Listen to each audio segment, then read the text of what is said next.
Good morning from Mission Control Center in Houston, Texas, in the International Space Station Flight Control Room, where teams on the ground are looking live, as you are now, on NASA Plus, as two NASA astronauts prepare to venture outside the International Space Station and begin a spacewalk to support International Space Station assembly, maintenance, and upgrades. Today's U.S. spacewalk is spacewalk number 91 on the docket, and that includes NASA astronaut and flight engineer Nick Hague, who you see in front of you with the red stripes on the pants, and commander of Expedition 72, the current expedition aboard the International Space Station, and Sonny Williams. Nick Hague, dubbed EV1 throughout today's broadcast. And again, he will be wearing those red stripes, as you see in that bottom left-hand corner to indicate. And for Sonny Williams, the commander of Expedition 72, she will be wearing be dubbed EV2. The two astronauts are currently halfway through their pre-breathing techniques in preparation for today's spacewalk to prepare themselves and avoid decompression sickness by removing nitrogen from the bloodstream, and that avoids what they would call the bends or decompression sickness as they leave the high-pressure system of the International Space Station into the vacuum of space. And now you can see Don Pettit, NASA astronaut, joining him for some final photos as the two crew members, Nick Hague on the right, Sonny Williams on the left. They are still hooked up and again in that pre-breathe that they have been undergoing for about an hour now and still have a little ways to go before the go for decompression. They are currently in the Quest airlock of the International Space Station, and the equipment lock where the two astronauts suited up some couple hours ago went through leak checks. Everything went A-OK. And now in those final few moments of preparations, pictures with their crewmates and expedition crew, and finishing up their pre-breathe before eventually venturing into the vacuum of space.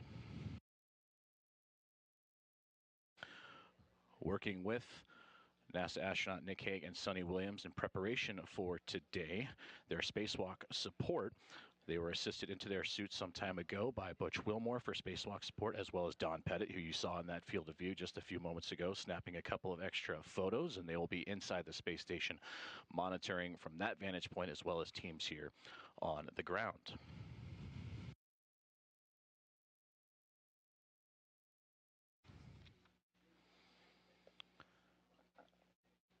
And taking a look at the statistics going into today's spacewalk for Nick Hague, this will be his fourth spacewalk. Previously conducted his 3 for a total of 19 hours and 56 minutes. And for commander of Expedition 72, Sonny Williams, this will be her 8th, as her previous 7 would have her go at 50 hours and 40 minutes. This is the 273rd spacewalk in support of International Space Station assembly, maintenance, and upgrades, and the first spacewalk of 2025, and the second for Expedition 72.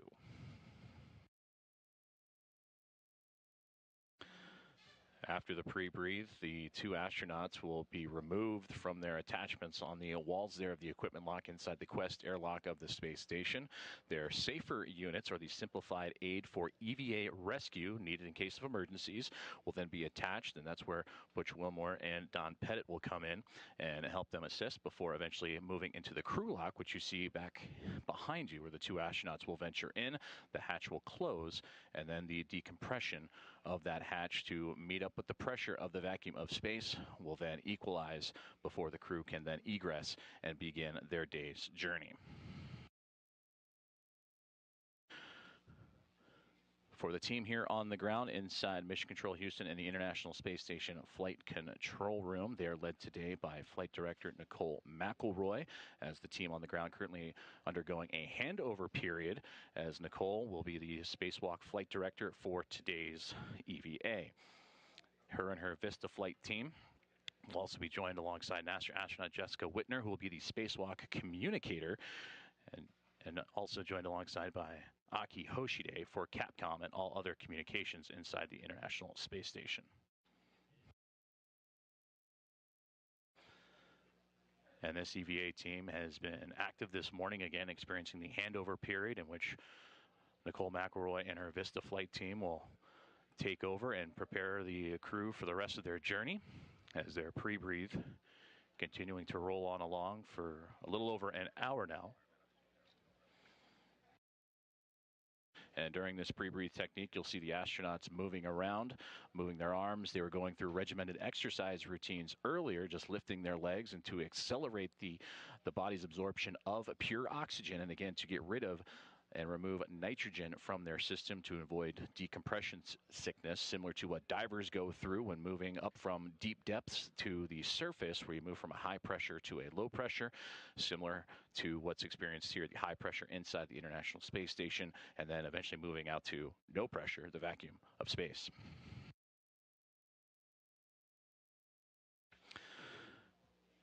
For this U.S. EVA number 91, taking a look at the planned tasks that are on the docket for both Nick Hague and Sonny Williams. The priority task that Nicole McElroy and team issued during a press briefing earlier in the week was to remove and replace the rate gyro assembly. That is number 2, and that is what measures the angular motion of the International Space Station about each of its 3 axes.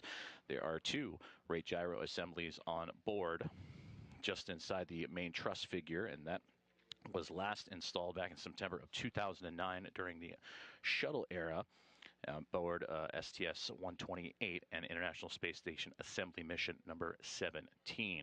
So again, most of these tasks for removal and replace are R&R, as you may hear throughout the broadcast today, and that is for that maintenance and upgrades.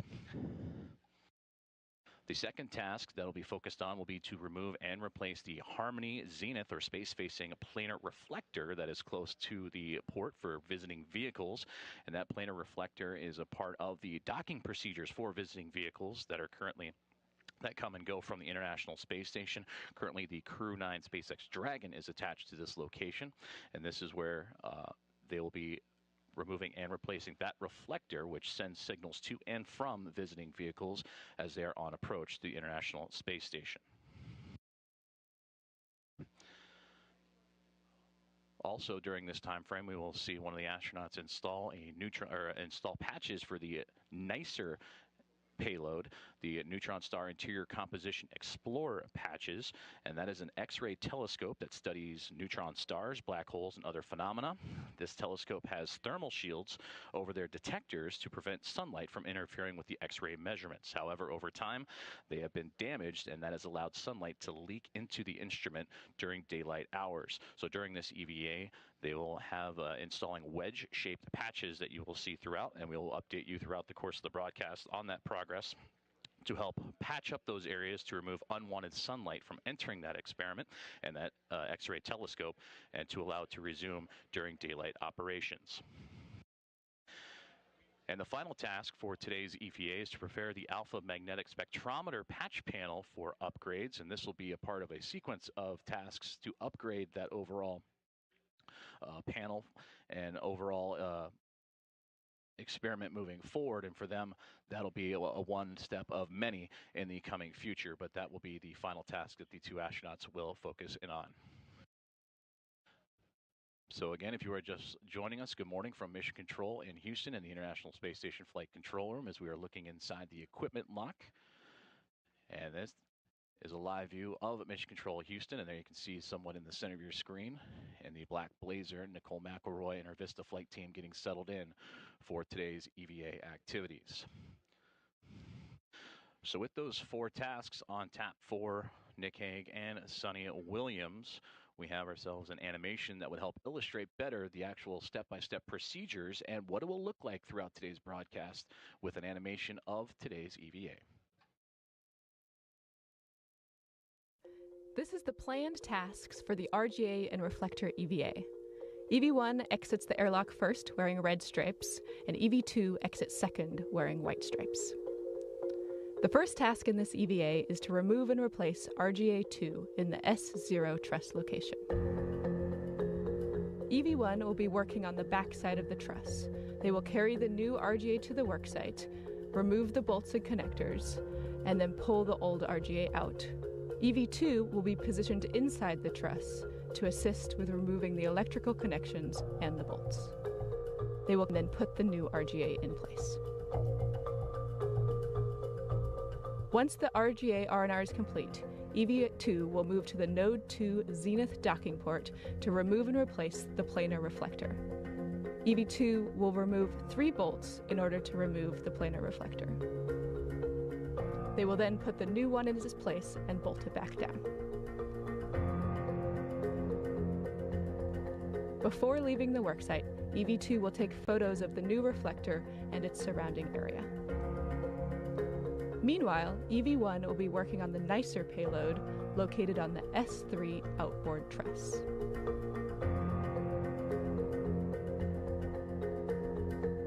EV1 will be installing wedge-shaped patches from the caddy to cover the damaged areas of the light detectors. Once complete, they will then take photos to confirm the configuration is correct. EV1 will then move to the AMS worksite to move a C2V2 cable to allow access to the payload. Once both crew members meet up at the AMS worksite, EV1 will ingress the truss to access the AMS patch panel and then remove the cloth covering. EV1 will then do fit checks to determine what connectors are easily accessible for future upgrades. Once complete with their tasks, both crew members will then go back to the airlock and ingress, marking the end of the RGA and reflector EVA. That is an inside look at some of the tasks that are upcoming for today's U.S. Spacewalk number 91, featuring NASA astronaut and flight engineer Nick Hague and commander of Expedition 72, Sonny Williams. As you are looking again live inside the equipment lock of the Quest airlock, that is Nick Hague across the field of view. You can see those red stripes that we'll be keeping an eye on from him throughout today's EVA. That's his indicator, those red stripes, Sonny Williams. This is an above view. You'll see the top of her helmet in the bottom right-hand corner as NASA astronaut Don Pettit and Butch Wilmore are helping those two prepare their IV support systems, their spacewalk support systems inside the International Space Station.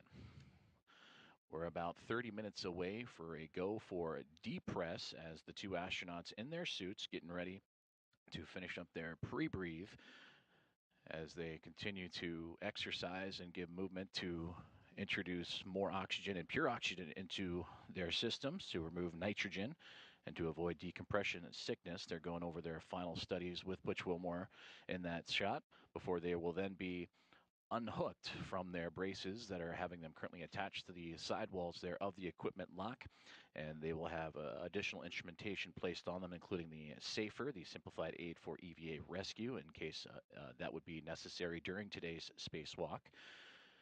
And with that go for decompress in about 29 minutes, a little bit north of that from now, that'll put us right on schedule for what should hopefully be an egress around 7 a.m. Central Time, 8 a.m. Eastern Time. Today's spacewalk is scheduled to be around 6.5 hours as they continue to adjust and prepare for those 4 main tasks that we were talking about and you saw the animation for as we look live inside of Mission Control in Houston. An ample crowd on hand during the handover period as Nicole McElroy and her Vista Flight team taking over for today's EVA.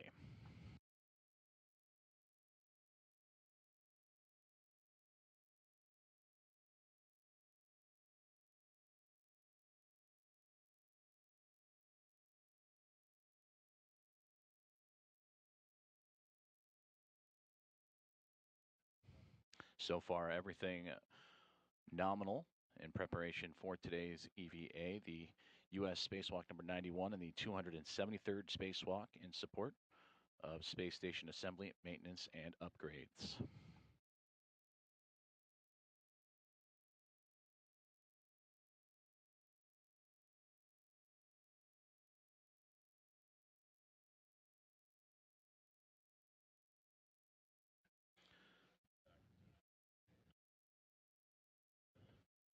NASA astronaut Don Pettit working back behind the spacesuit of Nick Hague in this shot.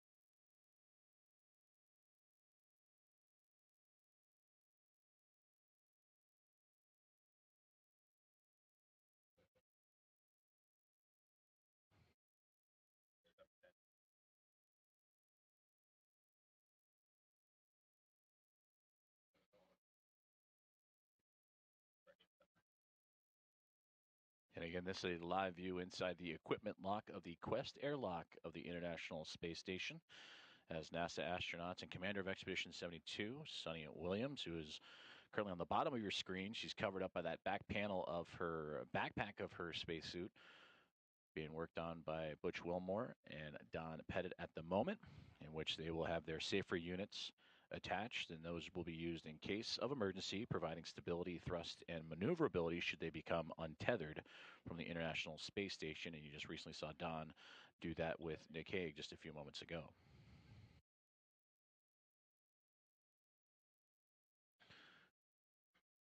And as it stands right now, the go for decompression, as the two astronauts in the equipment lock will transfer over to the crew lock, which is right now framing the back of Butch Wilmore.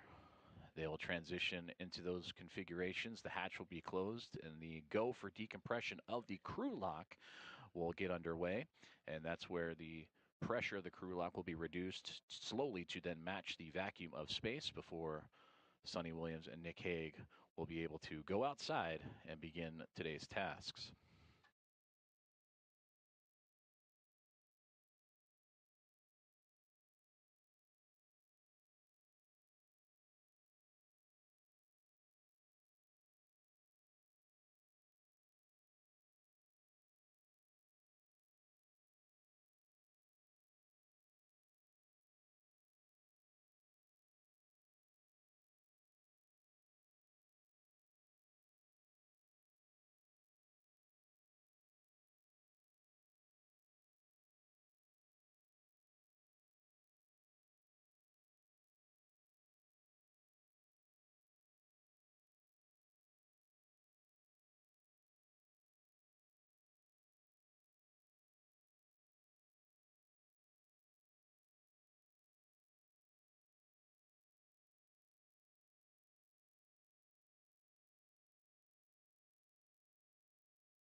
Houston step 16, 2-minute purge initiated 11:40, just right at the start of 11:48.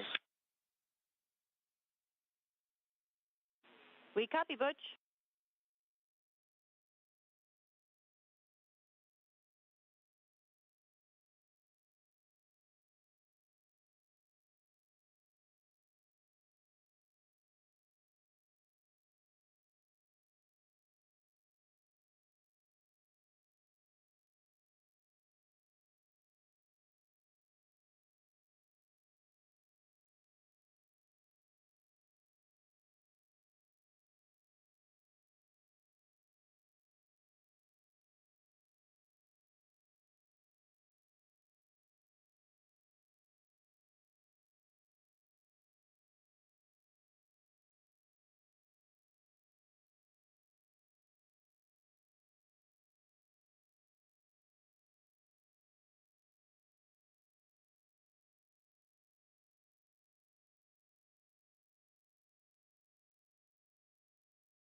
Houston, we're up to step 22.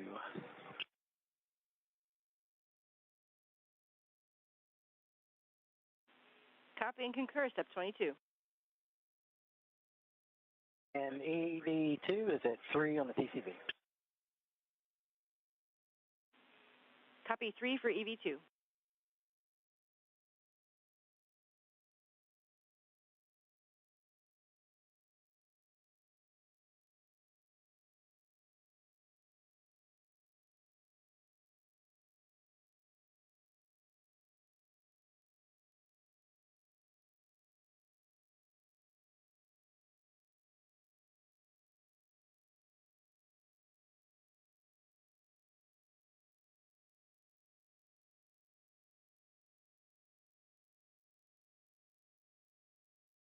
EV1's at 4.3, EV2's at 4.2, and we're up to step 22.2.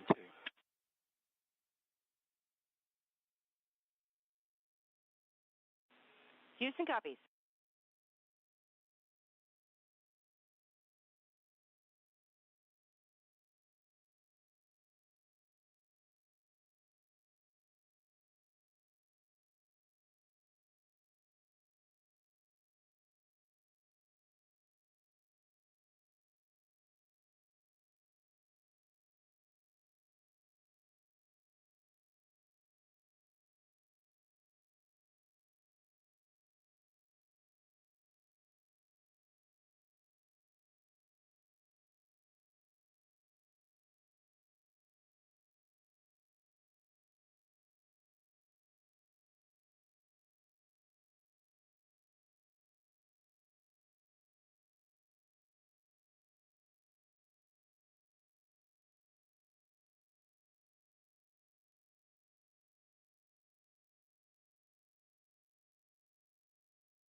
Okay, so Houston, both suits are holding 0 Delta P.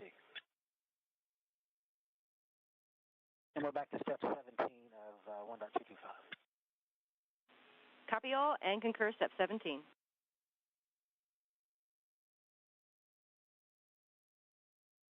It looks like we're looked up to the point of taking EV1 out, putting the safer on, sticking him in the airlock. We agree. 1 TCV going to 3. Copy.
This is Mission Control Houston, where we are continuing to follow along the Coverage and preparation for U.S. EVA number 91, featuring NASA astronauts and Commander of Expedition 72, Sonny Williams, and Nick Hague. We just completed a handover period here inside of Mission Control in the ISS Flight Control Room as Flight Director Nicole McElroy and her Vista Flight team settled in for preparation. Now, as we look back on board and what's happening inside the International Space Station, we talked earlier in the broadcast about how support teams and Butch Wilmore in the Navy shirt on the left, and Don Pettit, the short-sleeved Navy shirt on the right-hand side, will be supporting both Sonny Williams and Nick Hague throughout today's spacewalk as they attach what is known as the SAFER units right now. And this SAFER unit, or the Simplified Aid for EVA Response, is a safety mechanism should these astronauts ever be untethered from the International Space Station. They provide stability, thrust, and maneuverability to allow them to get back to a station. So that is what they are currently attaching to what looks to be Nick Hague's uniform, and we know that it'll be Nick Hague based on the red stripes that his suit will be wearing throughout today's spacewalk. And you can get a glimpse of those red stripes a little bit on the pants there towards the bottom of your screen. And Sonny Williams will await her turn here in just a couple of moments. For Sonny Williams, this is her 8th spacewalk, previously conducting 7 for a total of 50 hours and 40 minutes, in which her first of those 7 spacewalks that she has undergone, occurring nearly 18 years ago to the day, was a part of Expedition 14 back in January of 2007, in which she was out in the vacuum of space for almost 8 hours as she helped reconfigure and serve the Destiny module on the International Space Station. And for Nick Hague, this will be his 4th spacewalk, in which he previously conducted 3, totaling 19 hours and 56 minutes. Their most recent spacewalk history for Sonny Williams, she was last out in the vacuum of space back in November of 2012 as a part of Expedition 33.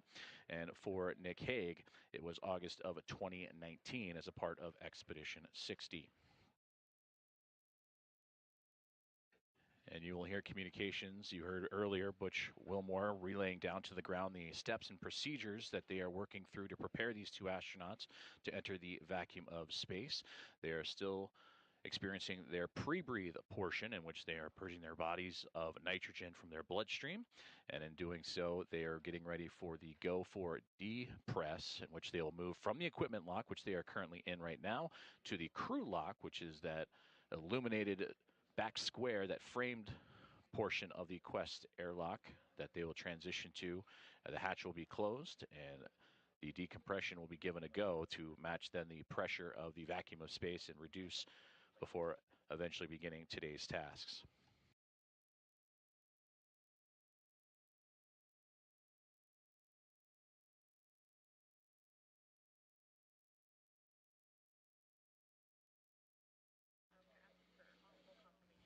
As the 2 continue preparations for today's spacewalk, the International Space Station traversing some 250 miles above the Pacific Ocean in orbital nighttime.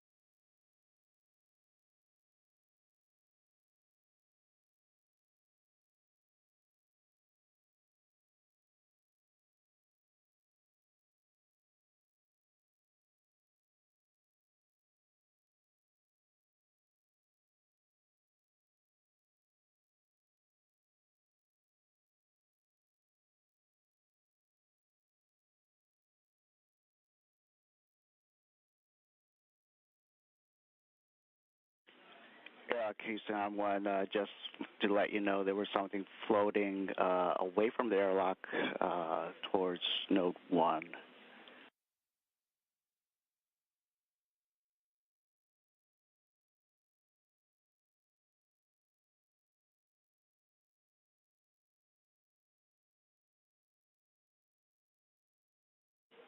Probably towards the aft side of Node 1.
This is Mission Control Houston as we continue to follow along the progress of U.S.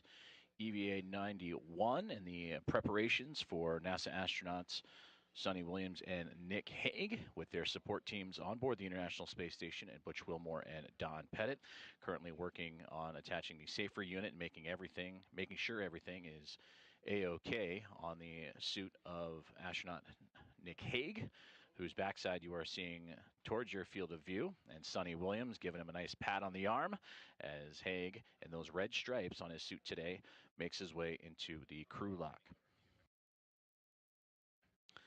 On the ground to support for today's EVA, and there you see in the close field of view Nicole McElroy with the black sweater on, the flight director for today's EVA, Flight Director Elias Miramo, in for support of McElroy through today's procedures. And just to McElroy's right, you see Spacewalk communicator and NASA astronaut Jessica Whitner. She will be communicating and relaying information to both Sonny Williams and Nick Hague as the EVA continues to press along, and also Capcom Aki Hoshide, who actually went on 3 different spacewalks with Sonny Williams in his career. He will be joining as well. So that is Nicole McElroy and our Vista flight team in support. Elias Miramo, who will also be the flight director for a week from now, U.S. EVA number 92, that will feature NASA astronauts Sonny Williams and Butch Wilmore.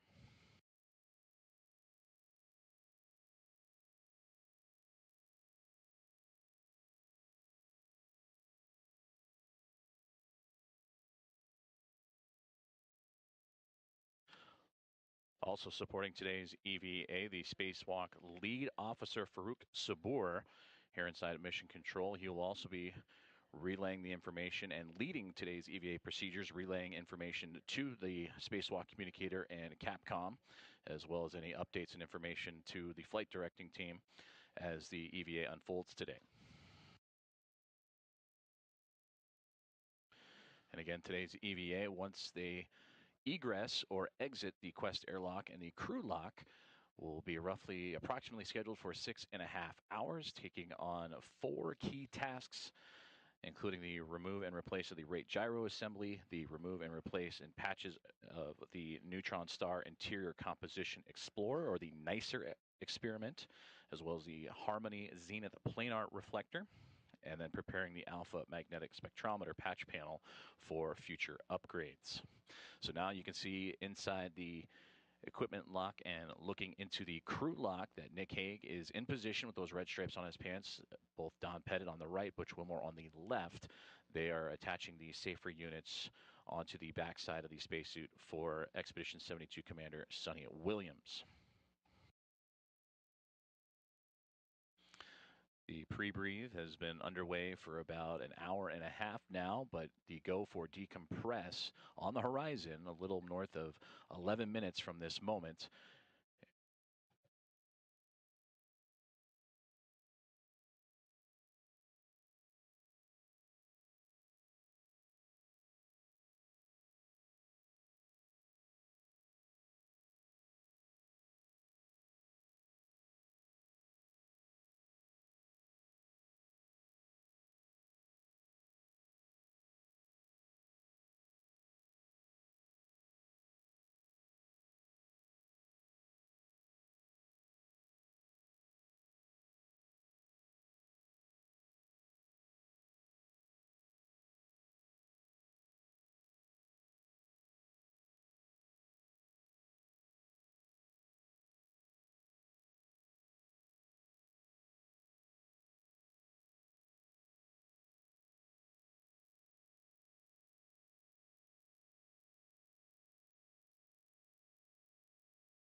And there you heard communication from the ground teams as they continue to cross off items on the checklists, as both astronaut Don Pettit and Butch Wilmore aboard the International Space Station continue to prepare the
there you can see Sunny Williams beginning her journey into the crew lock with the assistance of NASA astronaut Butch Wilmore and Don Pettit. Nick Hague already in there to join as we are approaching about 8.5 minutes now. Go for depressurization of the crew lock inside the Quest airlock of the International Space Station.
Airlock Houston on 1 for EV1. We see the water temperature rising a little bit. Check for cooling, and if you are able, could you turn your TCV to 4 for a minute or two, and that is for EV1.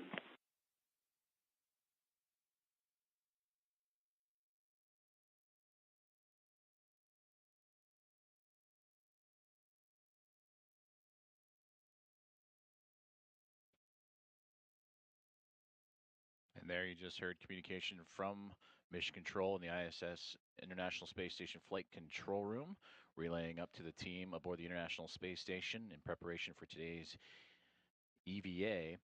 They referenced EV1, that is Nick Hague. EV2 is Sunny Williams, who is closest in the crew lock, that is in her suit and her helmet facing towards us. You can see the feet of Nick Hague up above, as those two have just recently been unhooked from their brackets inside the equipment lock portion of the Quest airlock and journeyed their way into the crew lock.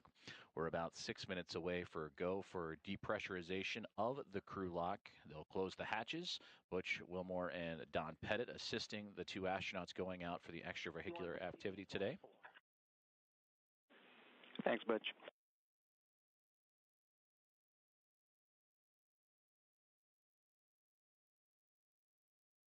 EV2 TCV going to 3.5. Copy.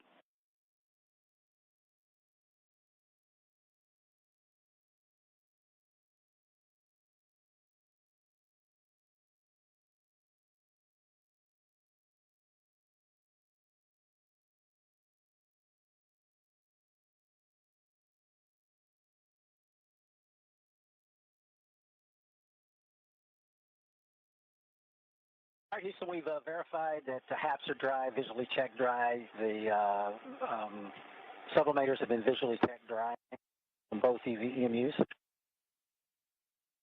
Door handles are down on the safers.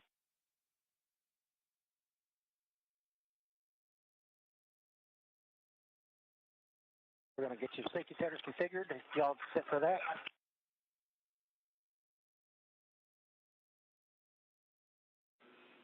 And Butch, we copy all. Thank you very much.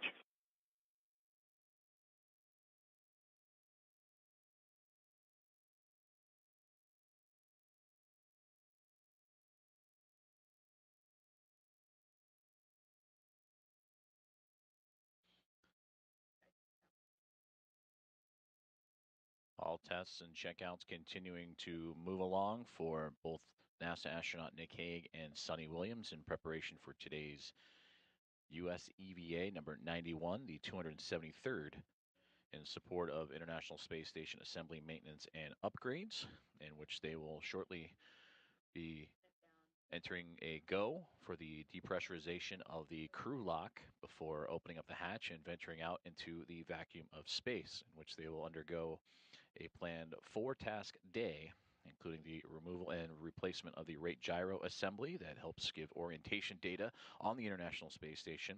Remove and replace the Harmony Zenith planar reflector. That is crucial for docking for visiting vehicles. Help make patches to the neutron star interior composition explorer experiment, the X-ray telescope, also known as NICER, and prepare the alpha magnetic spectrometer patch panel for future upgrades. Okay, Houston, we're up to step 69. Copy, step 69. Thanks. Do you want us to continue?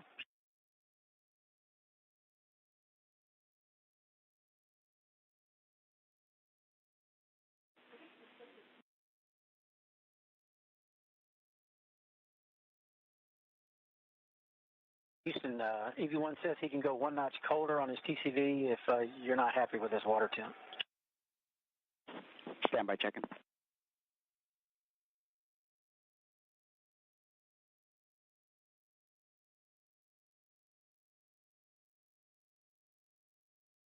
And Nick, it's currently at 5. 5. And Butch, thanks for the report. We are happy with EV1's water temp. He can adjust as required. And EV1 copies.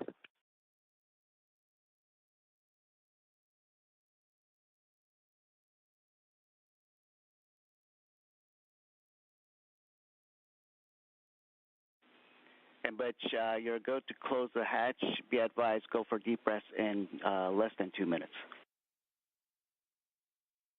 We're going to close the hatch. Here we go.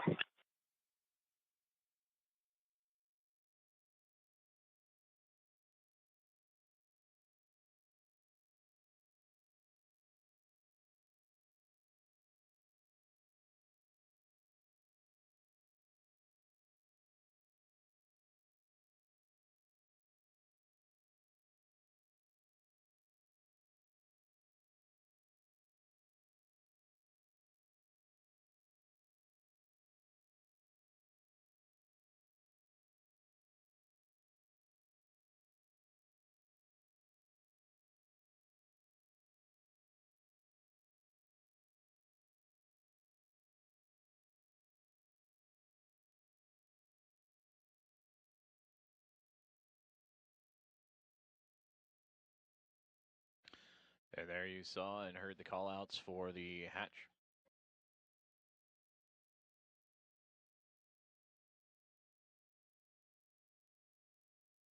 Relaxing the hatch now. Copy. And you heard it right there from Spacewalk Lead Officer Ferg Sabor up to the NASA astronauts aboard the International Space Station to lock the hatch from the equipment lock into the crew lock. And about 20 seconds from now, instructions given to depress the crew lock and begin lowering the pressure to match that and slowly in steps match that of the vacuum of space. Hatch is actually not closed yet. What did you need? Did you need anything? Correct. No, you'll be doing that when you get to vacuum.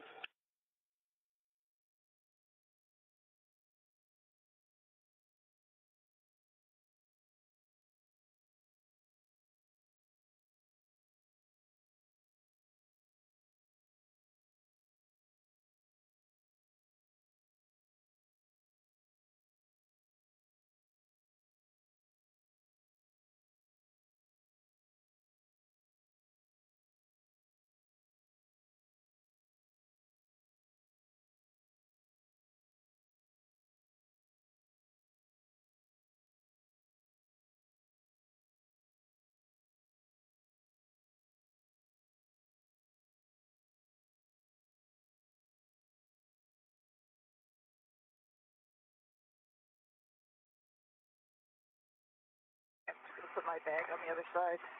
Okay. Drives me a little crazy over here. Yeah. Comfortable to do what you need to do, yeah. And then when we have to open the hatch, we'll shift around a little bit. Yep. I just want to get it out of my way over here. Got it. Thought I could just push it, but it's coming back as usual. Yeah. And Airlock Houston on 1, be advised, EV crew are both hot mic'd at this point. Okay, copy that. Got your hot mic. All right, we're hot mic. Copy that. Morning, Houston. Good morning, Houston. Good morning, Nick and Sunny. We'll be happy to.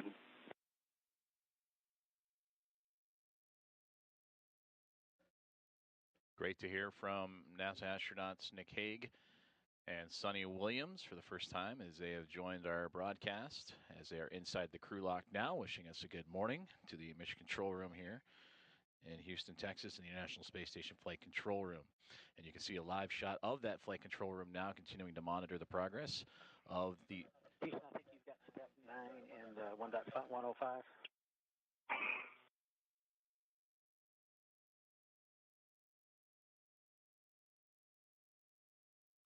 And Butch, confirm step 77 is complete? That's correct, 76 and 77. Okay, copy that.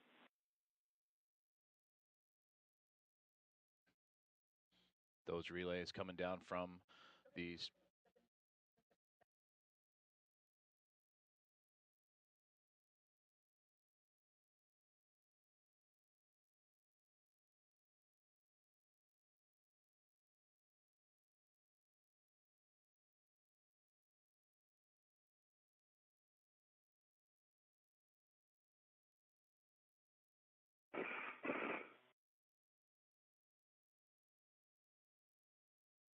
Those relays coming down from the ground team here inside Mission Control Houston. Let's start when you're ready for step 82. Say it again? It'll happen as part of the leak check in the steps right before. Oh, yeah. Okay.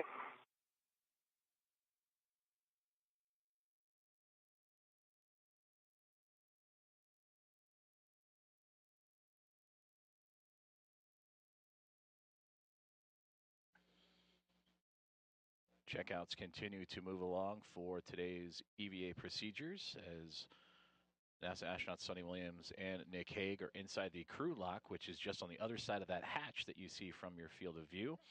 And their support teams of NASA astronaut Butch Wilmore and Don Pettit also on the inside of the equipment lock of the Quest airlock, going through those step-by-step procedures. 79 are complete. You are go with steps 81 and subs. Hey, here we go. All right, EV2, check. Press pump power is off on the UIA. Press pump power is off on the UIA. The depress pump enabled LED is on. Enabled light is on.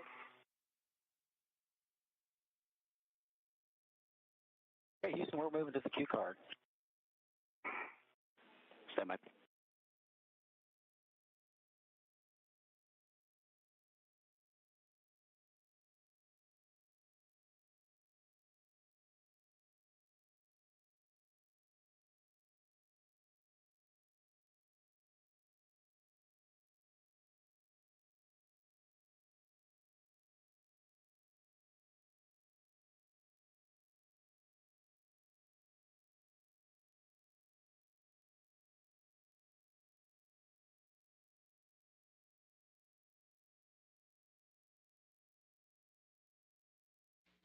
We are now waiting the go, no go from the ground as teams here in Houston as well as up. Houston, you said stand by for the depress repress Q card, correct?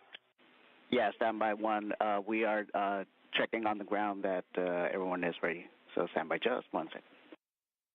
Outstanding. We're standing by. And there you heard it right there. Teams up in the International Space Station as well as teams on the ground going through those final checks before giving the go, no go for today's EVA procedures.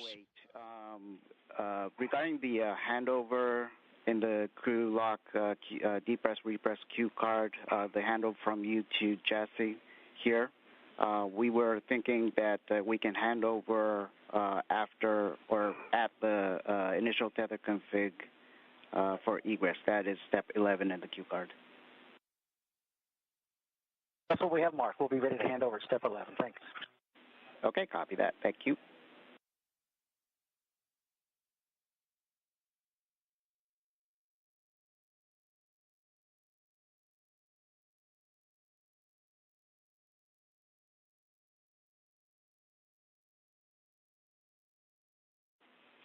And Airlock Houston.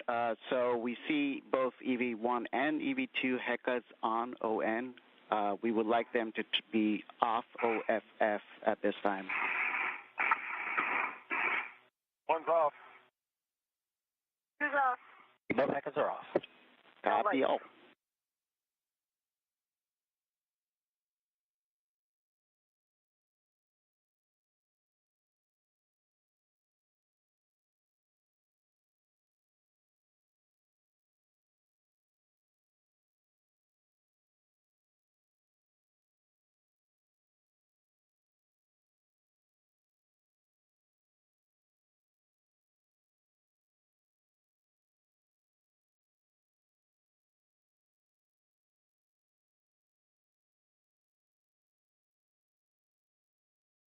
This is Mission Control Houston, where you see NASA Flight Director Nicole McElroy on the near side of your screen, alongside with Flight Director Elias Mirmo for support, going through those final checks for today's EVA procedures. Capcom Aki Hoshide, JAXA astronaut, alongside with NASA astronaut Jessica Whitner, taking over the communications roles for both Capcom and Spacewalk communicator. Whitner will be the one communicating with Sonny Williams and Nick Hague through today's procedures. And right now, waiting those final couple of checklists to come in. Oh, yeah, plenty of room. How about you? Yep, doing good. Could even move over a little bit forward. No, you're going to be throwing switches, so I'm just back here. So I've got plenty of room to grab my workstation and do what I need to do. Yep. And that was Nick Hague and Sonny Williams talking together. They're right now inside the crew lock, awaiting for the official go to start depressurization of the crew lock to match the pressure that is inside to that of the vacuum of space. And we'll be hearing a lot from them as they work through today's planned spacewalk procedures. Just looking out the window, trying to look out the window.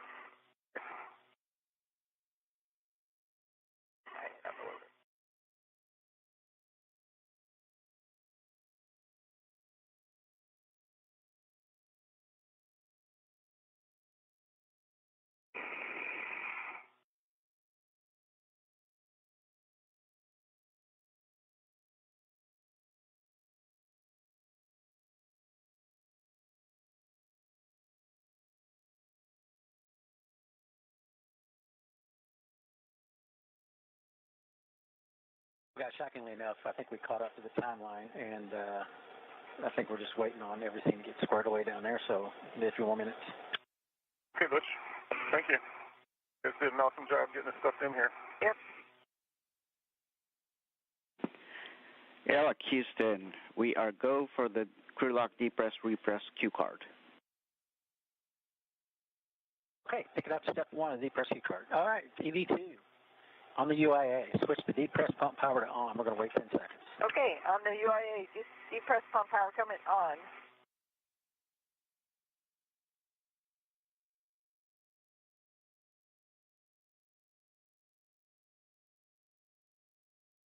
Okay, there's 10 seconds. Depress pump manual ISO valve to open. Depress pump manual ISO valve coming to open. It's Alert tone. Open. Monitor your suit T gauge less than 5.5. Copy. If it goes above 5.5 EV2, you'll stop the depress. Roger.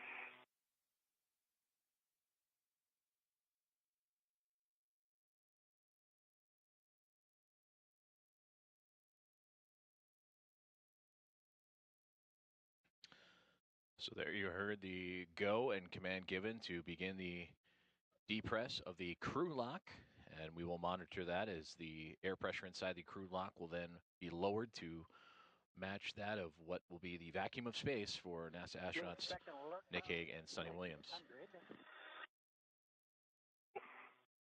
I'm sorry, 6.0, my bad.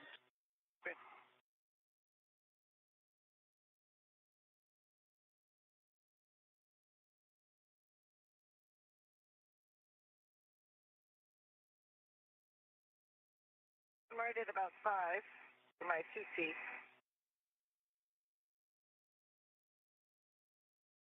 What are you at? 4.5.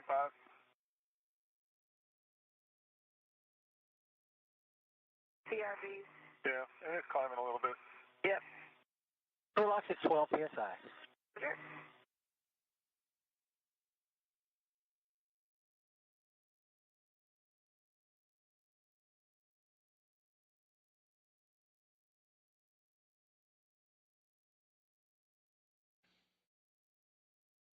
And I've got my PPRV. Yeah, mine's honking at me. Yep.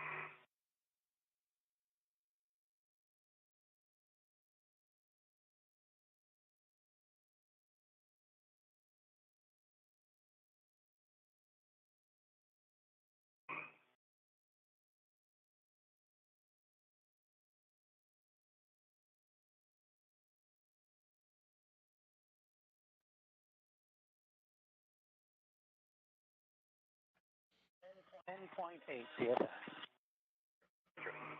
Copy. The same.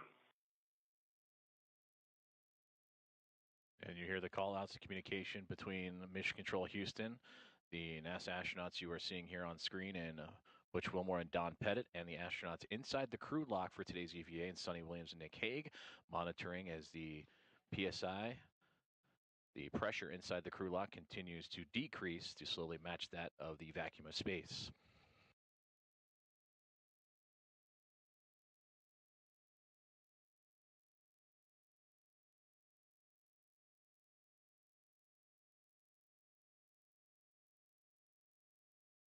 Ten psi. Roger. Sure.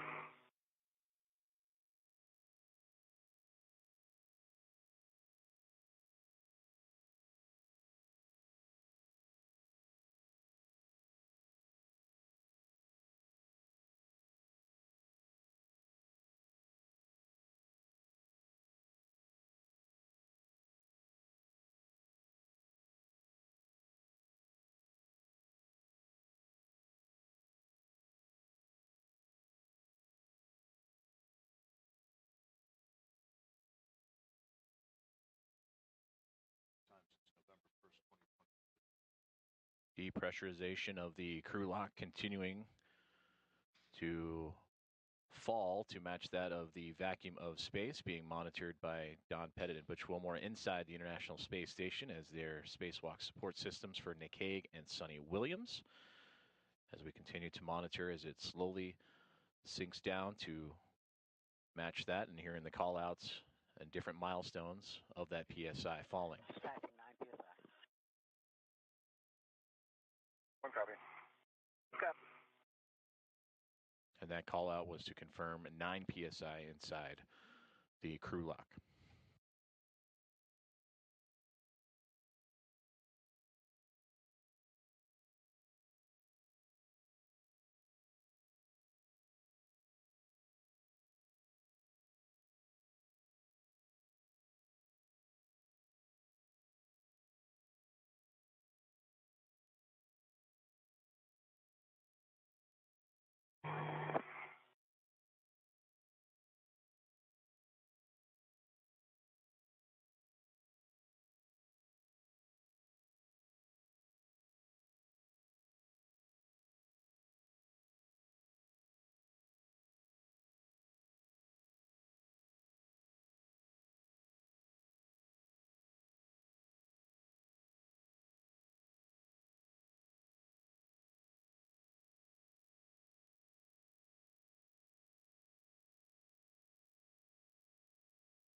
And you hear the communication on the ground of the current PSI measurements and the countdown for approximately how long until they will reach 5 psi inside the crew lock. That is where Nick Hague and Sonny Williams currently reside in their suits in preparation for today's EVA, and they will pause there for additional checks and checkouts of their suit and systems.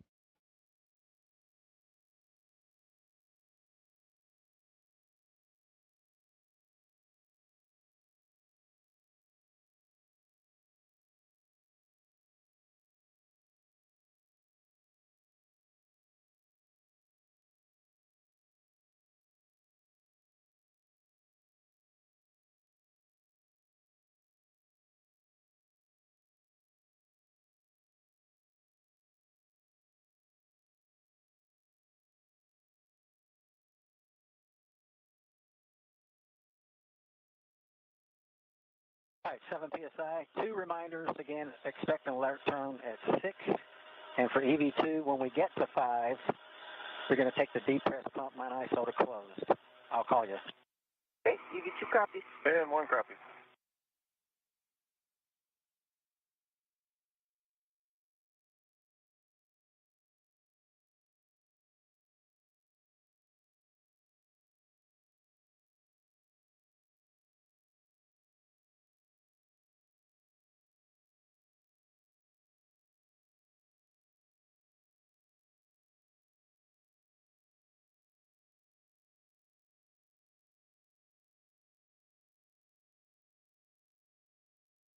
This is Mission Control Houston as we continue to follow along the depressurization of the crew lock inside the Quest airlock of the International Space Station, where through that hatchway is NASA astronauts Sonny Williams and Nick Hague getting ready to venture out into the vacuum of space after a few more systems checks along the way. Butch Wilmore and Don Pettit, their support systems you see inside the equipment lock, monitoring the falling PSI as it approaches 5 PSI, which they will pause for final communications and systems checks before eventually giving the go to continue, in which Nick and Sonny would then open up the hatch, switch over to internal battery power, which would officially mark the start of today's EVA.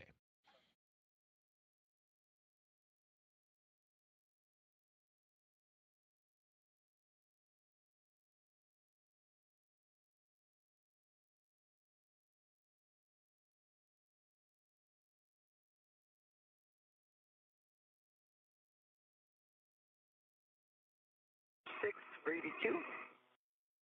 Aim for 1. You're going to call me? I'm going to call you. Okay. I'll wait for your go.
Point 1. All right, that's close enough. EV2, depress pump mine ISO to closed. Press pump manual isolation valve is closed. Okay, for both of you, status until leak check question mark is displayed. Hold it for 2 seconds and follow the displayed instructions. 1 copy. 2 copies.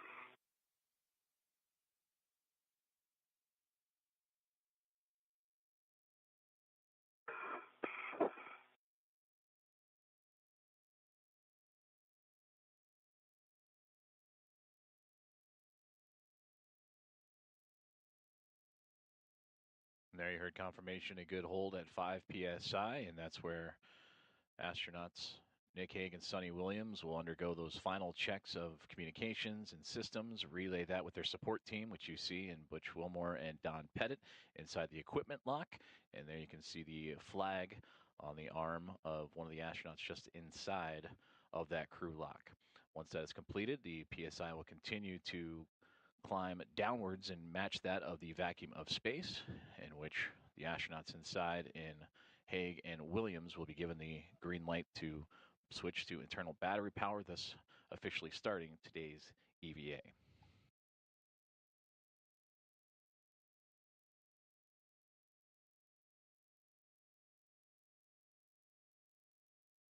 Complete on 1. We check complete on 2. Outstanding. So check your O2 actuators in EVA. Okay.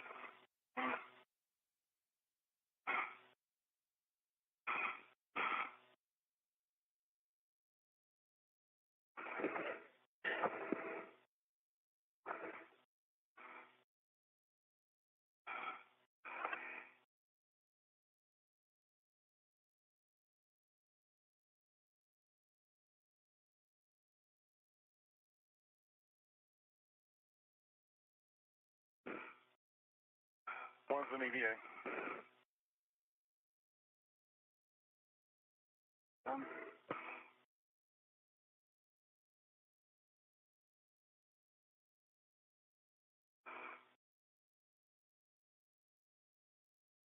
In EVA, let me just double check. EVA there. Let's say it, right? It'll say it. Yep. So EV2 is an EVA. Ending. Warp step 7, if you're following along there, Sonny. Depress pump, man ISO valve to open. Expect an alert tone. Okay, depress pump manual isolation valve coming to open. We're also going to open the emergency MPEV. Monitor your suit P gauge stays less than 5.5. If it goes above, stop the depress. One copy. Two copies.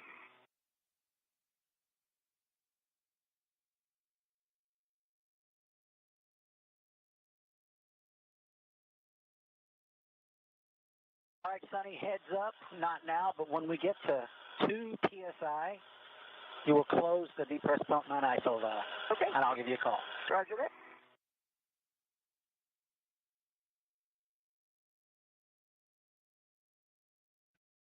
And there you hear the confirmation, and the depressurization of the crew lock continues as NASA astronauts Sonny Williams and Nick Hague continue to make their checks and systems checkouts before switching to internal battery power and eventually opening up the hatch to begin their EVA and today's planned tasks for Spacewalk number 91.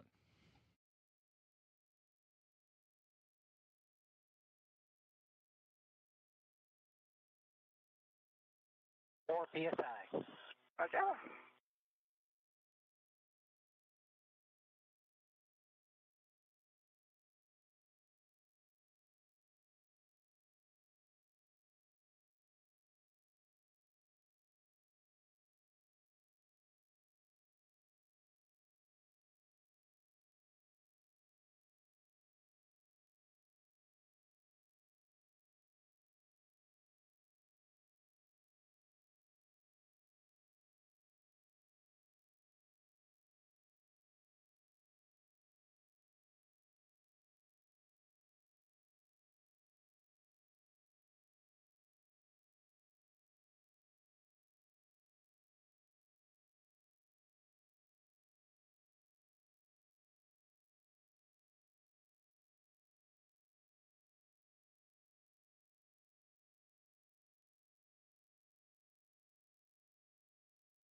Three PSI.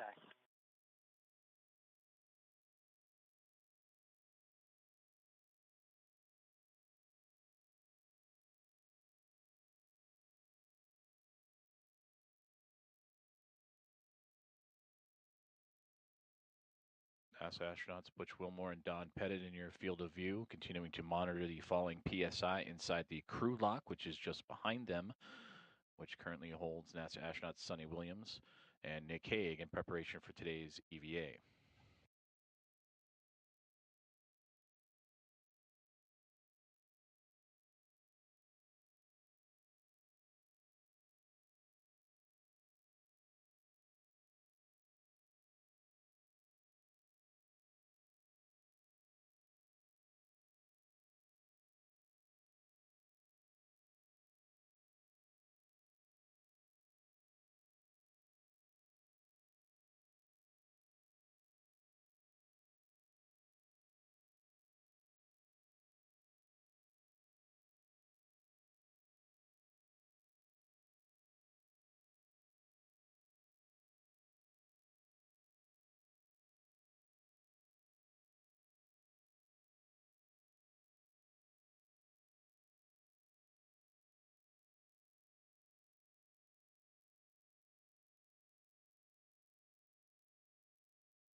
I see 2.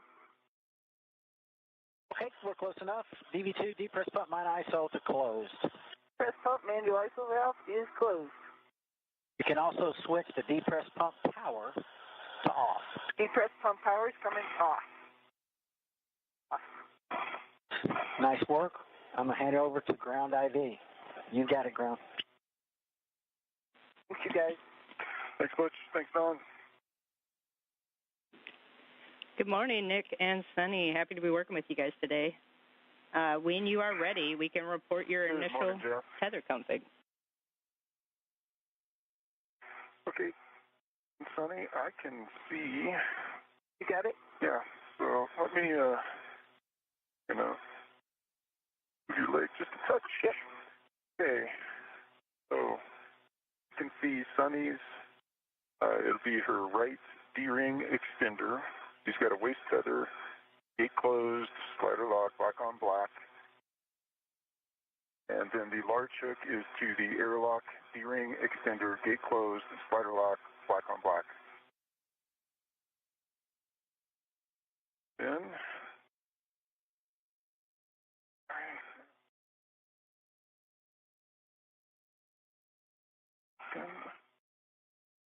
What are you looking for?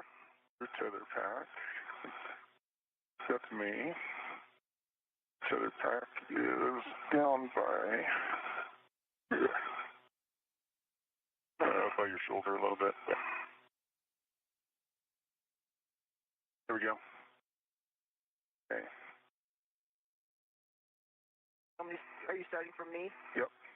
There. So I can see on her left D-ring extender, you've got red hook, gate closed, slider lock, black on black. Goes to the red reel. The reel is unlocked. The green hook is on the red reel in the unlocked position. The yellow hook goes to the green reel. Gate closed, slider lock, black on black. Green reel is an unlock. Her anchor hook is gate closed, slider lock, black on black. My waist tether on my right side. My waist tether, large hook, gate closed, slider lock, black on black. That goes to my right D-ring extender, gate closed, slider lock, black on black. My tether anchor, or red hook, is on that same D-ring extender, gate closed, slider lock, black on black. To my red reel is unlocked. Green hook is on my red reel in the unlock. The yellow hook from the red reel goes to my green reel, gate closed, slider lock, black on black. And my anchor hook is on the workstation. I think we've got one more waist tether on you, Sonny, to confirm. Waist tether is connected to my D-ring on my left side, and then it is connected to my mini workstation on the T-bar. Yeah, and I can see that it is gate closed, slider lock, black on black to your D-ring. Roger.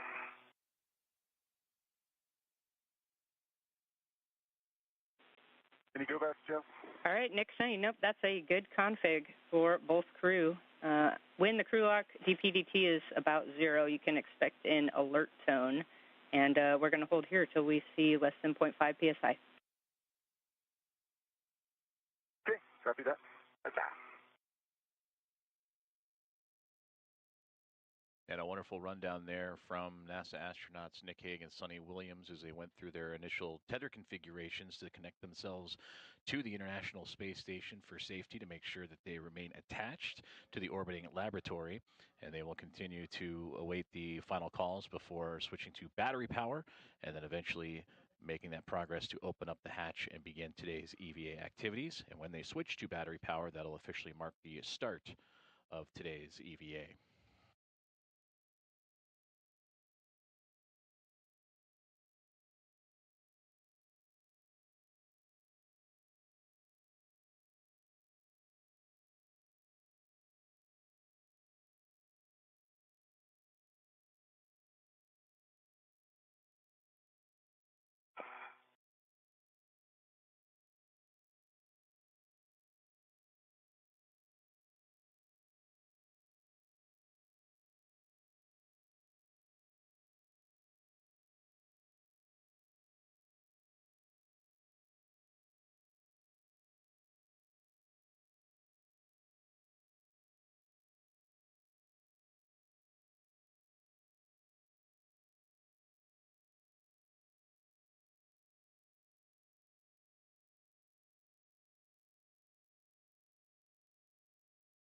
second on the gauge?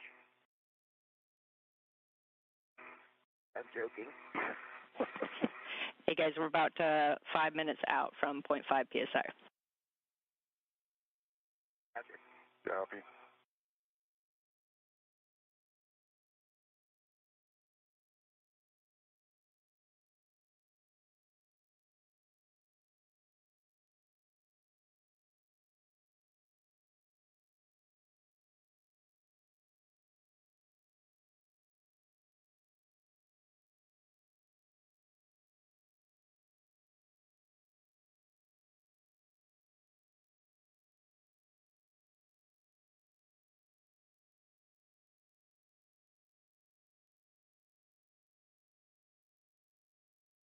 This is Mission Control Houston as we continue to monitor the decompression of the crew lock inside the Quest airlock of the International Space Station, in which NASA astronauts Nick Hague and Sonny Williams, EV1 and EV2 respectively, titled for today's U.S. Spacewalk.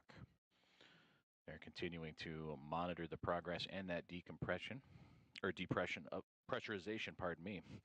of the crew lock, which is just beyond that hatch, in which you are seeing the support crew inside the space station, NASA astronauts Butch Wilmore and Don Pettit, and the equipment lock continuing to clean up as they await the final instructions from the team here in Mission Control Houston.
Depressurization of the crew lock continuing to be monitored from the teams here on the ground in Mission Control Houston in the International Space Station Flight Control Room.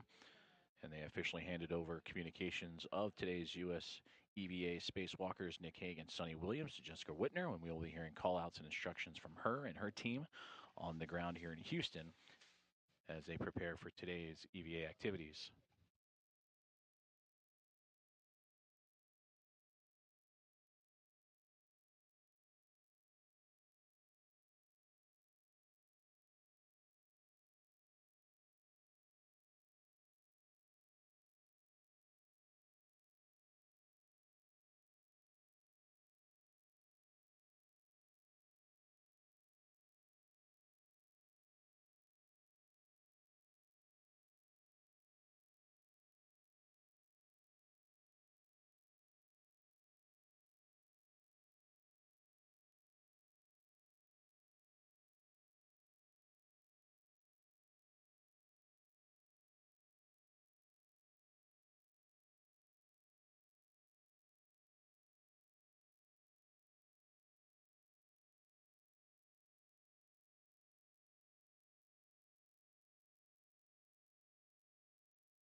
The gate say? I switched over. B. Yeah, it's 0.7.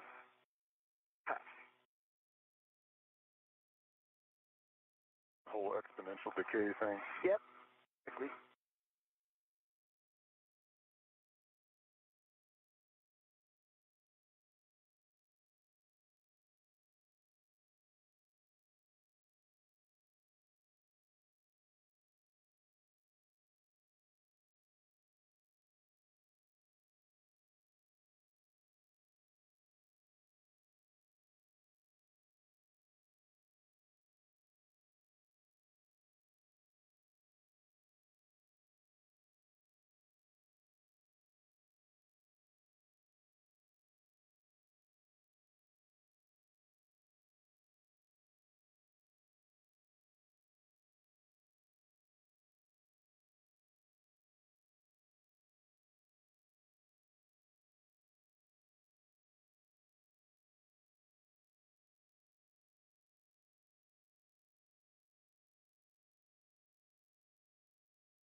This is Mission Control. Enough room? Do you want me to move anywhere?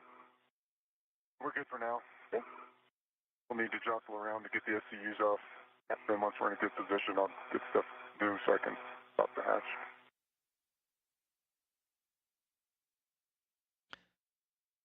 This is Mission Control Houston, where you are hearing conversations between NASA astronaut Sonny Williams and Nick Hague as they continue to monitor, as well as teams inside the International Space Station and on the ground here in the International Space Station Flight Control Room in Houston, as the PSI continues to fall inside the crew lock of the Quest airlock of the International Space Station, as both Williams and Hague prepare for today's planned EVA and upcoming tasks.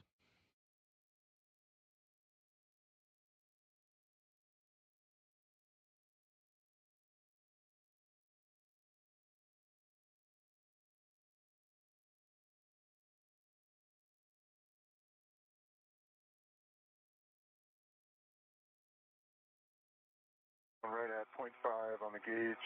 Roger. For Houston, go.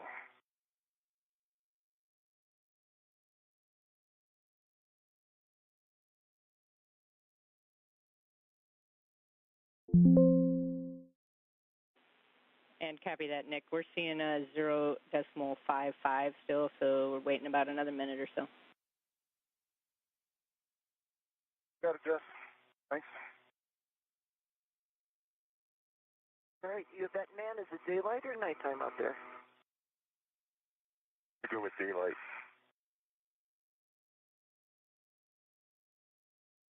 I didn't cheat. Guess I could have looked at the timeline. I didn't either. I'll say nighttime. One of us will be right. Like that approach.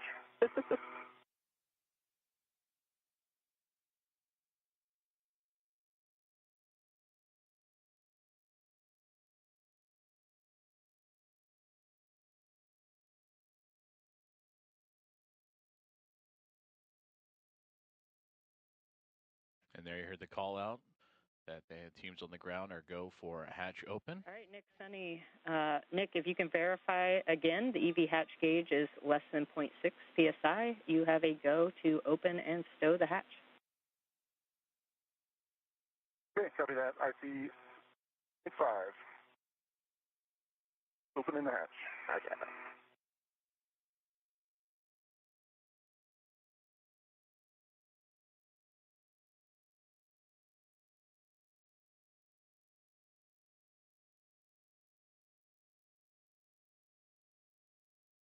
Oh, you won. Daylight. Daylight. Nice. Back up a little bit. Yep.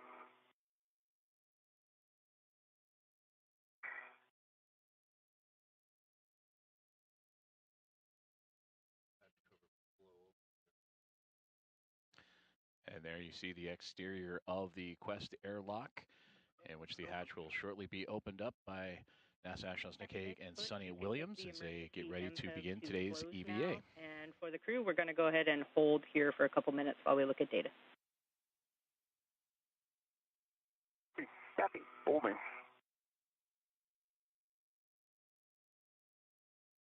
RGA is closed.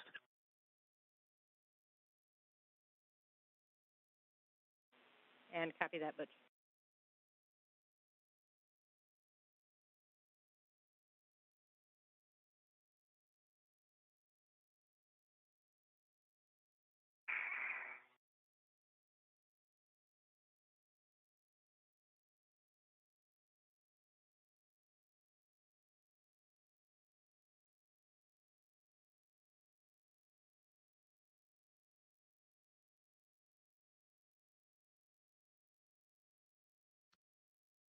And this is Mission Control Houston as we continue to follow along the progress of what will soon be the hatch opening of the crew lock, a part of the Quest airlock on the International Space Station, in which inside that crew lock, Nick Hague and Sonny Williams prepare for U.S. EVA Spacewalk number 91 and today's planned tasks.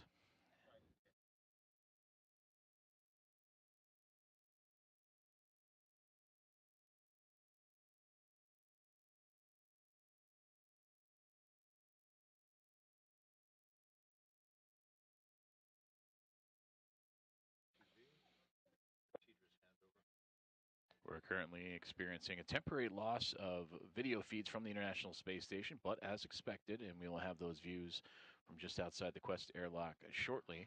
As you heard the calls on the ground, good to proceed and continue on with today's EVA as Nick Hague and Sonny Williams. For Hague, anticipating the beginning of his 4th spacewalk, and for Sonny Williams, this will be her 8th.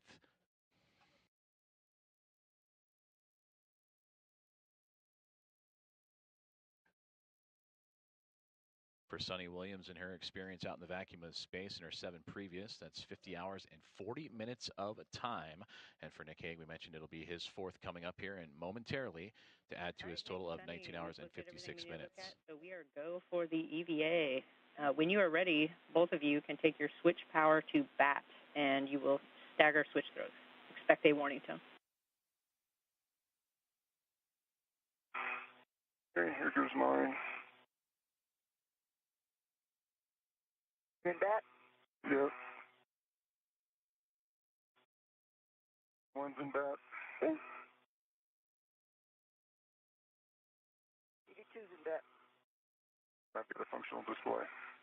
I do too. Copy functional displays. Sonny, on the UIA, you can switch power EV1 and 2 switches to off. EV1 power coming off. LED is off. EV2 power coming off. LED is off. Copy. Copy, that's good checks. And expected H2O is off message. Yep. Copy for both of you now. You can disconnect your SCU from your DCM and install your DCM cover. Okay, copy. And remember the holes before you remove it after you unlock it. Verify.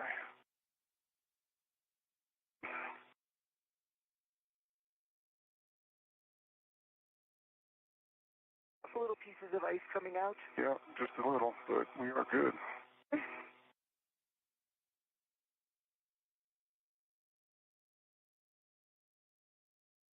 Cam cover is coming on. One in the SCU.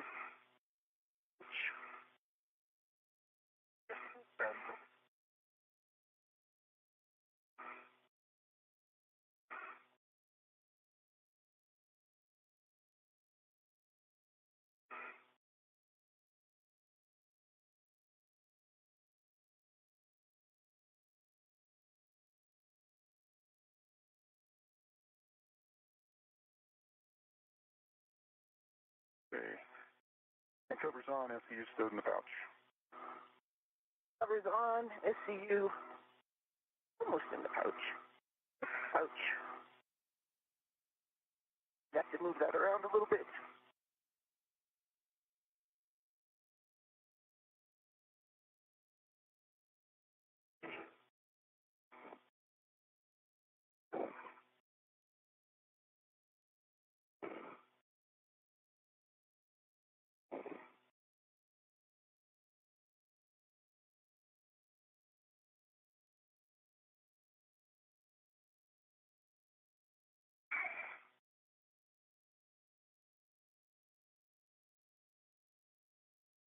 If you get yours down, just as you back out, my SU pouch kind of comes back towards your direction. Yep. Yeah. So just as you back up, just mindful.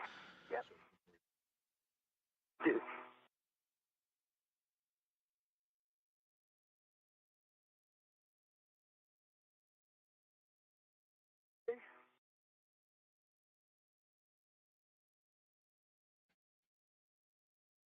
This is Mission Control Houston, where we just heard the callouts and the timing and communication exchange between the NASA astronauts and Nick Hague and Sonny Williams aboard the International Space Station and the teams on the ground, confirming a 7:01 a.m.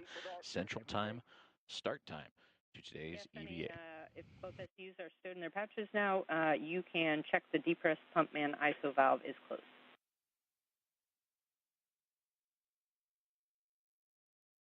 Pump manual isolation valve is closed. Happy for both of you. And again, to confirm that the official start time for today's EVA after that communications exchange we just heard, 7:01 a.m. Central Time, 8:01 a.m. Eastern, to begin U.S. Spacewalk number 91.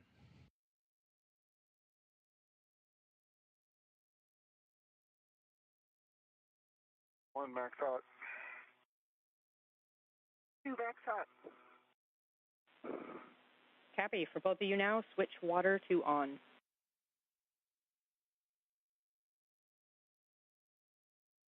One, water on.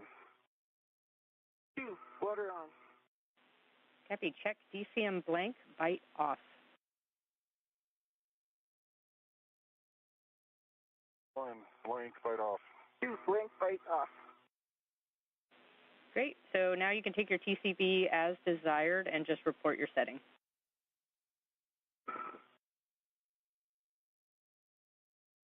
Didn't work. Right.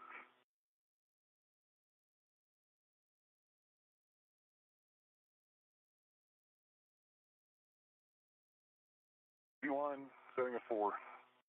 V2, 4. Cappy, for both of you, just report all subsequent TCV changes to us, and please report your suit P gauge now.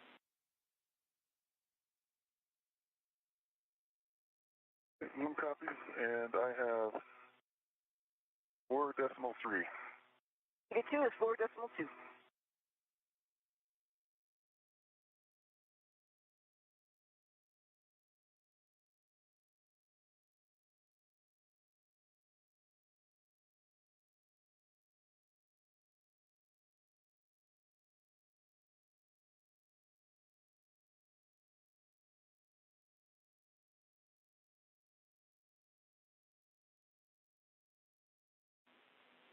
All right, we are good to go down here. So we'll set your visors as required. You guys are going to be exiting into the day. It's about 7 minutes until sunset. And at this time, Nick, I'm going to have you inspect the hatch sealing surface for any damage, water, discoloration, or residue.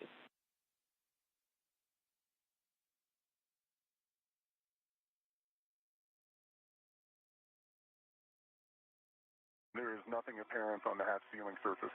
Looks normal.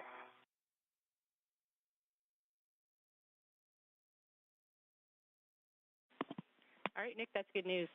You can now open the hatch thermal cover. You're going to unhook that strap, move the thermal cover open, and then cinch the strap snug till 6 lines visible.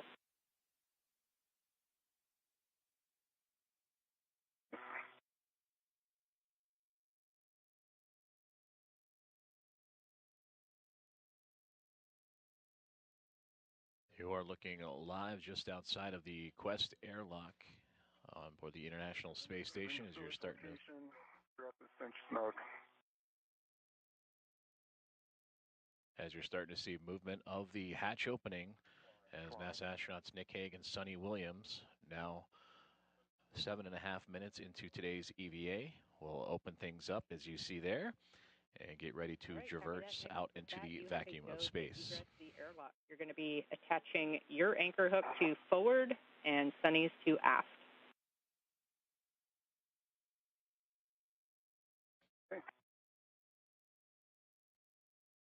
And that is EV1 Nick Hague, the first one to pop out of the hatchway of the crew lock of the International Space Station. And at the time, the International Space Station currently flying some 250 miles over Turkmenistan and about to enter an orbital nighttime period.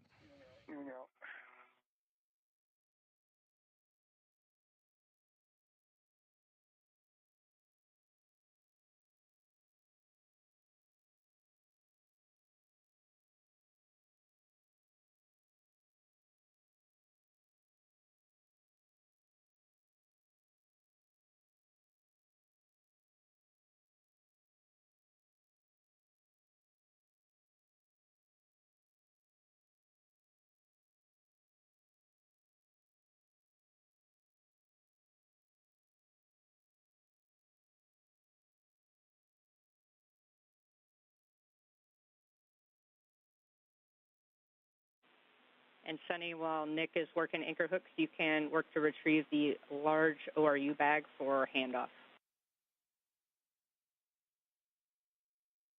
Roger.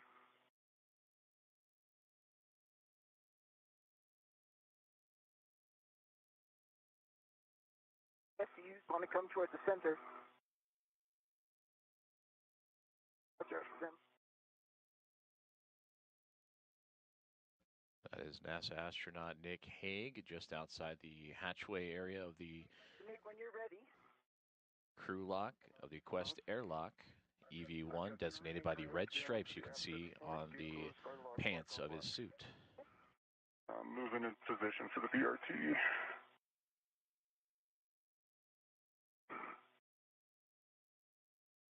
That's good. If you just hold it right there. Yep. Get a hook on it.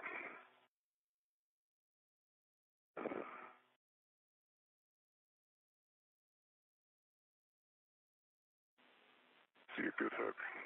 And Nick, Releasing the airlock hook. Yes. Nick, just jumping in, we want to make sure that the come back in. reels are unlocked. You back.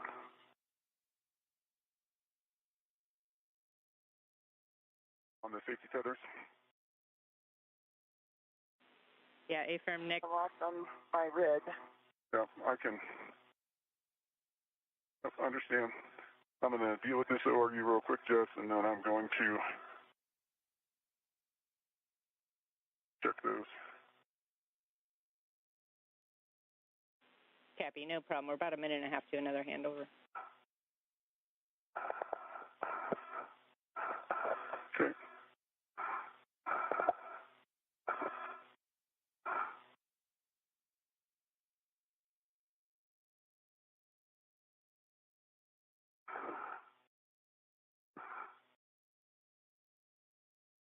Okay. It's in a decent spot. Reels. Got mine floating right in front of me. I see 2 reels unlocked. And yours, I see a green reel unlocked and a red reel unlocked. All 4 reels are unlocked. Oh, yeah, I'm going to get out of your way. Cappy, good check. Hey. My legs are going to... I'm coming out. Okay. Your tether is right in front of you. Okay. And I have my BRT tether on the lock bag. Okay. Coming out. Tethers are tended nice right directly in front of you, so clear your legs. What is there? You're good. Safety tethers are just strung out in front of you towards your tether point. You're good.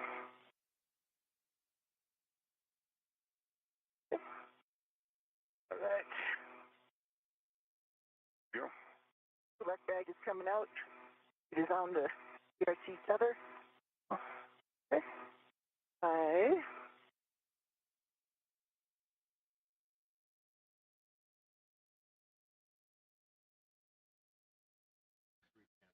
And that is an expected loss of signal temporarily, and as communications switch over between satellites. But just before, you saw NASA astronaut Nick Hague wearing the suit with red stripes, EV1, exit the Quest airlock, and Sunny Williams was just making her way out of the hatch herself.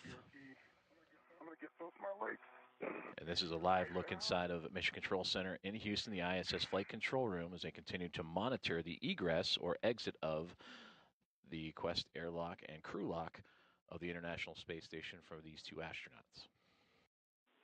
Nick, Sunny, we're back with you after the handover. I think Nick's working large ORU bag on his BRT, and Sunny, you're going to get crew lock bag number 1 for yourself. Yeah, just to bring you up to speed, I've got the large ORU bag on my BRT. Sunny has the crew lock bag red on her BRT red, and she just put on a BRT, so yep, kind of outside and cleaned up.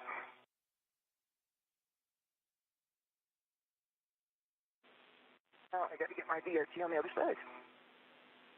Paddles ended.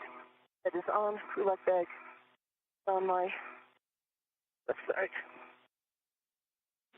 All right, I copied that update, I got Nick. all 3 tabs up on you. And Nick, if you got a second before you close the thermal cover there, we're looking for a visual inspection of the thermal cover for any water discoloration or residue as well. Yeah, and I didn't see anything. You see anything on your side, I Sonny? don't see anything on my side. Yeah, and even on the surface where the thermal cover adheres to on the bottom of the airlock, I don't see anything. Me neither. Okay, copy. We're go to continue. You can close the thermal cover when you're ready, and then both of you can take your HECAs to on. Okay. I see your HECAs on. Okay, and I see your green light. We'll just start with buddy checks. Yep. So I see a green light. You got both your helmet lights are on. That's good. I saw 1, 2, 3 tabs are up. Your safety tethers are in a good config. You've got a waist tether down. The safety tether comes in front of your BRT, so when you push that behind, it's in a good spot. Yep. The rest of your tools, like they're in a good spot. Hey, I see your HECA on. I see 1, 2, 3 tabs up. I see your safety handles are down, which is good. Yep. I see your tethers, the tether on your right-hand side, and you are on your mini workstation end effector, and I see you are BRT to your large ORU bag as well as tethered. And can you rotate a little bit? And ISO valve is down, so both your safer handles are down as well. Yep. My HAP is no change. It is dry. My HAP is no change and dry. All right, that's good checks, both crew. We can start our translation now. So, Nick, you're going to lead and head out to the S0 port wedge face. Let me know if you want some mile markers along the way. And then, Sunny, you're going to follow to the starboard CETA cart. Yep, and I'm going to give Nick a little bit of chance to get over to the port side before we start up.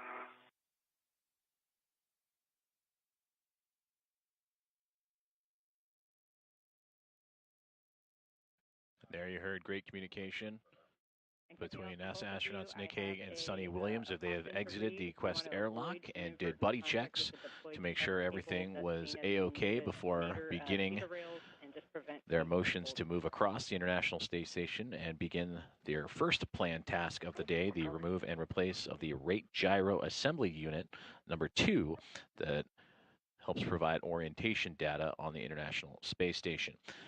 From this field of view, Nick Hague, you can see lightly those red stripes on the top of his backpack. He will be in the now top left part of the screen, and Sonny Williams right behind him. She is in the unmarked spacesuit for today's EVA.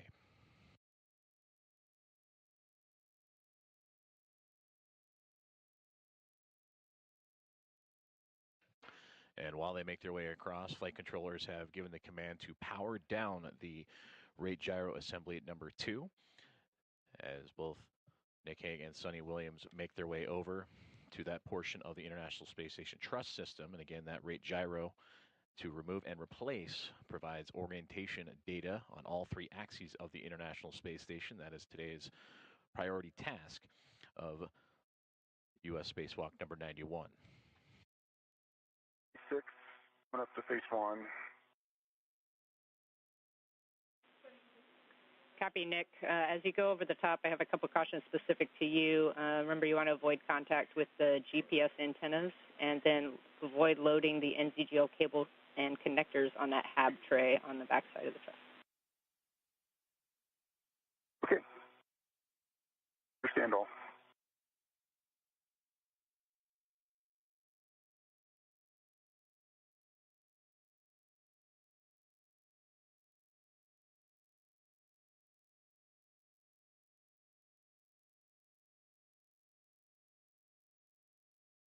Nick, I see you heading forward. I'm going to start heading up. I think that's enough that my fixed tether will stay out of your way now. Yep. I see it anyway. I will watch it.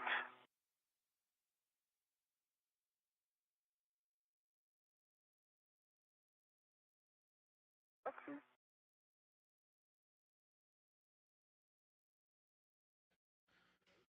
We are approaching 19 minutes into today's EVA activities as NASA astronauts Nick Hague and Sonny Williams continue to communicate as they make their way over to the first task of the EVA, which is to remove and replace the rate gyro assembly unit number 2 that has been given the command to be powered down in anticipation of this remove and replace.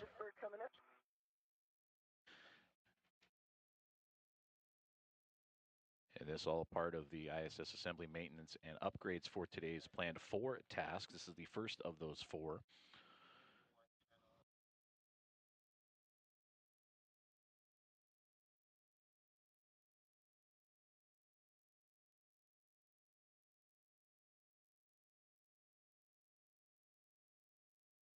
That is astronaut Nick Hague in the red stripes moving into position with Sonny Williams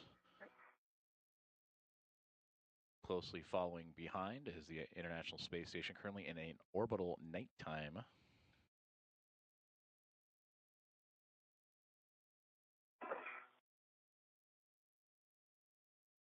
I'm crossing over each other. I see it here in front of me. Okay. And there's a great look at Expedition 72 Commander Sonny Williams with Nick Hague just above her on the truss of the International Space Station, translating across that truss to begin work on the rate gyro assembly unit number 2 replacement. I'm over on the seated cart, Jeff. A-firm. Sonny, you're going to head out to the starboard seated cart, and once you're there, you can stow crew lock bag 1 on any of the seated cart square grids. We're going to have you do an APFR task. Okay. Look.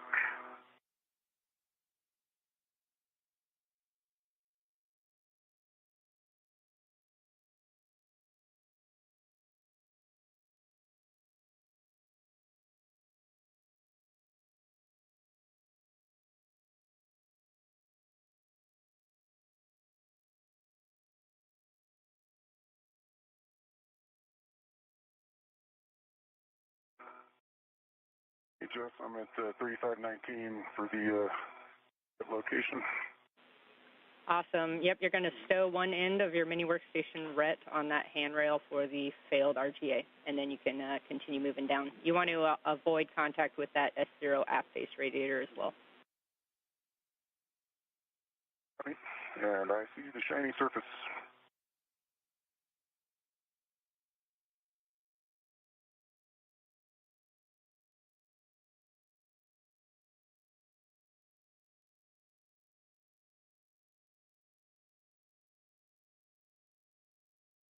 Got a good hook down on 3519 with one end of the RET.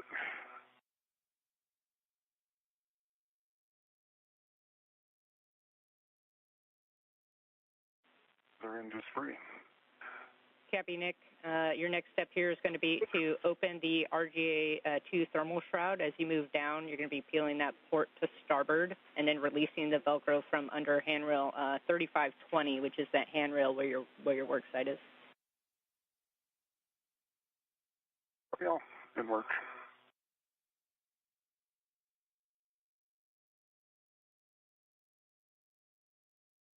Hey, getting the lock bag is connected.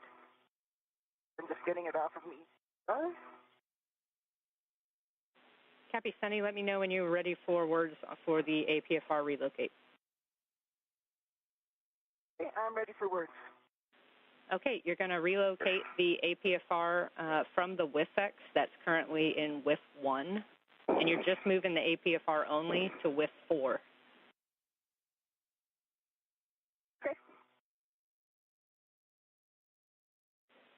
Got a tether on it. Copy.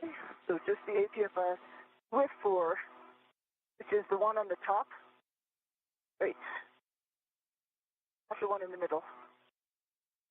Correct? WIF 4 is going to be the one on the top it's actually going to be port side of the starboard pseudocart. Yep. Port and hop up. Yeah, A-firm. That's a good read back. And then you're looking for a clocking of 3, and then I have the other settings for you when you're ready. Clocking of 3. 23.5 minutes into today's EVA, you're seeing Sonny Williams adjusting the portable foot restraint systems in preparation for today's first task of U.S. EVA number 91, the removal and replacement of rate gyro assembly number 2. For Sonny Williams, this is EVA, her 8th spacewalk into the vacuum of space, nearly more than 18 years after her first. As for Nick Hague, this is his 4th, and he'll be seen in red stripes on his suit. His first since August of 2019. No. Okay. Met handrail 3520.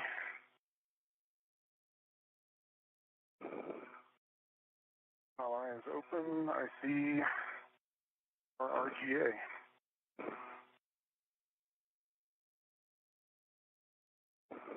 Going to work on temp stowing our auxiliary bag. Yeah, copy, Nick, that you're down there at 3520. You can attach the other end of that pre-staged RET to the failed RGA now and get that off your mini workstation. All right, I got the collar to move, Jeff. Maybe I'm not getting it far enough.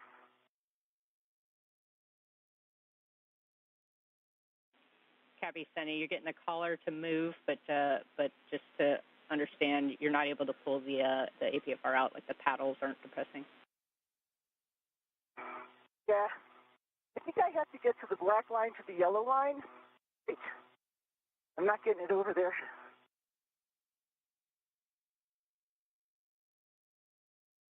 Just is not allowing the paddles to be depressed.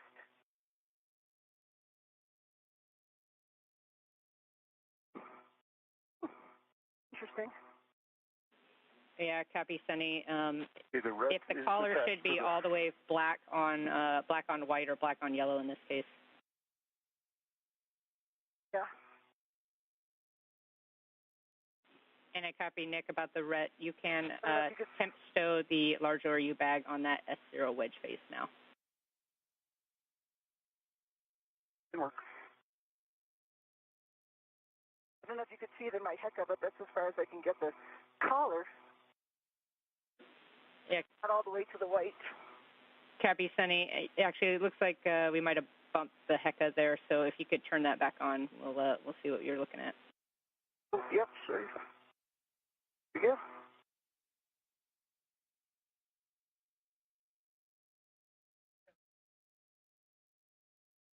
You back with me? You there? We're back with you. Sonny? Okay.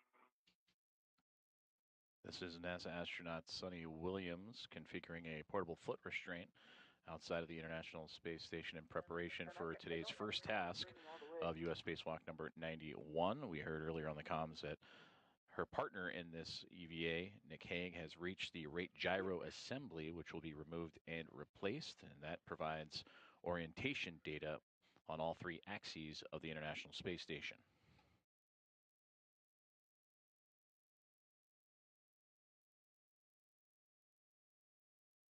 Nick, are you ready for me over there?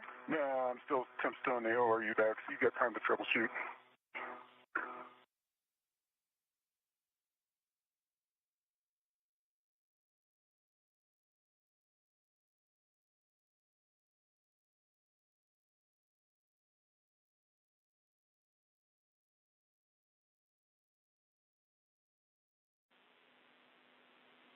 Yeah, Sonny, we don't have a whole lot of good workarounds here, but the feedback that I'm getting is just trying to get that collar rotated all the way, and like I see you going back and forth on the collar as well, trying to get it loosened up, and then just making sure with the WIFX also kind of moving with you a little bit, that we're staying as perpendicular to it as we can as we're pulling out. Yeah, if I can get the paddles, I'll definitely do that, but I don't know if I can get that collar all the way over to the white. Yeah, we copy. It's right to the edge.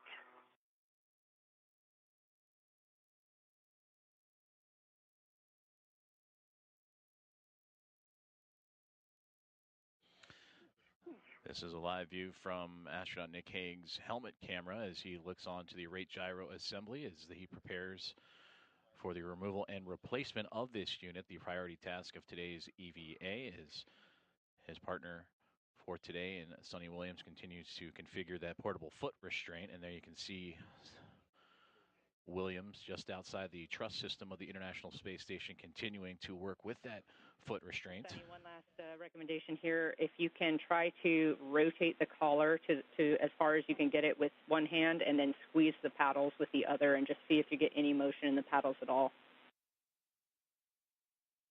Yeah, I don't get any motion at all.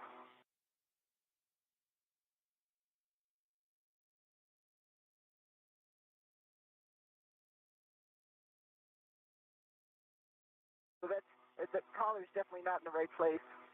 I don't get the paddles to move at all.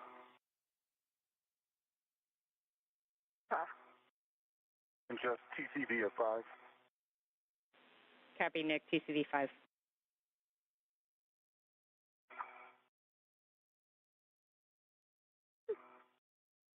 We had any problems with this one before?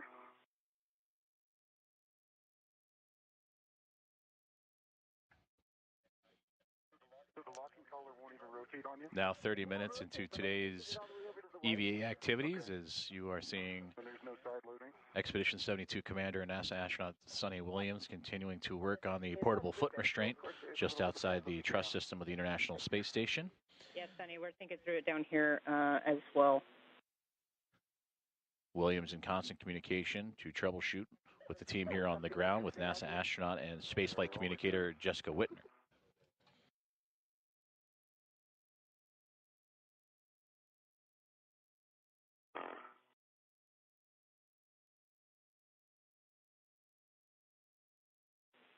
All right, Sonny, with that, it sounds like this APFR has given us trouble in the past, so you're kind of confirming something we may already know. That said, at this point, we're just going to leave it where it's at, and if you can just put it back in its original config, black on black, and then we'll get you inside the truss. Black on black. Copy.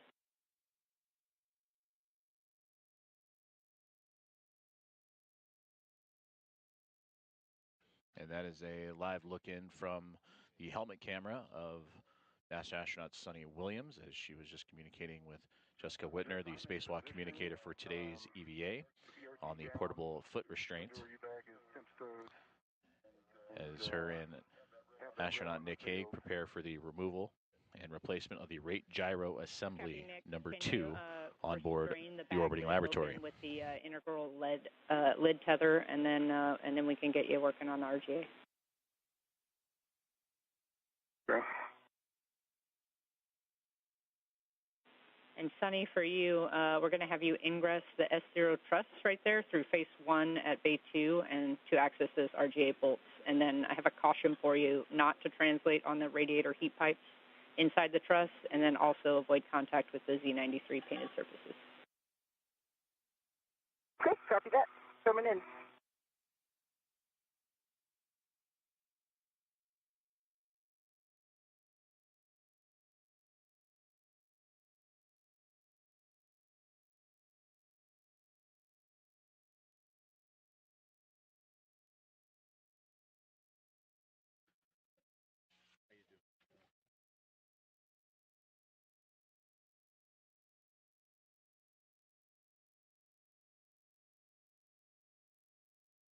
All right, Nick, I'm on the other side, as you can probably see.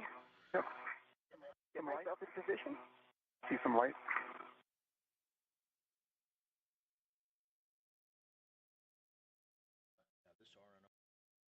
In Houston, you'll probably see little flakes of Z93 off this unit. It's like it's liberating from that same spot that was missing some before. Edges are crumbling off.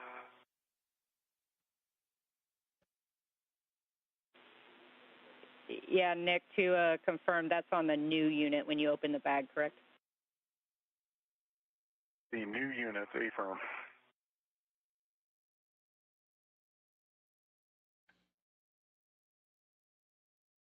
All right, Nick, I have my BRT down on 3507. My waste tether down on 3527. Great. Place here.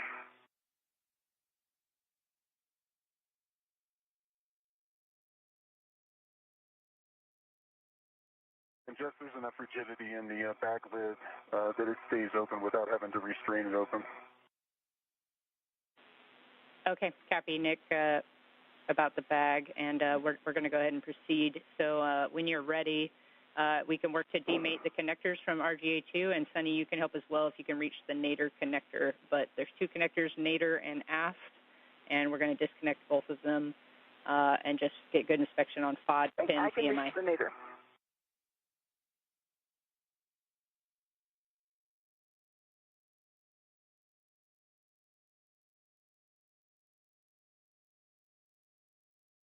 My hand right on the nadir one when you guys are ready. Go ahead. And we are ready for you to disconnect. Over center. Looks like good release. Over center. One goes towards me. Towards you. Yep. A-firm. Oh, no, I'm sorry. Away from you. No, you were right. Towards you. I see it moving. It comes straight out. It looks like it's turning sideways a little. Try pulling back on the... No, you got it. Okay, I see no FOD. That's an EMI band. Good EMI band. Let me get down and take a look underneath.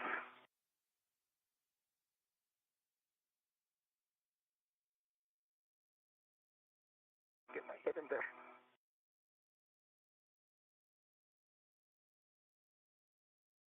As far as I can tell. Oh, that looks good. No FOD. My band. All looks good on this field. Good. Okay, I'm going to move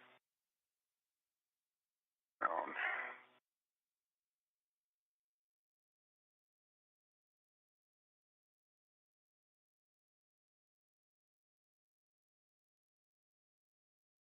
Okay. Just removing my electrical on that outside.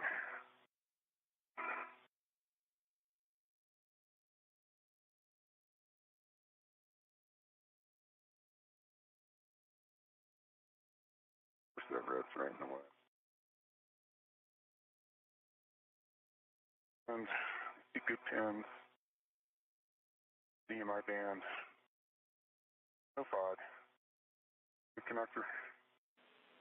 Copy, those are good inspections. So, Nick, if you need to, you can release those TA clamps. If you don't, you just want to restrain the connectors clear of the work site. And that's enough to do. Perfect. That's good. All right. Okay, and once that's good, both of you can get out your PGTs, and we'll work to release these bolts. Good work. Right.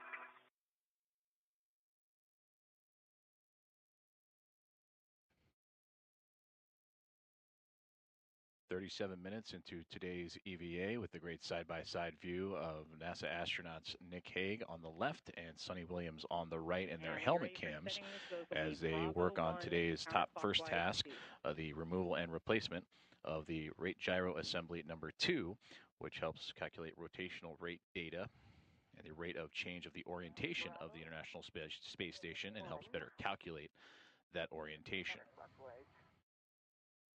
This rate gyro assembly number 2 originally installed back in September of 2009 as a part of STS-128 and Space Station Assembly Mission number 17.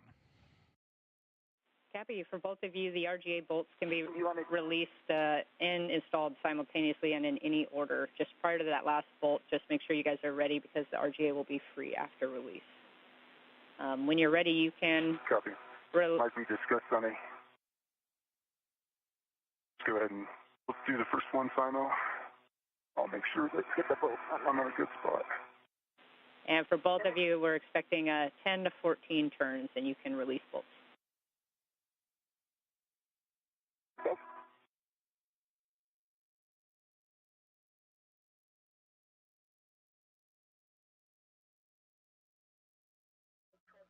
out. And a great view there of the tools being used to release the current rate gyro assembly unit in preparation for the removal and replacement with the backup unit.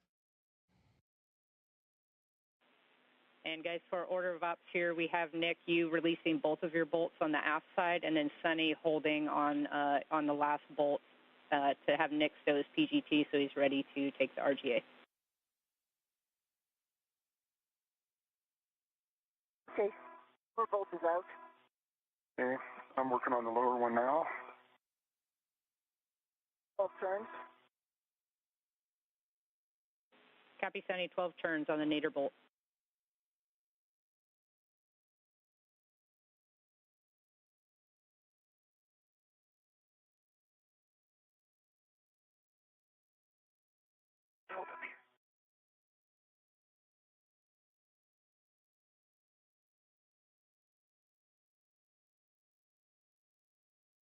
Okay, 12 turns on the Zenith, 11 turns on the nadir aft bolts.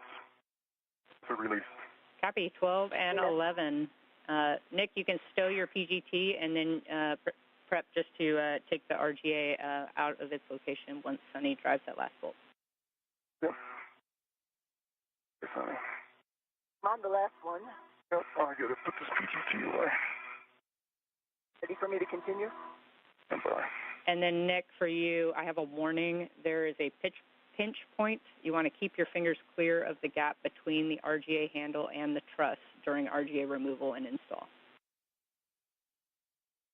I'm not done yet. Ready? Yep, I'm ready for you to release. Okay, 11 and 11. Sorry, 12 and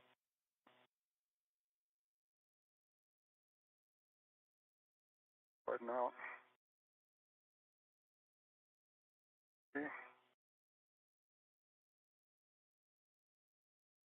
And a great view there of the release of that rate gyro assembly number 2 from the view of and perspective of NASA astronaut Sonny Williams, who just released that last bolt. And it's currently in the hands of NASA astronaut Nick Hague, just across her field of view. And the replacement unit, this RGA number 2, will help calculate the rotational rate data of the International Space Station. For Sonny Williams, she is currently inside the S0 truss of the International Space Station, which is quite near the midway point of the backbone of the structure of the orbiting laboratory.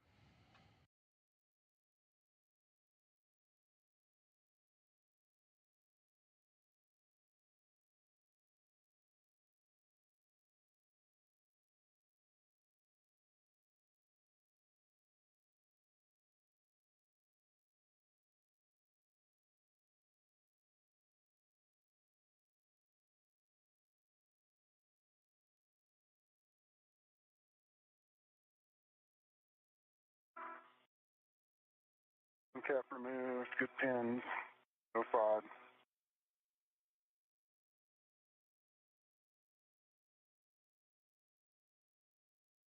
Copy the inspection.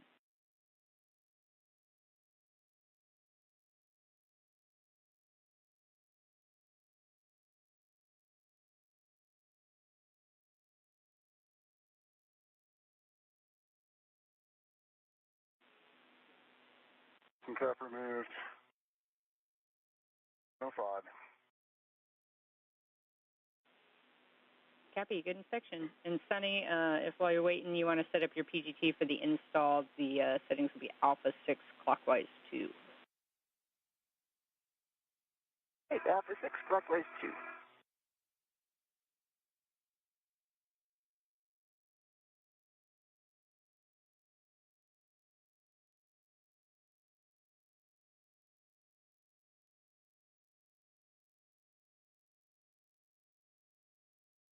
Now 43 minutes into today's EVA, and the first planned task of the remove and replace of the rate gyro assembly. The assembly unit number 2 has been removed from its original position aboard the International Space Station on the S0 truss, essentially the midway point of the backbone of the orbiting laboratory. And you saw from the helmet cam of Nick Hague, the NASA astronaut, that he was beginning to uncover and bring out the replacement unit that will go in its place. And this is a view from Sunny Williams' helmet cam. She is inside the truss system and will await the arrival of that new unit. And there you can see Nick Hague just across her field of view as they now begin to move the new rate gyro assembly unit into place. Sunny, we're going to drive the bolts to hard stop 9.5 to 13 turns.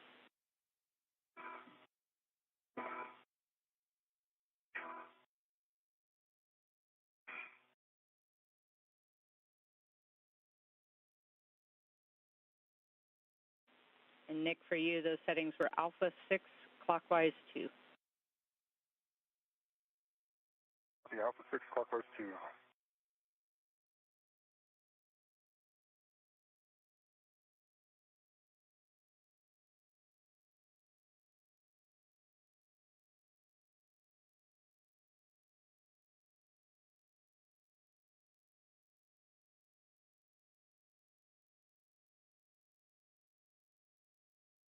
Okay, lower 16 turns.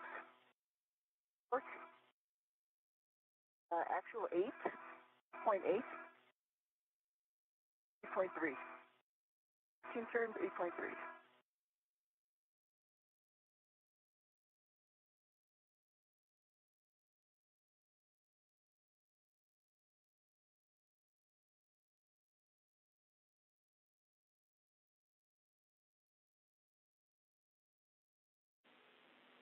Copy, Sunny. We heard 8.3 and 12 turns. Can you confirm green light on the nadir bolt? Light on the nadir bolt. Copy. Thank you. That's good bolt. And my nadir bolt is installed. Got 13 turns. Actual torque of 23.3. Green light. Copy, Nick. Nadir bolt.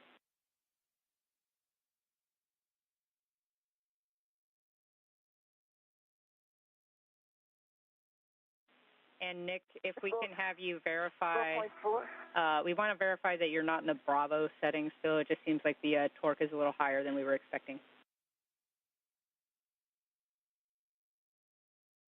Yep, I was in Bravo.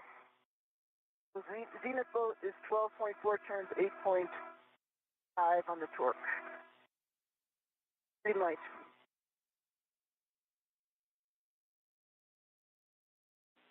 Copy, Sunny. That's a good bolt for the zenith. You can stow your PGT and hold for a second. Roger. Okay, working on the last bolt. The 6 set. And Nick, if we can have you pause for a second, we might have you back out that lower bolt. Okay, got one turn on. Pausing. That's fine, Nick. We'll just have you hold there. Copy you on your one turn.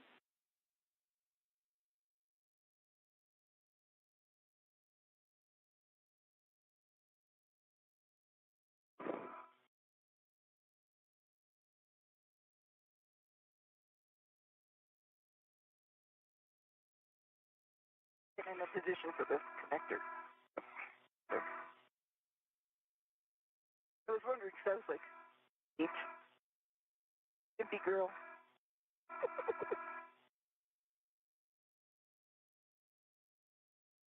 Kicked a lot harder than I was expecting.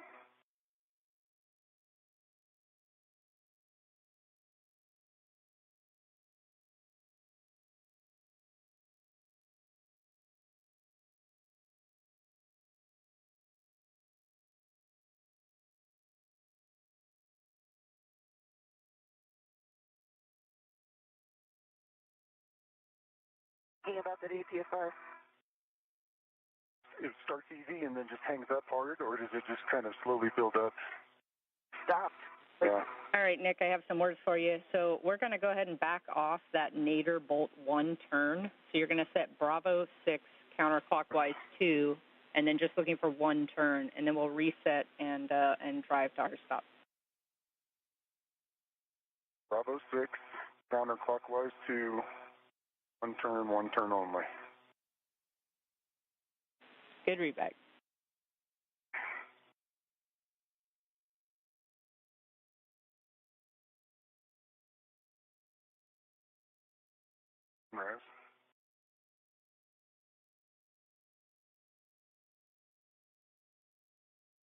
1 turn. Copy. We're going to set now Alpha 6, clockwise 2, and then you can drive to hard stop. Alpha 6, clockwise 2 is set.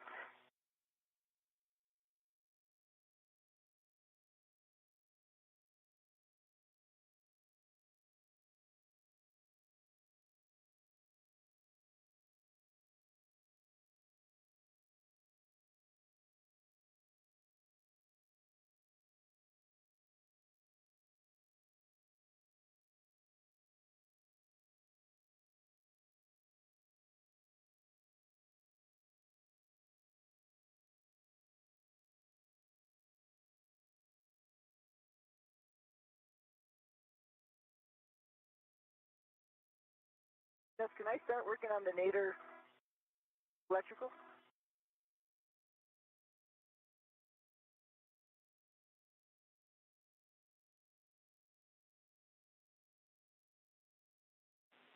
Yes, Sonny, we're just going to have you stand by until we get this this bolt drove. Okay, Jeff, I got good green light, 6.2 actual torque, and 1.03 turns. That's the wrong setting. It was on Alpha 4.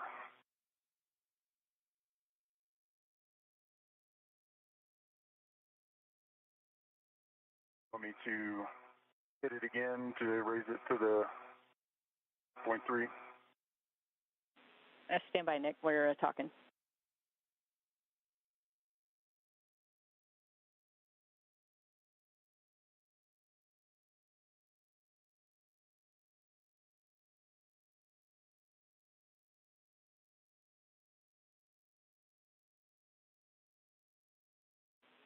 And Nick, you can just switch up to Alpha 6 and then do it one more time for us.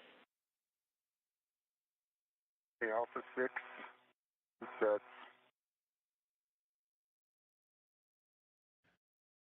Just over 50 minutes in today's EVA tasks, as you hear and see the work being done by NASA astronauts Nick Hague and Sonny Williams on attaching the replacement unit of the Rate Gyro Assembly Unit number 2 that measures the rate of angular motion of the International Space Station, making sure that the torque and all the proper settings are correct for this replacement unit.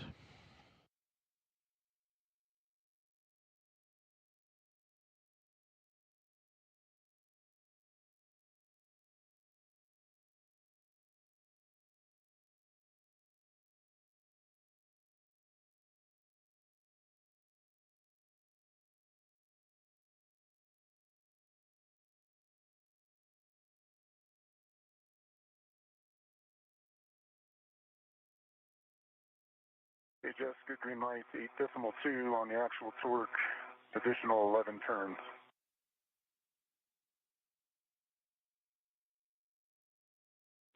Copy, Nick, and can you confirm green light? Good green light. Copy, that's a good boat. You can stow your PGT.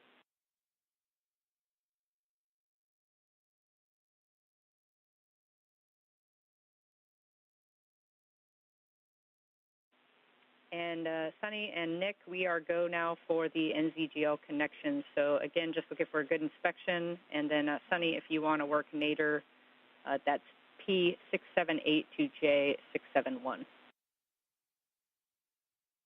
Okay. Good inspection before. Good inspection on my connector. Pins, no fog, good EMI band. Copy, Nick, and you can connect the aft as well. That's P680 to J673. Copy. Made it over center. Copy. Made it over center on the nadir one as well. Not quite over center. Copy, and to confirm, the TA clamps are still closed. The clamps are closed. We're still working on the nadir. Push that? You can push it from your side? Yeah, I'm going to reach in. Your confirmation of good bolts to connect the new Rate Gyro Assembly Unit to its new position in the S0 thrust of the International Space Station. And now NASA astronauts Nick Hague, which that is his viewpoint that you are seeing on your screen now, alongside with his partner for today's US 91 EVA, are connecting or reconnecting the rate gyro assembly.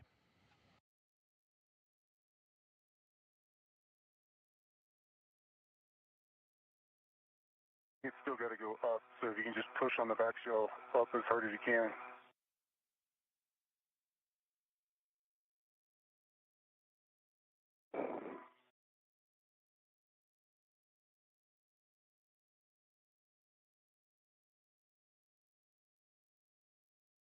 Almost there. Oh, boy.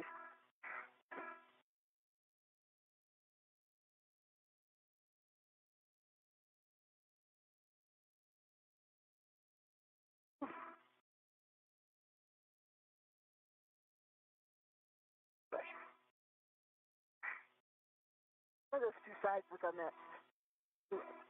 The sides? Yeah. Is there any gap in between them? There's no gap. It looks like the soft dock was aligned. We've got the back shell most of the way up. Just a smidge short of over center. Yeah.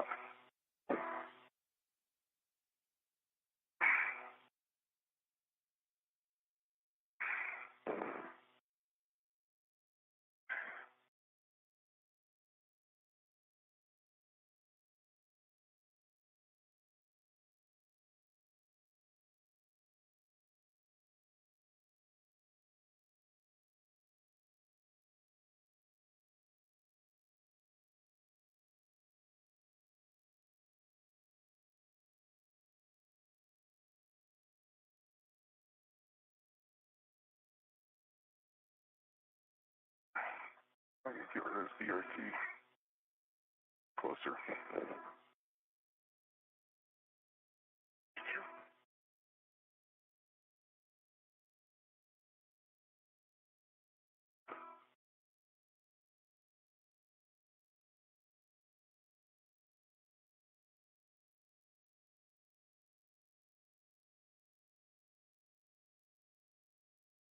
Over center now.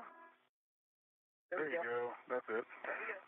That took no force once you got it there. Yeah, I had to get upside down to do it. Outstanding. So they're both made it over center, Jeff. All right, awesome work.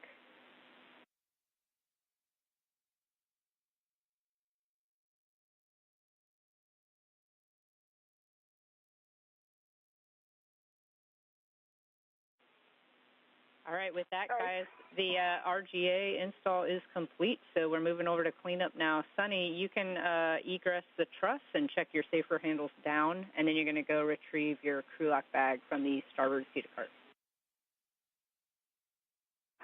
Work. Nick, for you, we're going to relocate the bag ret from the spare RGA to the failed RGA zenith of you. Good, cover that. And Nick, once you do that, you can then disconnect the other ret that's on handrail 3519, holding the failed RGA, and then stow the failed RGA in the ORU bag.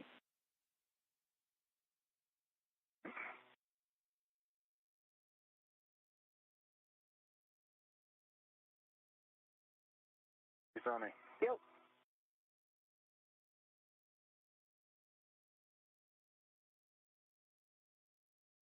Yeah. All right, you got the moon behind you too. I'm gonna keep moving. Got it. This is Mission Control Houston. As you've heard, the first task of today's spacewalk is now complete. The replacement of a failing rate gyro assembly, RGA number 2, has now been replaced with a new healthy unit. That task completed at the 56-minute mark into today's spacewalk. And the Attitude Determination and Control Officer here in Mission Control has been given the go to power up that new unit. Nick Hague and Sonny Williams, almost an hour into today's spacewalk, will now stow the old rate gyro assembly back into the airlock before they press ahead to the next pair of tasks in which they'll split up, with Nick Hague conducting the installation of patches in the nicer telescope payload on the outside of the International Space Station. Sonny Williams will be working on the zenith side of the station to replace a planar reflector, one of the navigation tools on the zenith side of the International Docking Adapter, to which the Crew 9 SpaceX Dragon transport vehicle is currently docked. Copy, Sonny. Can you check that your safer handles are down? I don't think we heard it. Yeah, sorry about that. Go ahead.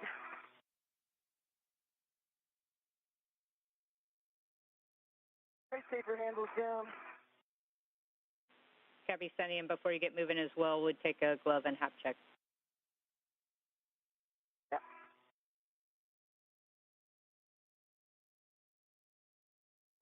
Left safer handles down. Ups are nominal. Hap is dry. Just to reset where we're at the 1 hour mark into today's spacewalk, the 273rd in support of space station assembly, maintenance, and upgrades. You're hearing the voices of the two crew members outside the station, Nick Hague and Sonny Williams, and our spacecraft communicator here in Mission Control, that is astronaut Jessica Whitner.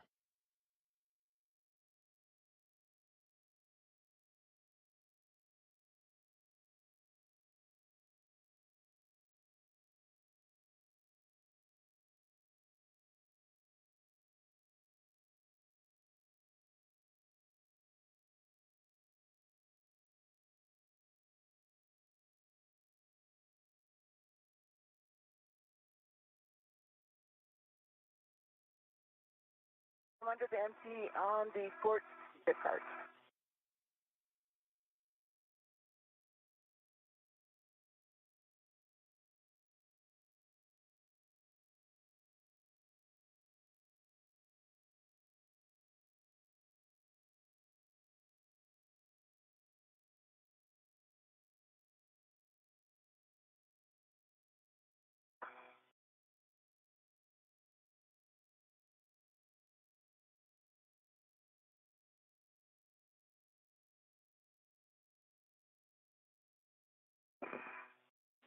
And hey, Nick, for you, we saw you just put the failed RGA in the bag. Did you see any flakes from the failed RGA come out of the bag or anything when you did that? No, I haven't noticed anything coming off the failed. The only thing I've noticed is the stuff coming off what we put in. And since I pulled it out, I haven't seen anything hanging around in the bag. Okay, Nick, copy. And if we could just have you hold there for a second. We're talking about the RET configuration in the bag and potentially making a change to reduce the amount of flakes that may come off of the failed now. Okay. Hold here. And Sonny, for you, I do have APFR settings when you're ready. Okay, stand by.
Okay, the bag is connected to the APFR.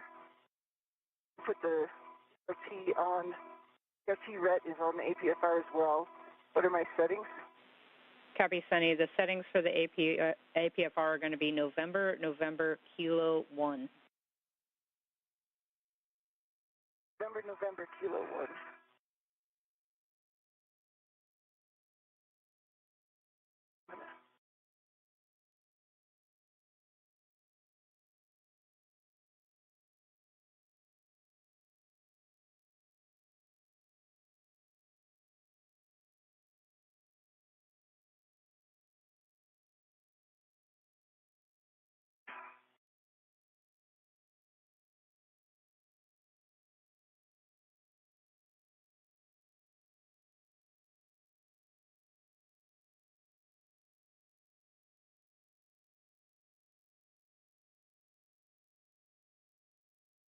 I think I'm going to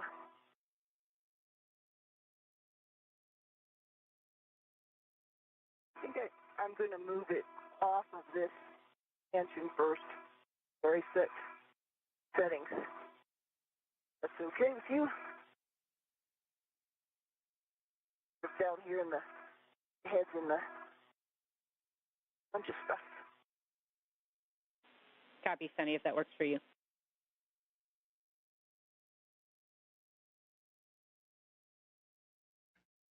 Just over an hour and 4 minutes into today's EVA, and there you see a great view of NASA astronaut and commander of Expedition 72, Sunny Williams, making her way away from the S0 truss, which the rate gyro assembly number 2 had just been completed with the remove and replace of the old unit to a new one that has just been approved to be powered on. And then also in that field of view, you see the SpaceX Dragon for Crew 9 off into the distance, as both Sunny Williams and Nick Hague will stow the old rate gyro assembly unit here shortly before continuing on with today's planned tasks. And those tasks will include the removal and replacement of a Harmony Zenith planar reflector, which is actually close to that Dragon spacecraft, as well as the installation of a neutron star interior composition explorer patch, or the NICER X-ray telescope experiment, and prepare the alpha magnetic spectrometer patch panel for future upgrades. All right, remind me just this pitch setting here. November, push in, unlock, unlock. And from saying November is correct.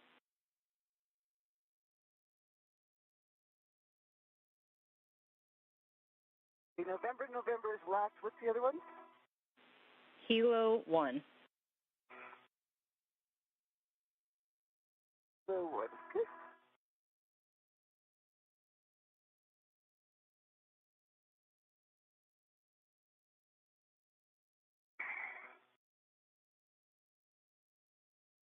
I have a large ORU on my BRT. Copy, Nick. Large ORU on your BRT, and can you confirm the thermal shroud is closed? I'm working on it. Copy. Trying to get the BRT on ORU before I have to on my safety so they're getting the wrong way. Copy, no problem.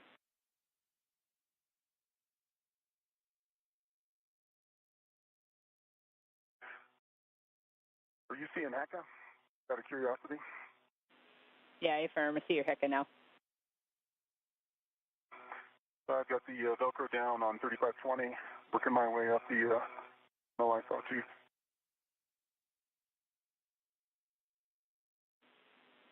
All right, that looks good, Nick. When you can, perform a glove and hap check, and then we'll get you translating back to the airlock. Got it. It's Sunny for you. Once you get the APFR set, just verify the pitch knob's locked and can be depressed. The pitch knob is locked and can be depressed, yes. In its correct setting, I'm going to put it on my BRT. Copy.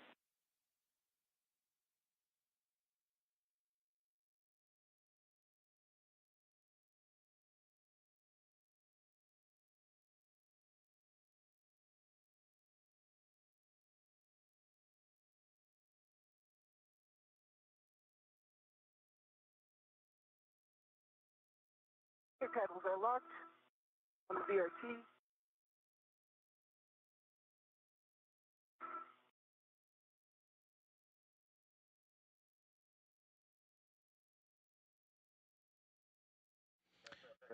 You should be able to seat down.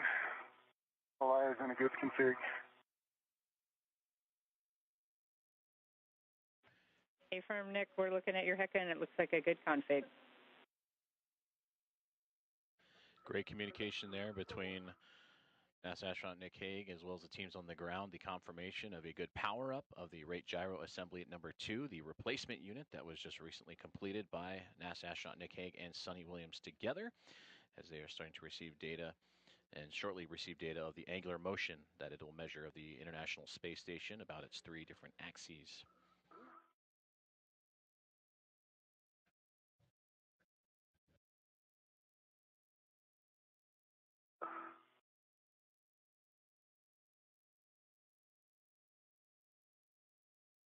Eyes on the GPS antenna after it leads off. Continuing down phase 2. Okay, Nick, where are you right now? Phase 2 coming down on phase 1. I've got the ORU bag. Okay. I'm just getting my BRT and my wheeler bag and the APFR behind me. Okay. And I'll start moving. I see your safety tether. Okay.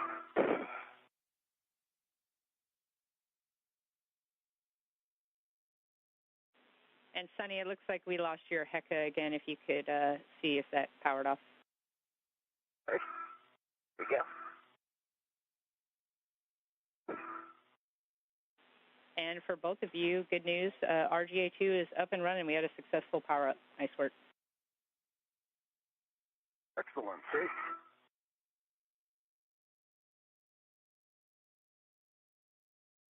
Under the MT? I'm just on the starboard side of the lab. And Sunny, I think I hear you're translating now. We just want to make sure we're pressing the seat to cart brakes. Right. With something else. That's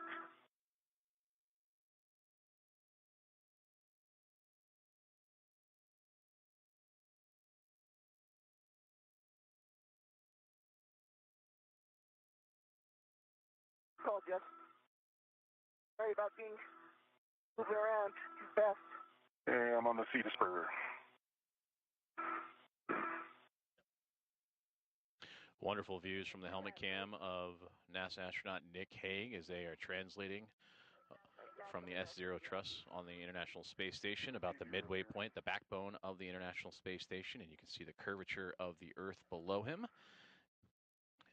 And there is the Quest airlock right in front of him as he moves to go and stow the replaced rate gyro assembly number 2. As for NASA astronaut Sunny Williams, she is making her way to the space-facing side of the Harmony module in preparations for the next task for today's EVA, the replacement of a planar reflector that is used for visiting vehicles in their approach to the International Space Station. Press 2 times. Deport 1. Sorry, starboard 1.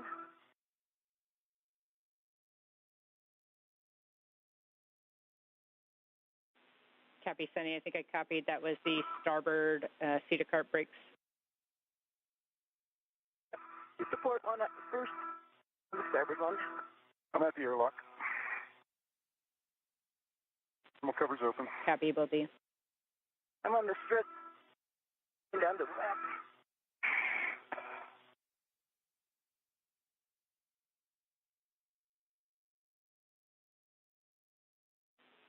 All right, Sunny, I have a couple words for you while you're translating. A few cautions. As you head outboard, you want to avoid contact with the deployed CBM pedals, grapple pin, target, and shaft. And then you also do not want to translate on the WETA stanchion. Okay. And then lastly, as you... Remind me the handrail, I'm putting my green hood on. Yeah, Affirm, I'm about to give that to you. The lab handrail 0272, it's going to be the forward in cone of the lab just above the cable tray.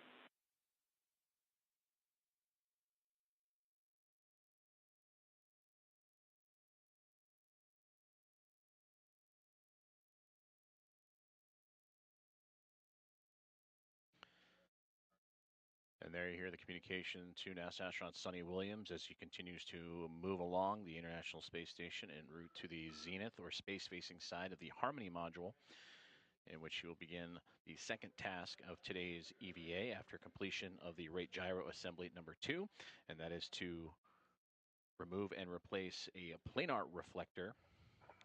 And that planar reflector is used among a variety of communications devices for visiting vehicles to measure distance and rate of closure.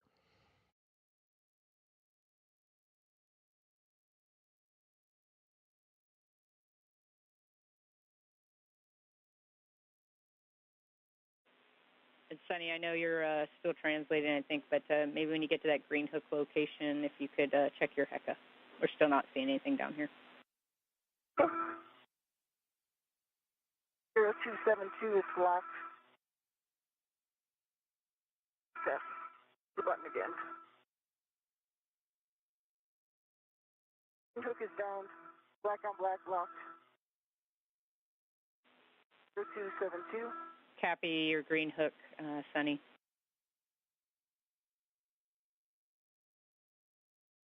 I'm on node 2. Affirm. See you moving on node 2 now, or hear you moving on node 2. We're still working to get your camera view up.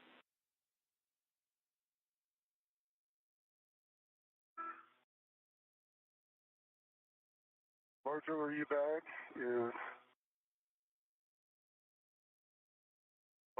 bag is on the airlock, large small. That we move by BRT red. Having the airlock bag bundle. Copy.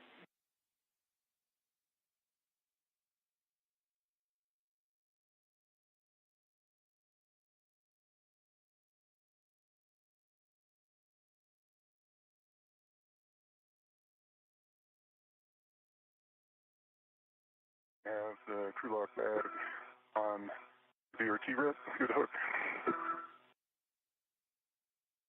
One out of the airlock. Copy, Nick.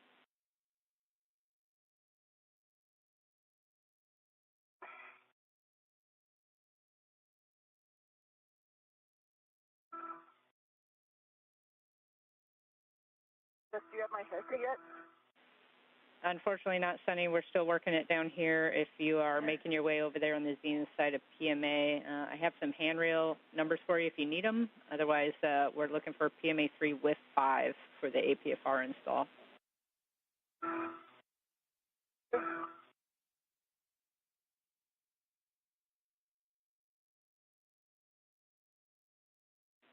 And Sunny, we just have one more request for you to just check that camera one more time for us. Sorry about that.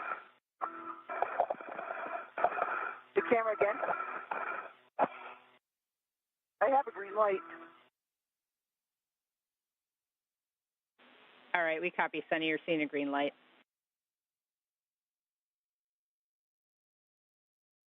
I'm at the vertical handrail right now.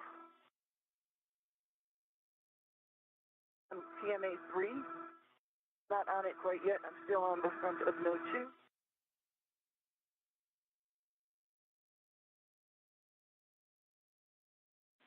Copy, Sunny. Thanks for the updates.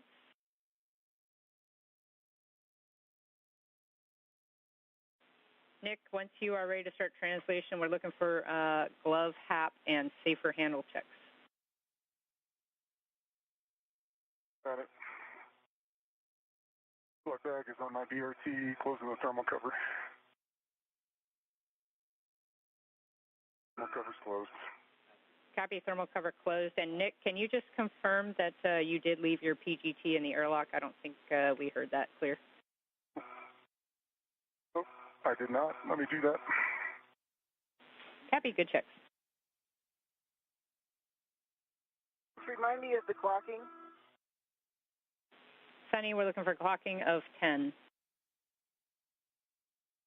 And that is on the single line? Affirm, that'll be single line clocking of 10. Still checking. Okay.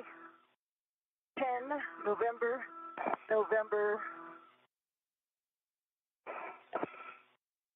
One. Let's get the other. Close.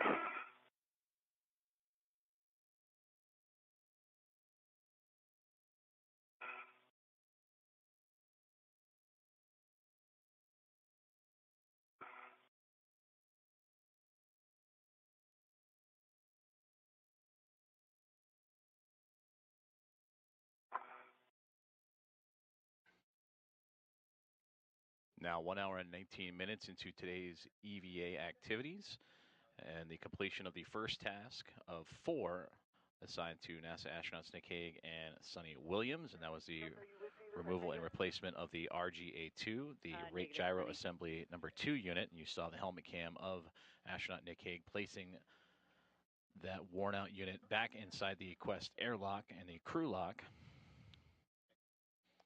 as NASA astronaut Sonny Williams continues to prepare for what would be the second task for her today, which would be the removal and replacement of the planar reflector, and that'll be just outside the zenith or space-facing port of the Harmony module that's currently occupied by the SpaceX Dragon spacecraft that brought Crew 9 to the International Space Station.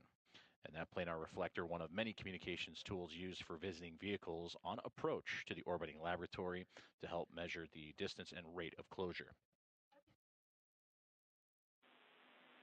And Sonny, we do have a big picture view of you from the lab starboard camera, but we're still working on your HECA.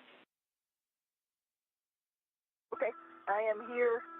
I have the crew-lock bag is still on the APFR. APFR is installed. I'm on the front of PMA-3, and below Dragon and everything. My head is way below it, so I am ready for the next words. Copy, Sonny. We're just looking for good words, black on black, pull twist test, and the pitch knob can be depressed for the APFR. Okay, black on black, good pull wiggle test on the APFR. Pitch knob can be depressed, yes.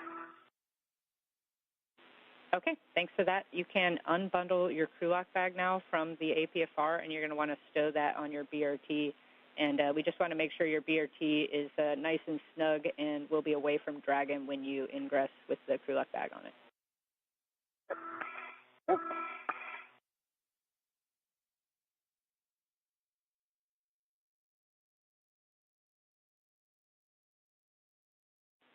And Sonny, we also have a request for you to power cycle your HECA when able.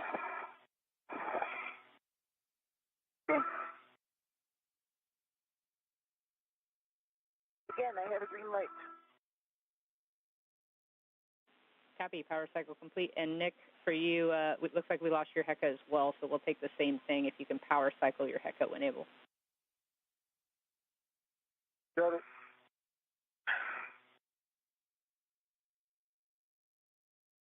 Tech is off right now.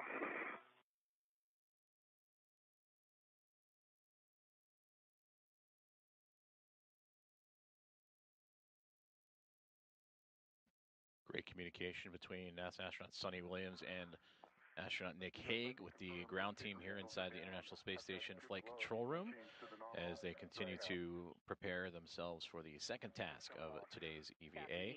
The view you see here is of Sonny Williams as she prepares herself for the planar reflector remove and replace. And you heard that communication, making sure that she is properly tethered and safely attached to the International Space Station. With that, when you're ready, you can begin your translation out to S3, the Bay 1517 interface. We're going to head up to NICER. Got it.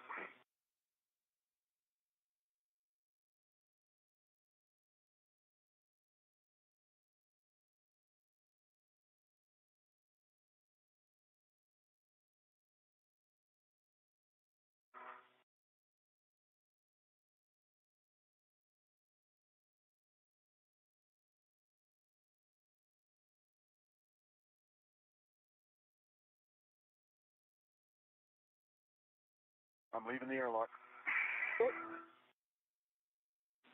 Copy, Nick.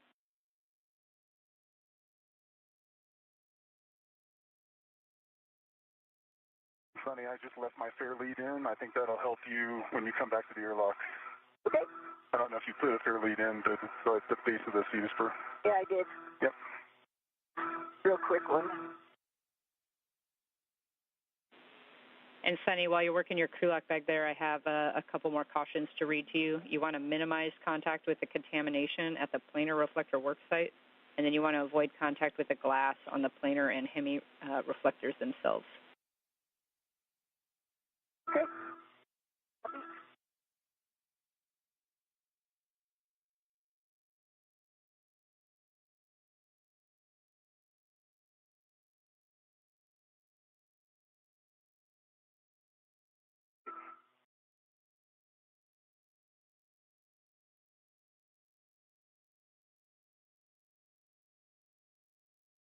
one.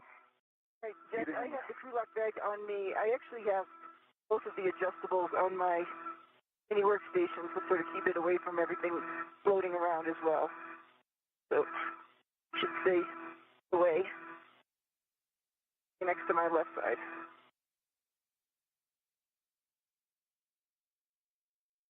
Are we ready for some pictures? Okay, Sunny, that's a good config with your bag, and we are go for photos. Okay. Remind me exactly what you want.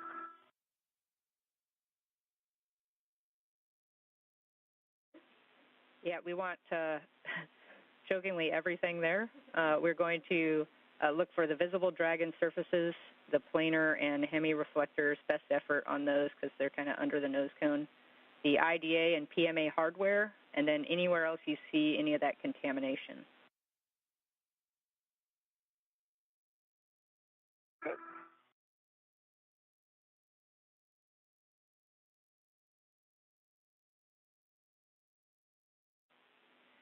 And Nick, we're still not seeing your HECA as well for your assay. We don't have a great camera view. I do have a green hook location. We saw the power cycle. We're troubleshooting on deck, but I do have a green hook location at mile marker 5460. The 5460. Good readback.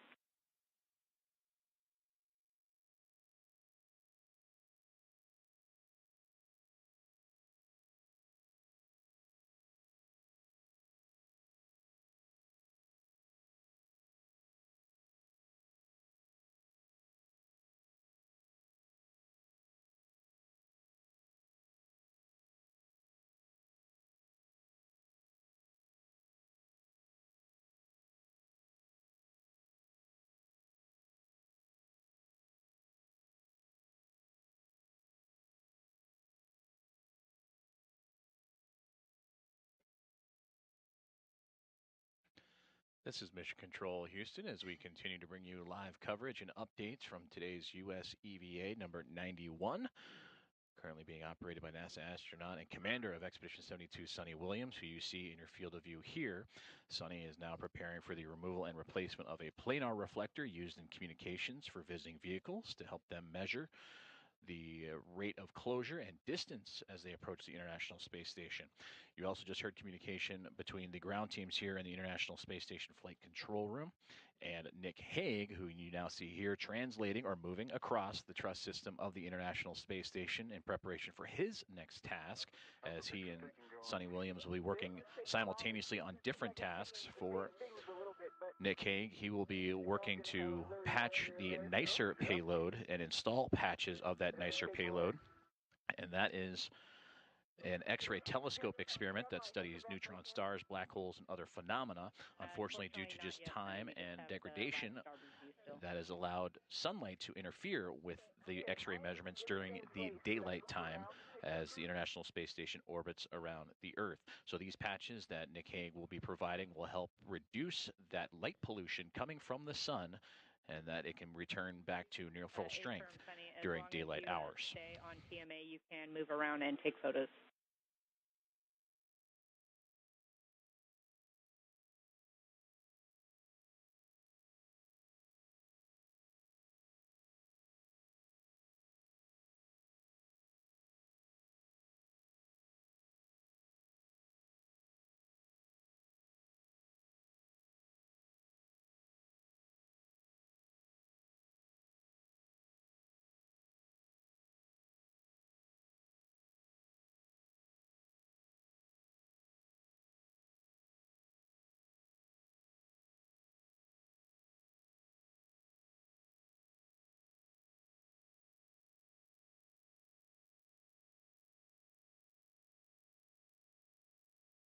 Jess, I've got a green hook down at 5460. Copy, Nick. Okay. Green hook down on 5460. You're going to stow that crew lock bag number 2 now on S3 handrail 3021. It's going to be the short handrail on the zenith edge of face 1 just above you. Copy. All right, Jess, should I try to get in the APFR? You ready for this? And Sunny, we actually have a couple steps for you ahead of time, but we're also on that lab starboard view, seeing your feet get pretty close to the CBM pedals.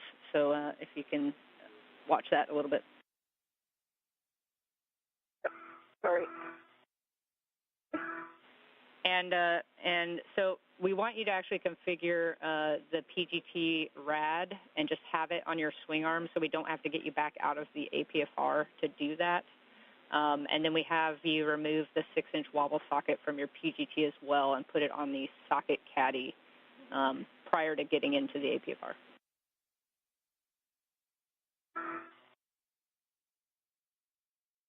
Okay.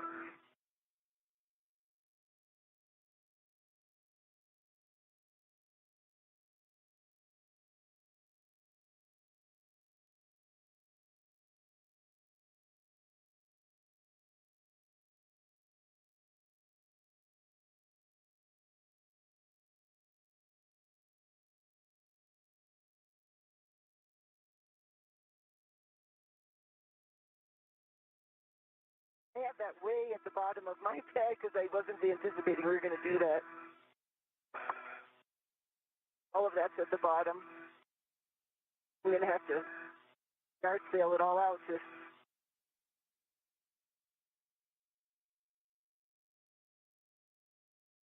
you want to do this? Really? Questioning. Yeah, Sonny, we're talking it down here. Just stand by 1 second.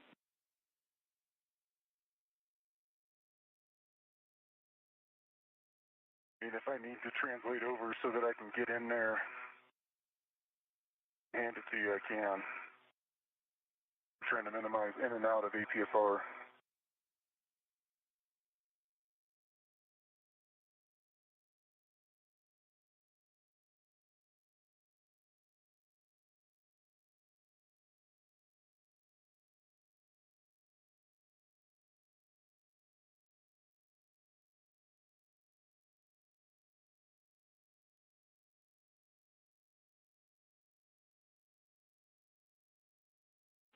Okay, Sonny, we were talking it over down here, and we think we don't actually need to configure the rad for this. If we end up needing it as a contingency, we'll just configure it later. That said, we're still going to have you remove the 6-inch wobble socket from your PGT and stow it on the socket caddy.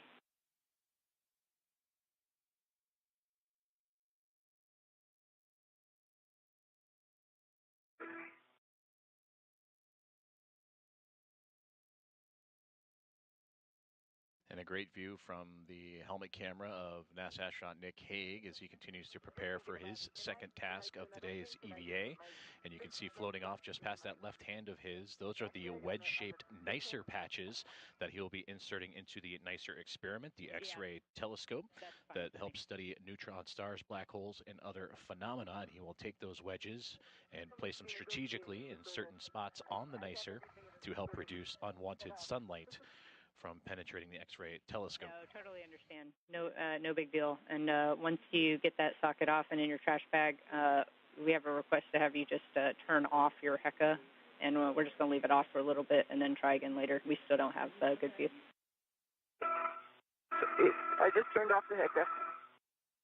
Let's see. No light. My light.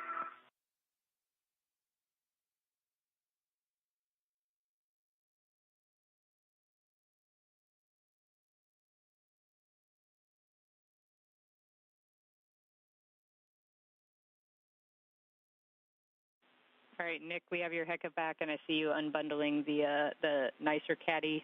When you're ready, that's going to go square scoop to the inner bayonet fitting on your swing arm. Copy. I'm about halfway through. Not. We did that intentionally. 6-inch wobble socket is off of the PGT. PGT is swung back in. Socket is going into my trash bag.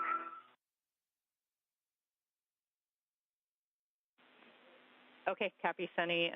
Socket in the trash bag. I have a warning I'm going to have to read you, so avoid contact with exposed IDA and Dragon hardware. And then just one last check to make sure mini workstation, tools, tethers, BRT will all maintain clearance prior to getting in the APFR.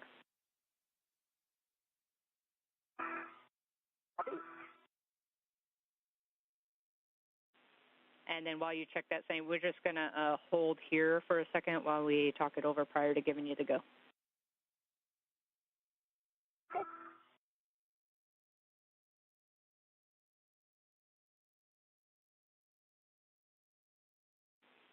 And Sunny, you have a go to repower your HECA now. Okay. Mark. See green light. Copy. Green light.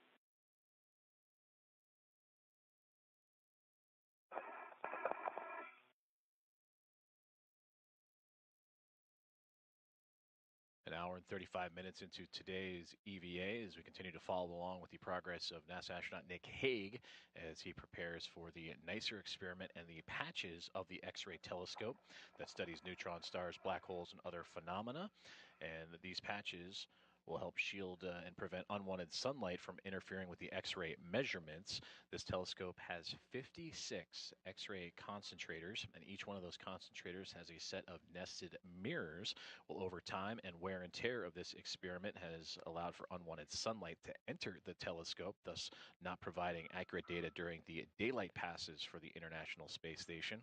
So what Hague will be doing is taking the caddy that you heard mentioned just a moment ago that has those patches. He will insert them in select spots around the NICER experiment to allow for its maximum capability both during the night and daytime passes to continue to measure those phenomena.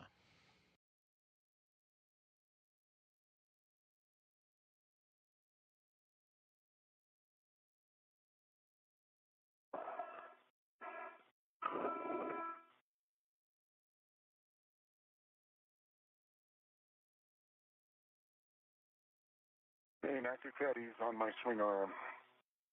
Thread hook. All right, copy, Nick. You can continue translation to NICER on ELC2. And I have a warning, avoid contact with the sharp edges on NICER star tracker hood and Fram crevices. Yeah.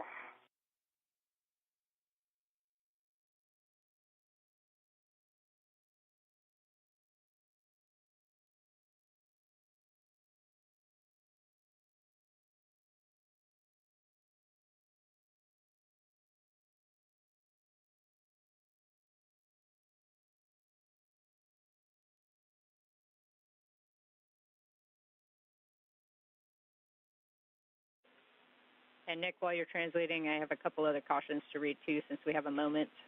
Once you get up to NICER, remember you want to avoid any contact with the reflective film, so either hand or tools. Avoid loads into NICER in station forward direction just to prevent it from becoming unhooked. And then allow any motion to dampen out prior to each interaction with NICER. And you can also use that closed fist once you get up there or a flat palm if you do need to react against the face of NICER while you're setting up your work site. Copy all. Yeah.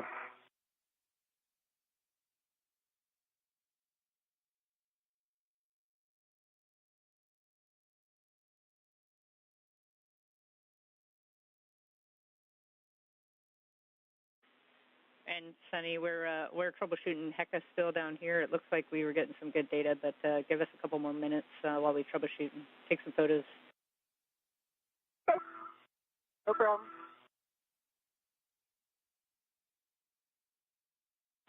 And 1 minute to hand over. Copy.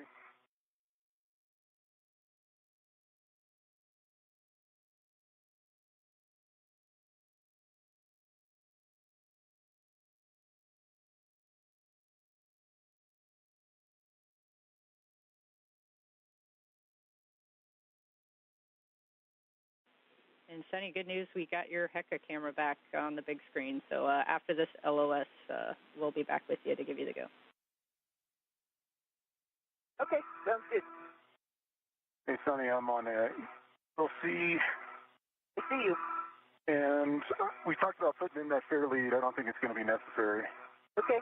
You're going to have plenty of translation room. You needed it.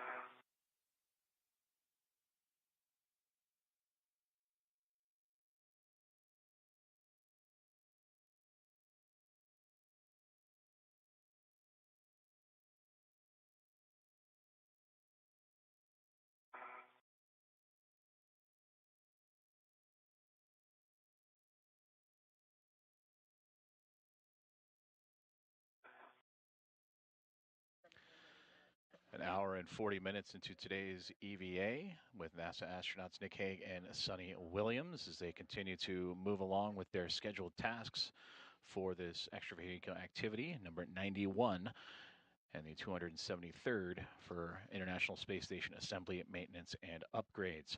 They have completed their first task, the priority task for today, and that was the removal and replacement, the R&R, if you will, of the rate gyro assembly number 2.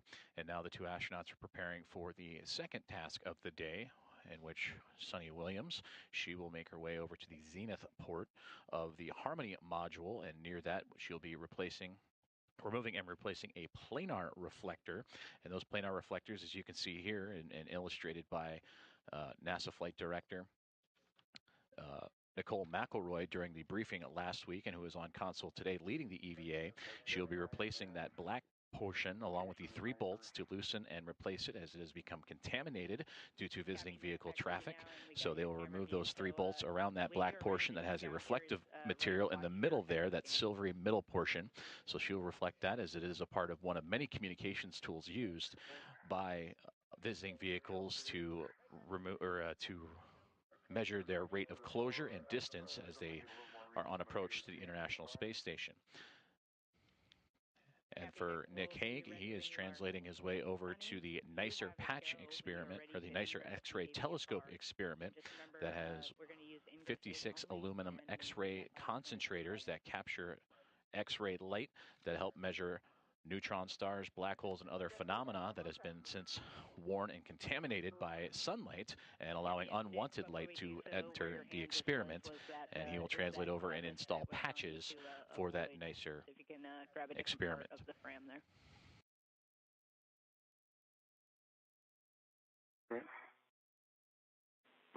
And Sunny, for you, just to repeat, you have a go to ingress the APFR, and you just want to use ingress aid only and just maintain that body clearance to Dragon at all times.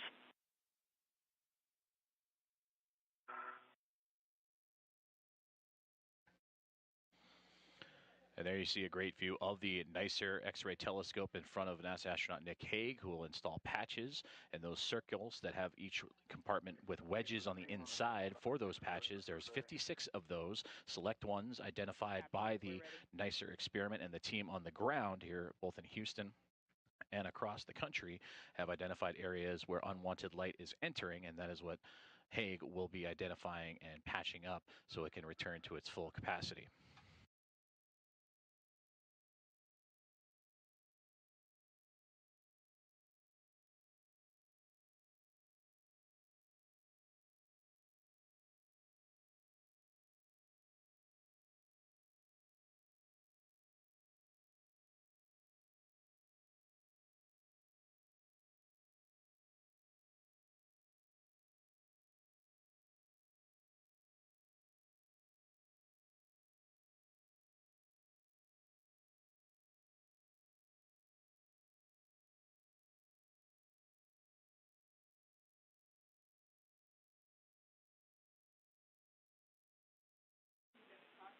And Sunny, it looks like your safety tether pack might be kind of trapped underneath the grapple fixture underneath you there. It's just prevent you from going up anymore.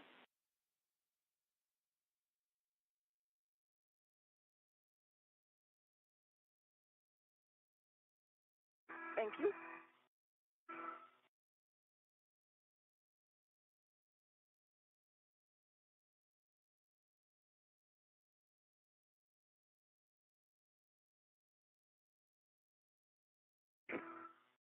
Okay.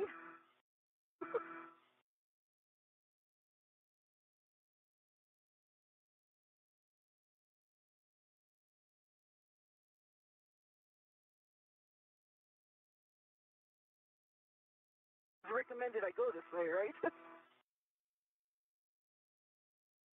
Oh boy. Well, we see you well clear, Dragon, so you're good to do what you need to.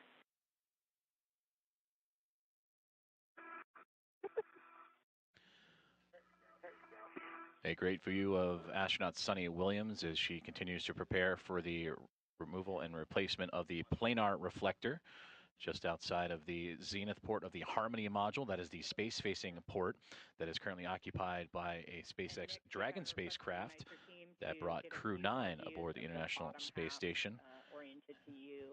That occurred back in late September, but the planar reflector is right there, just a few bits of distance away from that spacecraft, in which Sonny Williams will release 3 different bolts and actually replace the actual reflective portion of it all that both the Dragon and other visiting vehicles use on approach and docking to the International Space Station.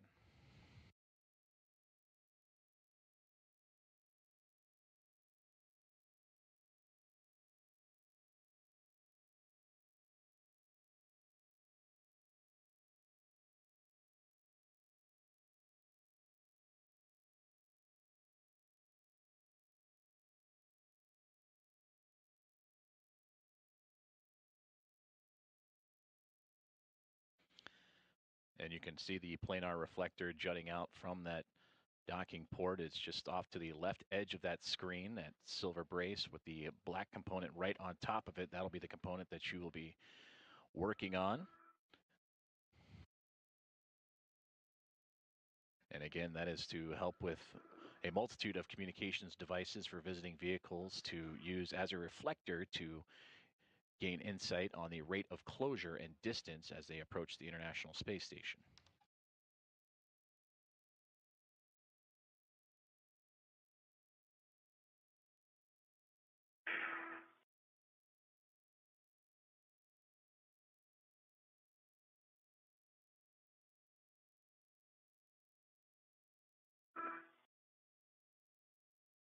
Give me a second. Try not to touch anything. I hear you. Yeah, Sonny, no rush on anything. Again, we're still looking great on time, so feel free to take a break as needed.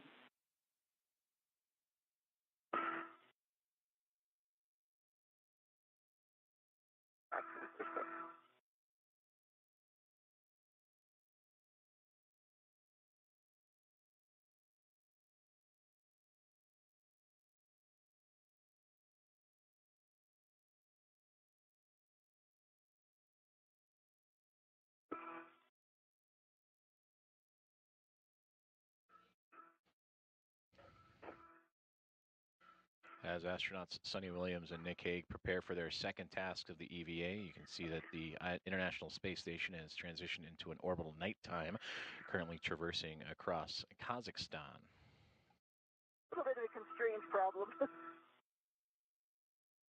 All of this happening as we approach an hour and 48 minutes into today's spacewalk.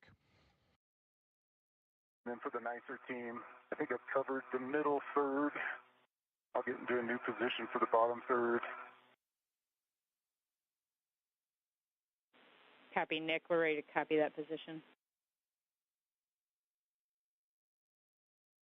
Yeah, and I'm sure if they're not seeing it, I can tell you that there is as much damage in wedge 1 as there is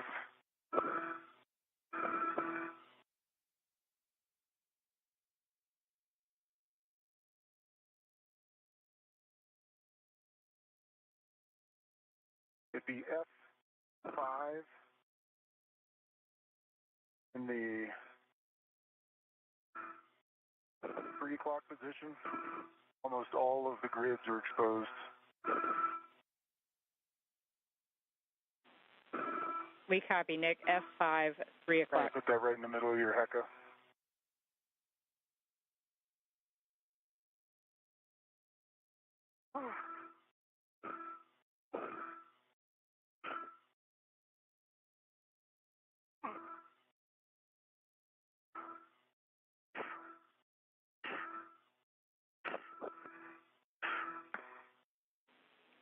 All right, Nick, once you're ready to start installing patches, we're going to add an additional patch to that location you called out. Okay. All right. My right leg in. And on my left.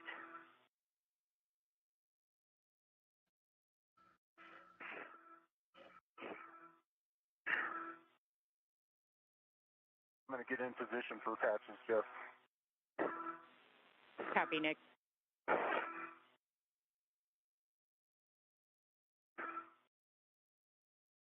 Yes, you have my HECA, right? Yeah, Sunny, your HECA is good.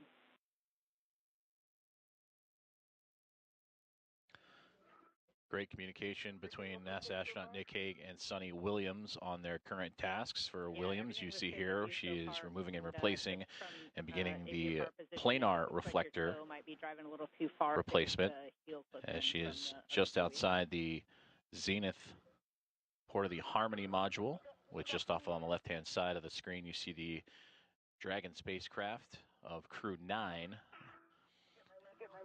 And just before that, you saw NASA astronaut Nick Hague doing a visual inspection of the NICER experiment, the X-ray telescope that has received damage over wear and tear and time, and additional patches, and upon review and visual inspection of the NICER, where additional patches and adjustments and improvements overall could be made.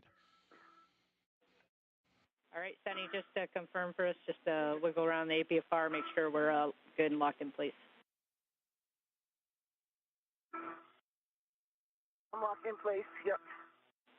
Yeah, nice work. That was a hard work site to ingress, so nice job. With that, we'll position your BRT now and that crew lock bag access while maintaining clearance to Dragon, and then we'll start getting the EVA wipe with the RET out of that crew lock bag.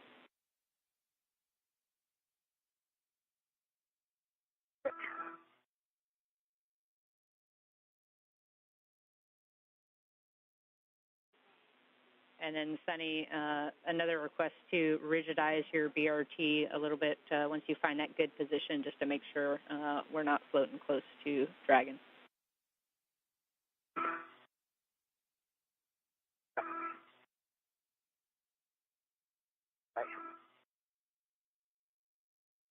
And, Nick, we see your HECA view and installing patches.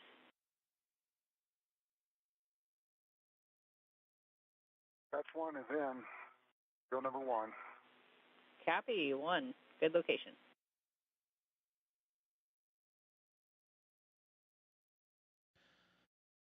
Nick Hague, as he begins the patching of certain pie-shaped wedges on the NICER experiment, the X-ray telescope that helps measure neutron stars, black holes, and other phenomena that have been damaged over time, and allowing unwanted sunlight to enter and throw off the X-ray measurements.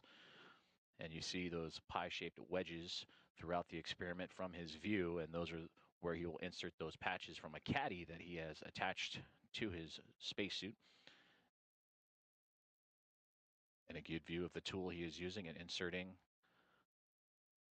a patch in strategic locations throughout the X-ray telescope.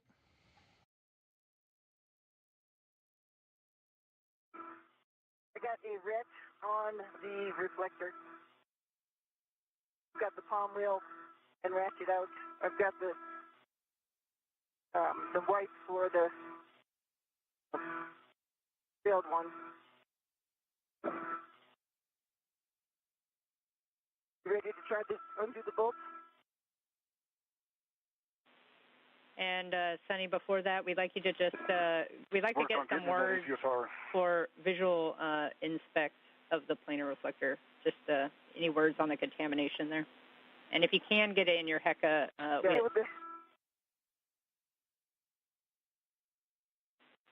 don't want to lean over too much, but it looks like it has white powder all over it, particularly on top of it. And as I'm looking at it, right-hand side, the forward side. The left-hand side, the aft side towards station, is not as dirty, but the whole reflector top has this white film on it, looks like. I don't know if it's dust or it's film. I'm not touching it.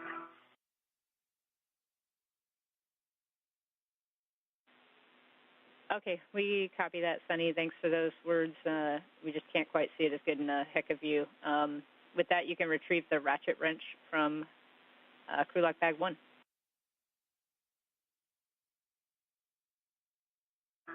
Try and take a picture. Yeah, and some pictures would be great as well. I have a warning and a few cautions to read to you when you're ready.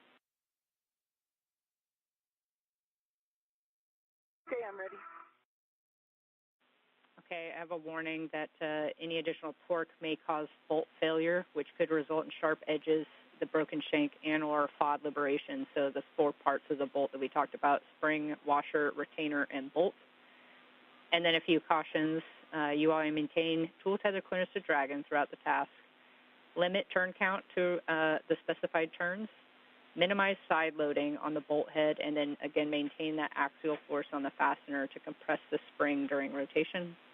And then lastly, the release failure torque of the planar reflector bolts is 29 inch-pounds, so stop driving as soon as any rise from running torque is felt.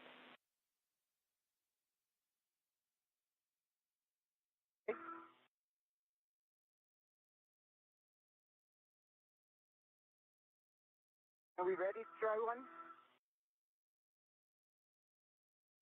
Okay, Sunny, we are go for you to start to release the planar reflector bolts. You can do that any order by hand using the palm wheel only, exactly 1 turn on each bolt.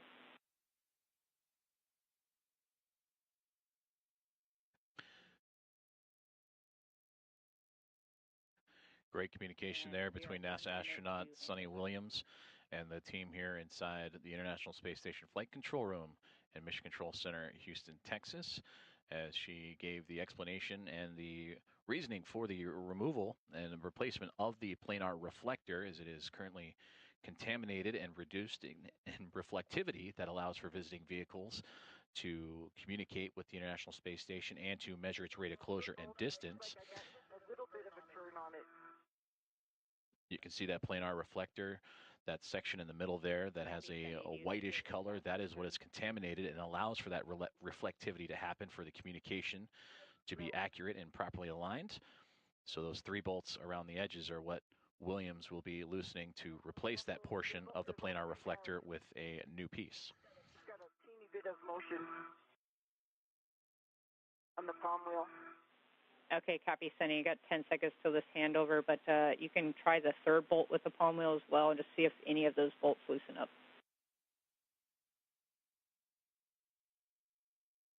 Sorry, which of the palm wheel?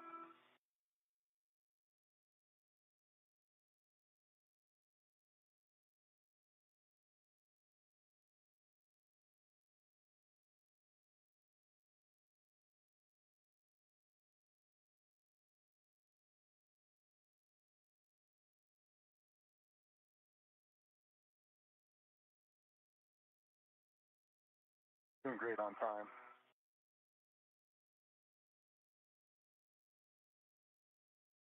See, there's a space between it and the...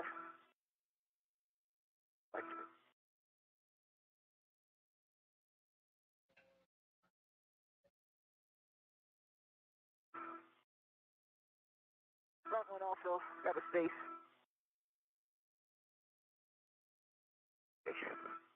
Taking a chill pill. Good idea. Rush. Just over 1 minute and 58 seconds into today's U.S. Spacewalk number 91, as you see a great view of the communications team on the ground in the International Space Station Flight Control Room. Handover, and we don't have your heck of views back yet, but can you repeat your last, Sunny? Yeah, I think I got a turn on the forward one and the aft one.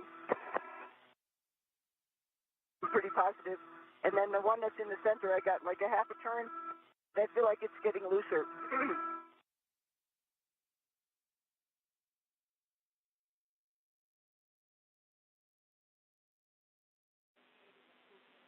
Copy, Sunny. I continue to try to undo them. Yeah, if you're seeing that bolt come looser, then you can continue, even if it's slow, and just trying to make small rotations there until we get to 1 turn.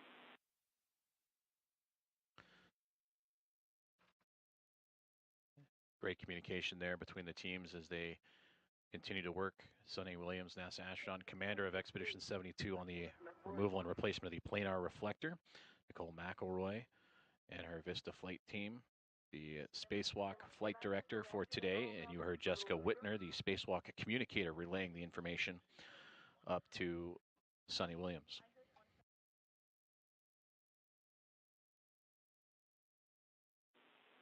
And Sunny, we just want to confirm, do you have 1 turn now on all 3 bolts, or is there 1 bolt that's still causing issues? just far away, so I haven't been putting my hand on it too far, but I got it to get looser.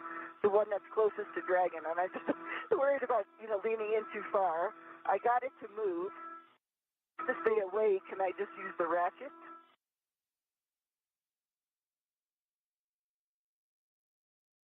And Sunny, we're checking. I'm choked up on it. I'm not super all the way out at the end of the ratchet. I got it to move. Copy, Sunny. We just want you to stand by 1 second. We have your heck of view back now, and just give us a second to talk over the use of the ratchet.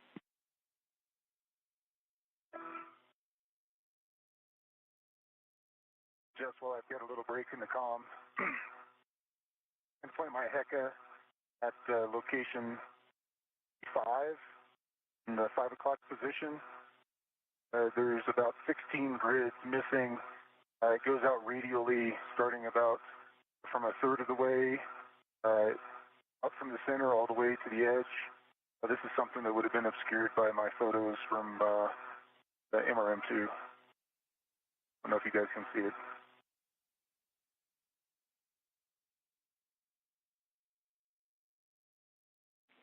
Copy, Nick. Just to confirm, it's at patch location 5 at the 5 o'clock position?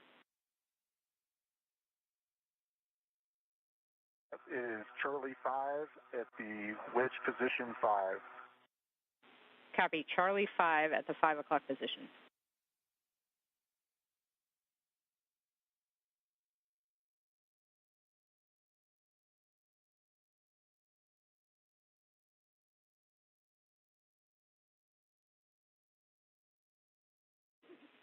All right, Nick, you have a go to install an extra patch there. It'll be patch number 9 to that Charlie 5 position.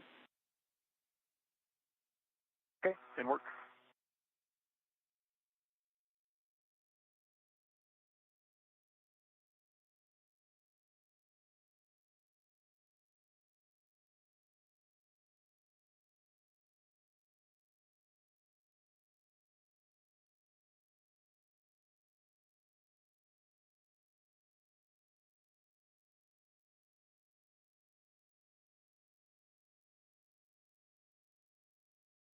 Resting up those arms, Sonny? What's that? Said you resting up your arms? Yeah. I mean, they all turned, so I'm not super worried about it. It would just be a little bit easier just because of the reach to use the ratchet. Yeah. Just slowly. And Sunny, you have a go now to do what you were talking about earlier. So you can use the ratchet wrench. You just choke up on it like you were as much as possible and put as little force as you need to actually get that bolt to move. And we're still just looking to get to 1 turn on each bolt. So I think I have 1 turn for sure on this forward bolt. No, I do. The aft bolt, let me just like a half a turn more. There we go. And the inner bolt, get like a 3/4 there. I just got it to get loose. Okay, I got like turn on each. You see space. The aft one, I'm not leaning in there, or the one farthest away from me, I'm not leaning in there, but it definitely turned. Copy, Sunny. That is good words. With that, we are go to continue to release these bolts. So you can release by hand the bolts until they pop out. We expect them to pop out after 8 turns. So if you want to get all to 8 and then turn each one 1 turn until they pop out, you can do that, or you can do each one individually.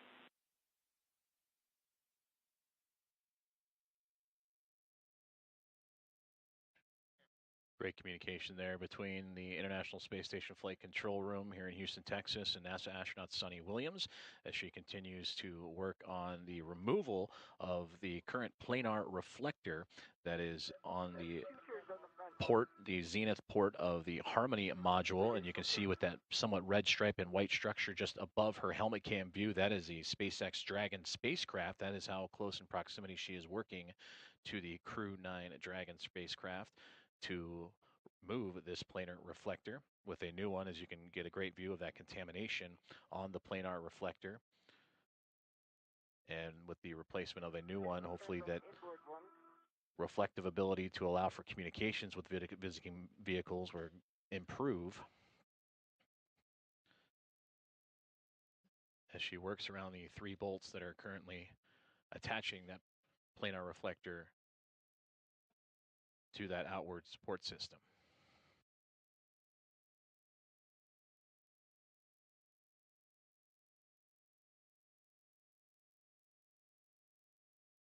Additional turns on the aft one. I'm not able to do this just with my fingers. Copy, Sunny, that's okay, and we're tracking your turns down here as well. Looking on the aft one again.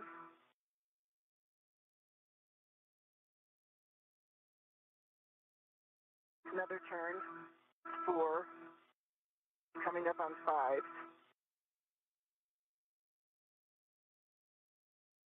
5 turns on the aft.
Turns on the forward.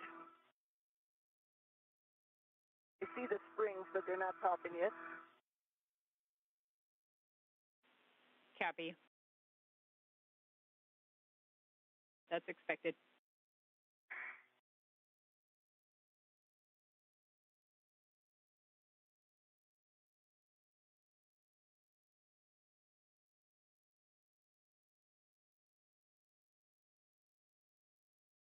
More turns on the inboard.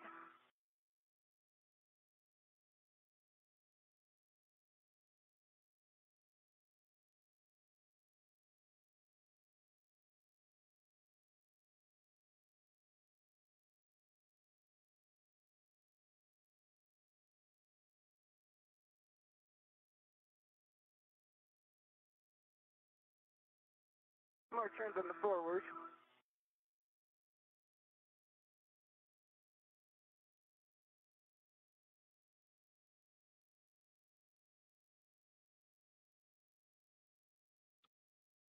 Great views of NASA astronaut and commander of Expedition 72, Sonny Williams, working on the removal and replacement of the planar reflector, issuing equal torque to those 3 bolts to have that current planar reflector be removed and replaced with a new one to allow for greater communications ability for visiting vehicles. Yes, Sunny, it looks like we're tracking about 7 total turns now on those 2 bolts, and once you get that aft one done, 7 as well. So you got 1 more turn before the potential for it to pop out. I see it's moving now. Obviously, there's space. They all have 7 turns on them. 1 more turn on the forward. Copy. And then once all these bolts pop out, I know you know this, but the reflector will be free to float. There's no soft off. It's tethered, just FYI. Forward, 1 turn more on the forward. I did 8, but it's not topped yet.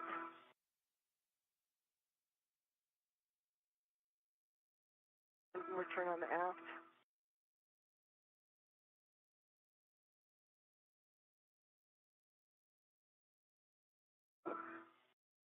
Turn on the inboard. little stiff. I can't turn them with my hand. For the forward one. Yeah, it's okay if you can't do it by hand, Sonny. What you're doing is fine, and then just check in every bolt turn at this point to see if they pop up. Yep.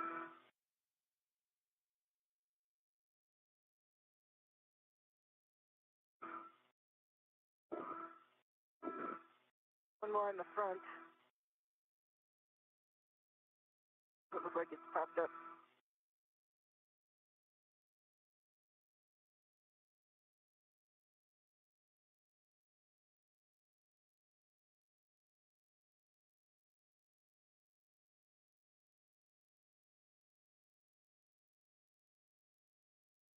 Then the aft.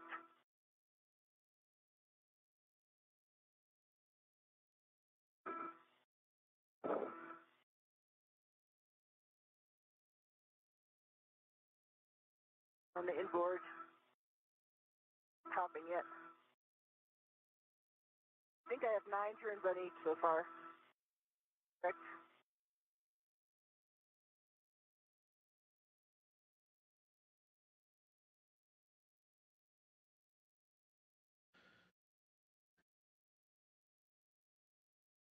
Great communication and visuals from the ground team here in the International Space Station Flight Control Room. Farouk Sabor, the Spacewalk lead officer, relaying to Flight Director Nicole McElroy that this view, Nick Hague, NASA astronaut out on EVA 91 alongside with Sonny Williams, has completed the patches requested on the NICER experiment, the X-ray telescope that allows for X-ray measuring of neutron stars, black holes, and other phenomena as he continues to evaluate other potential areas of study and reviewing the work site.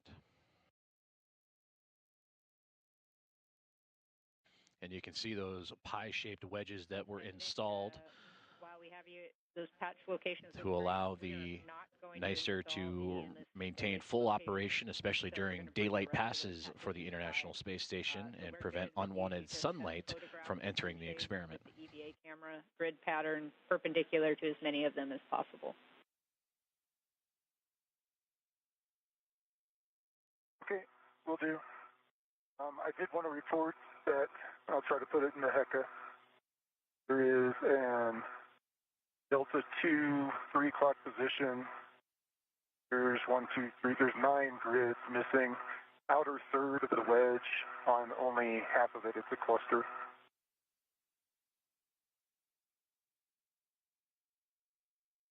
The lead in the forward one. Okay, Nick, team's talking.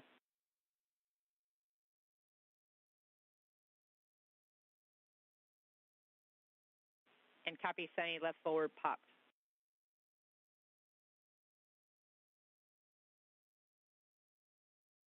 Meaning it's released. I like that word better. Yeah. Sorry. It's all good. Ashland's almost there. I can tell it's at 11.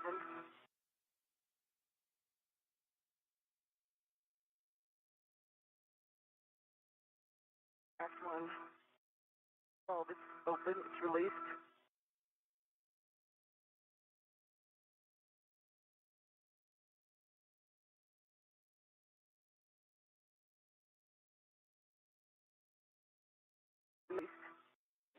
Awesome. I see it released. 12 all around.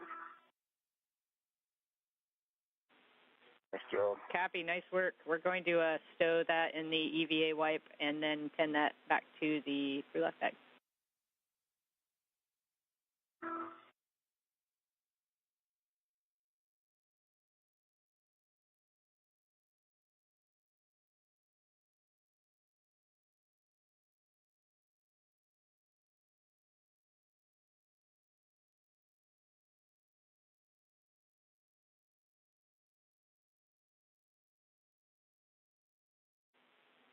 Nick, for you, no patch on Delta 2 is the consensus by the team down here.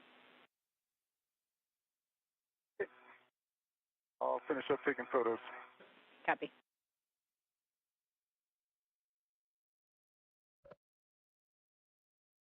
that communication in relation to the nicer experiment that you are seeing in Nick Hague's helmet camera, EV1, on the left-hand side of your screen, as he has completed the patching of the damaged areas of the nicer experiment, the X-ray telescope, and a part of those 56 entries for light to enter, or I should say X-rays to enter, X-ray waves to enter and measure phenomena such as black holes and neutron stars. Those patches have been complete, and for Hague, he continues to take photos to evaluate potential future opportunities as well as just the overall state of the work site.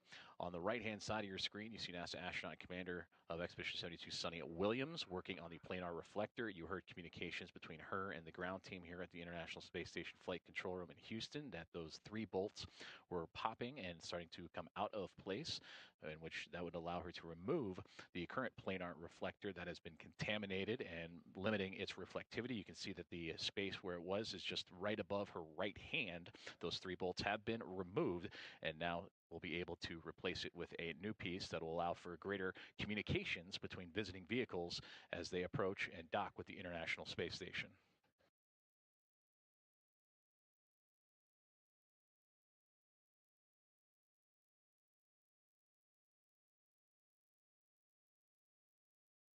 What's the plan for the install?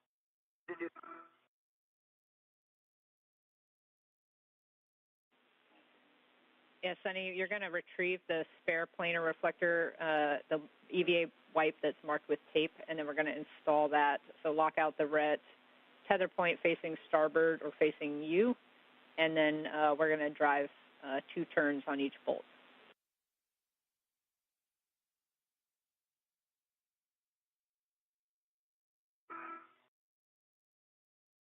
Got the spare. The red box goes.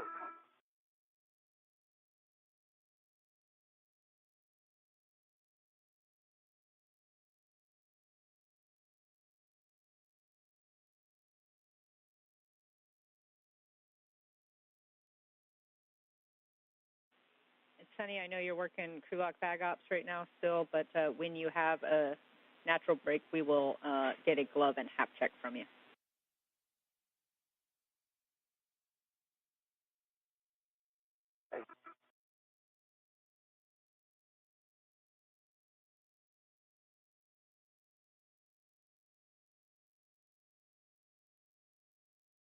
Okay. Gloves are nominal. Hap is dry. Copy, glove and hap.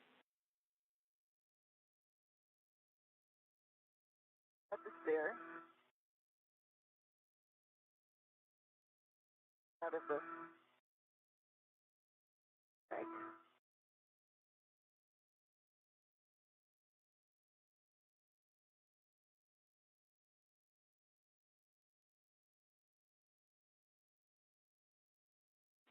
And Sunny, for the install, you're going to use the palm wheel to start those bolts 2 turns, but don't use the actual handle of the ratchet wrench until we talk it over if you need it.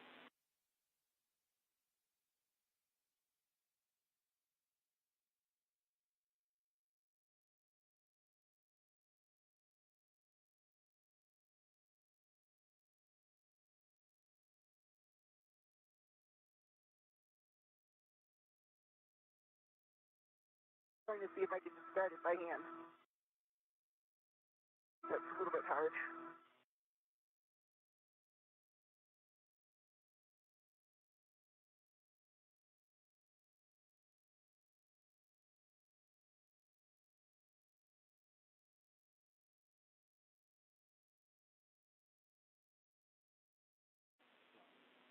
All right, we copy, Sunny. We're 3 minutes to sunrise and still looking great on time, so take as much time as needed.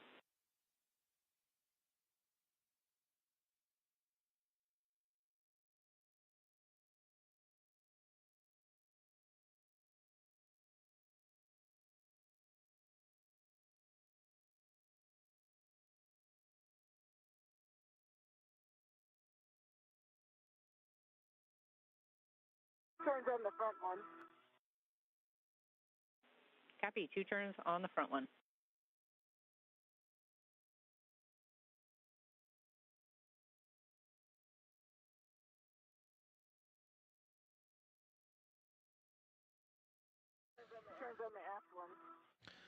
This is Mission Control Houston as we continue to follow along with today's coverage of US EVA 91, and you are seeing the view from the helmet camera and now an exterior camera on the International Space Station as Commander of Expedition 72, Sonny Williams, is attaching the replacement of the planar reflector just outside of the zenith port of the Harmony module. And that helmet camera of Williams right now, she's tightening up the bolts, the 3 bolts that will secure the new planar reflector to its attachment just outside the SpaceX Dragon spacecraft, the Crew 9 spacecraft. And there you see a fantastic view of the upcoming orbital sunrise that will soon make its way over top of the International Space Station.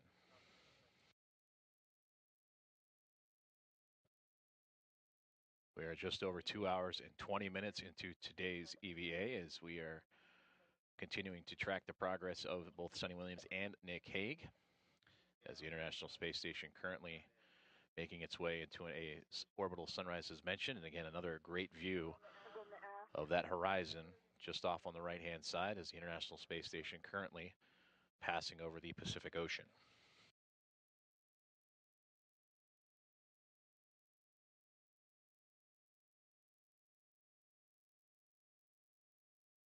Turns on the aft.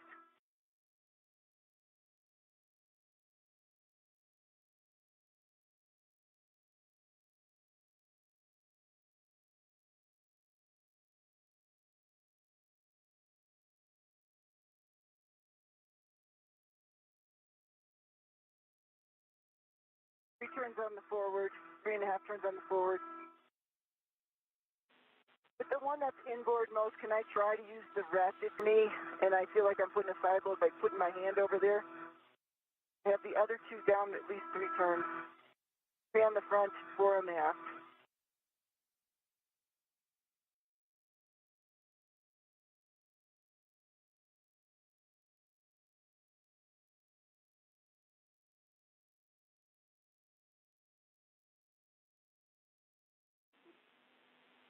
And copy, Sonny. We're good with your recommendation if you need to use the ratchet wrench very lightly like you did before. And if that works, you can.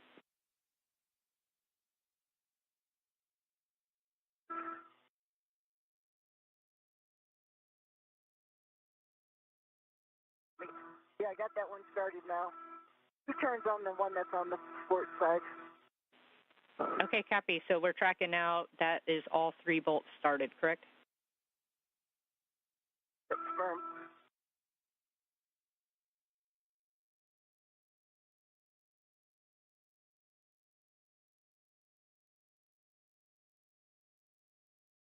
Because I'm on that one, I'm doing 2 more turns, so it's going to be 4 on that inboard one. Coming up. Okay, copy, Sonny. 4 turns on the inboard one. Copy. With that, we're expecting 9 to 15 turns until you reach hand snug.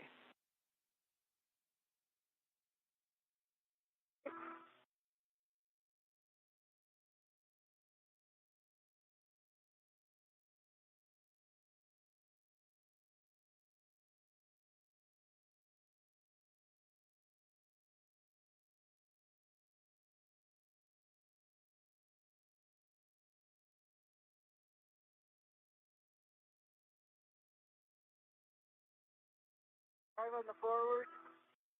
I'm doing some more on the forward. Copy, Sonny. 6.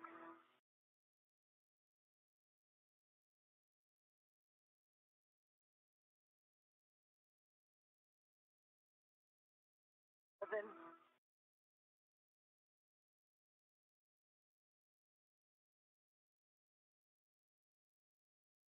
8.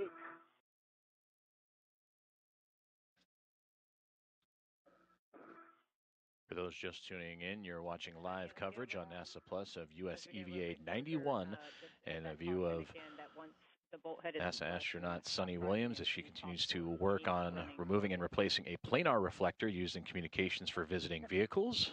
With the visiting vehicle, NASA SpaceX Dragon, the Crew 9 vehicle that arrived on station a couple of months ago, back in September actually. Copy. Approaching 2 hours and 25 minutes into today's spacewalk. Joining Sonny Williams is NASA astronaut Nick Hague. So as Williams is working on the planar reflector remove and replacement, astronaut Nick Hague is completing his patchwork of the NICER experiment. The NICER is an X-ray telescope that studies neutron stars, black holes, and other phenomena. Detectors preventing sunlight from interfering with X-ray measurements, but those have since been damaged and deteriorated over time. So Hague has installed patches to help reduce that unwanted sunlight on the NICER experiment, also known as the Neutron Star Interior Composition Explorer. These are tasks 2 and 3 of today's assigned EVA after they successfully completed the removal and replacement of the RGA-2. And that is the rate gyro assembly number 2 that measures the rotational rate and gives rotational rate data of the International Space Station and the rate of change to better calculate the orientation of the orbiting laboratory.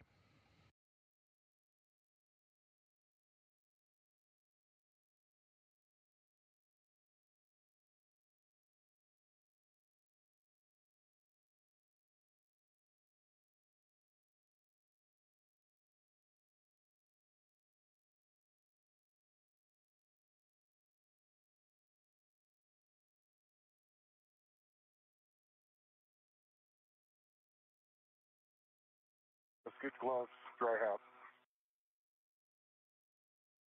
9 on the inboard.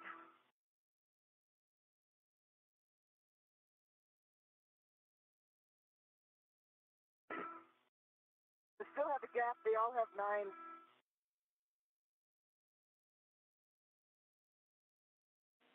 Copy, 9 on all, and at this point, this is where any little turn might reach that ham snug position, so just be careful as soon as you feel that stop. 10 on the forward. Little increase in running torque, 10.5, just a teeny bit. Copy, little increase in running torque at 10.5.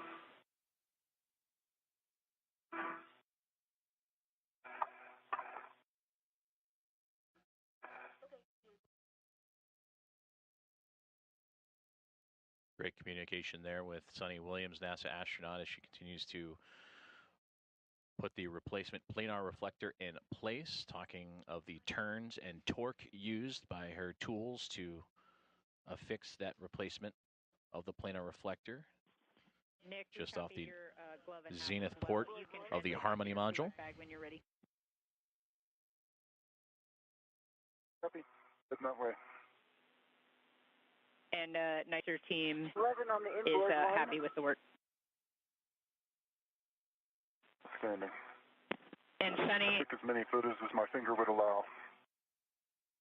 nice work, Nick. Sonny, can we have you hold there for a second on the ratchet ups? We want to talk it over on the ground. Yep. And this view from the helmet camera of astronaut Sonny Williams. How close do you think those bolts are to being flush and completely installed? Yeah, I haven't done the aft one yet, but the forward one is about 1 millimeter. Inboard one, I can't look over there without getting too close, so I'm not looking, but it looks like the same height as the forward one. The aft one, I still have a couple more turns to do. I think I stopped at 9 there. Okay, copy. Just stand by there for us and let us talk it over. Thanks.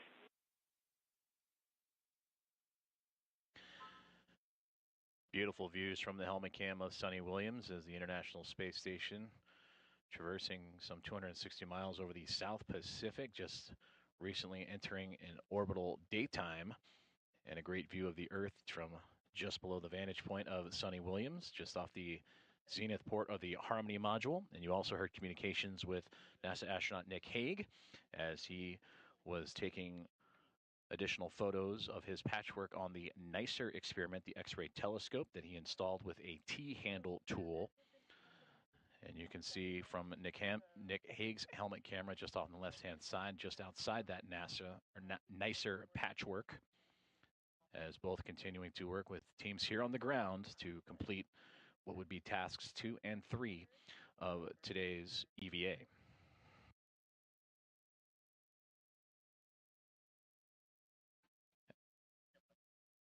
And as these astronauts continue to monitor the progress and work with the ground teams in communication, we have now approached 2 hours and 30 minutes into U.S. EVA number 91.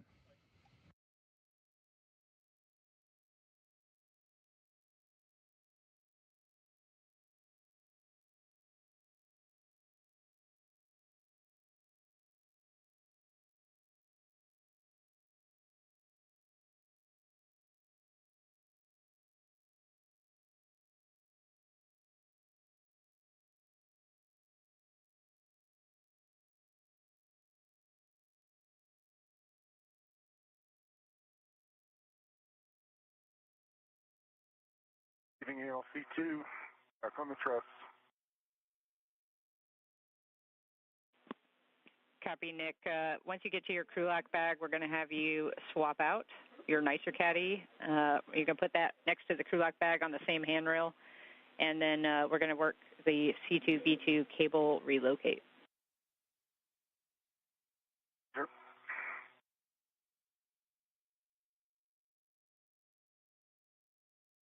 Good job, Nick. Crushing it. 130. Oh, 130. Exactly.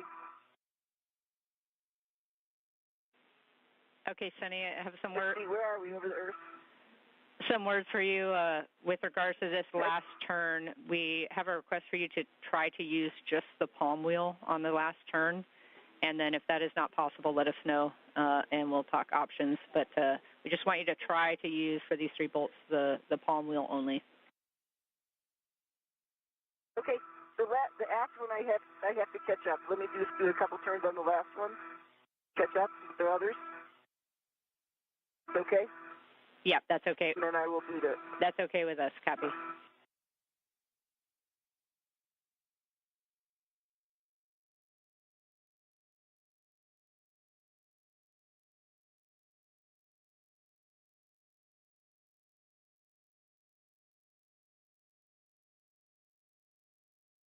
Actually, the 2 turns and there's no running torque on this one. We're doing a little bit more. There we go, right there. 2.5 turns on the aft. Pretty close, actually. The aft one looks good.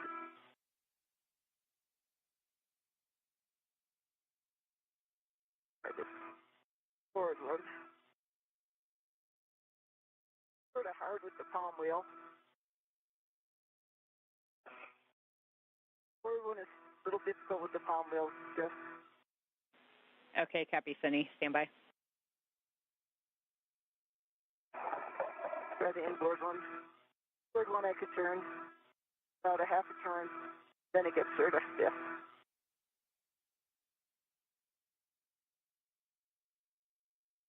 It's on here solidly. The only problem is it has the ability to move up and down a little bit because it's all the way down.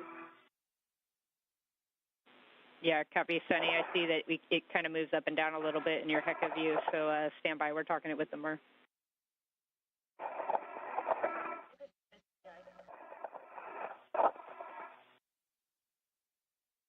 Release the truss wire tie just inboard of the C2V2 stanchion, and then release the cables from that, leaving the wire tie on the truss. Then you'll release the coils from the base of the antenna stanchion, and then you'll route the cable over to handrail 3002. Okay, and work.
And Sunny, after some discussion, we see that you're unable to really turn those bolts that last little turn with the palm wheel itself. And so it's best judgment here. We want you to be very light on the ratchet handle itself to try to get those bolts flush, but there is increased risk, obviously, to breaking the bolt. So very light, and if you think it in your judgment it's too much force building up, then just stop. Okay. And there you heard great communication between the ground teams here in the International Space Station Flight Control Room and NASA astronaut Sunny Williams as she continues to tighten down the replacement unit of the planar reflector that allows for greater communications capabilities for visiting vehicles. Prior to that communication, you heard from NASA astronaut Nick Hague, also on EVA with Sunny Williams, and that the completion of the NICER patch is complete, and that he is now moving on to the next step of today's EVA, the next project of today's EVA. Pretty flush. I did like 2 turns, and then I could definitely feel a increase in the running torque. It was pretty light in the beginning, so that looks pretty good. Happy. Good work. And good communication again from Sunny as she continues to work on the planar reflector. And then for Nick Hague, he is translating across the International Space Station once again to prepare for the alpha magnetic spectrometer patch panel for future upgrades. But in order to gain access to the alpha magnetic spectrometer, you saw a moment ago just the translation on the screen of needing to relocate a C2V2 cable. And that common communications for visiting vehicles, or C2V2 communications, is another communications component for visiting vehicles on approach and arriving to the International Space Station.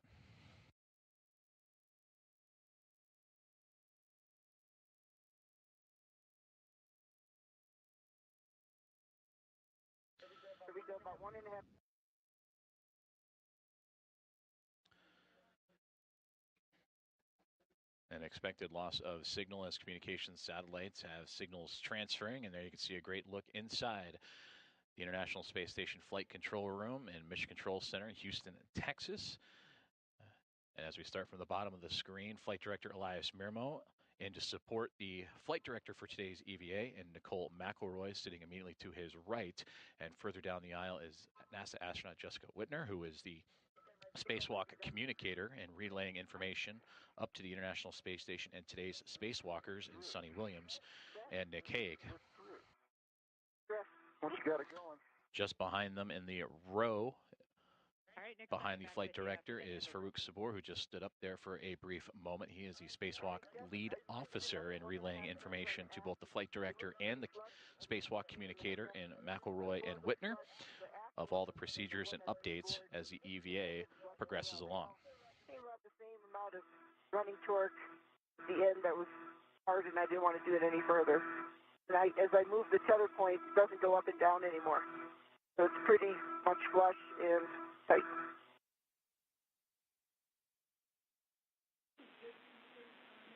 Copy, Sunny. That sounds like a good config and a good install. Cam right now, we have a couple more seconds till KU comes back, but looks like a good install, or sounds like a good install, so we can tend the ratchet wrench and wipe back to the crew lock bag. Okay. I'm going to move the tether point to the tape tether.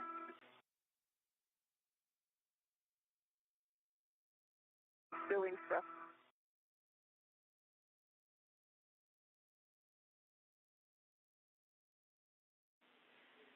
And Sunny, we're actually checking with the back now to make sure they're good with the install as well. But that bag ret is going to be the ret that's on the spare planar reflector now is going to be removed from the tether point and then attached to the tape cover to remove the tape cover. Okay. That said, we just got your HECA view back, and we wanted to see what that blue bag was and whether or not it's clearance to Dragon. We just kind of have a funny camera angle here. What did you just say? Yeah, Sunny. We were just noting the white bag with like the blue stripe or the blue lip on it, kind of floating. Looks like floating out of the crew lock bag.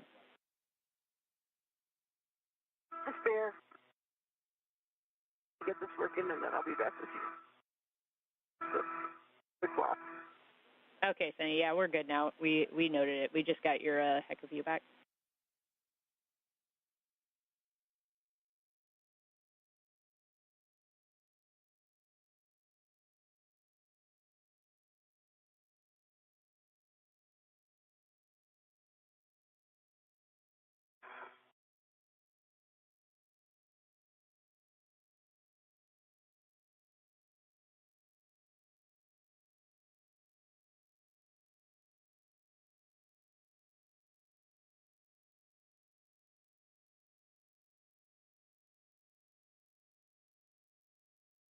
So as you can see it in my HECA, now this doesn't move. Yeah, that's good words, and we see it, and it is a good install. Backroom's happy as well. So we are good to clean up. So we will, when you're ready, release that ret and attach it to the tape cover, and then you can remove the tape cover from the spare reflector. Okay, it is being removed right now. It's off. Awesome. You can tend all that back to the crew lock bag, and then we'll get your camera out to take some photos.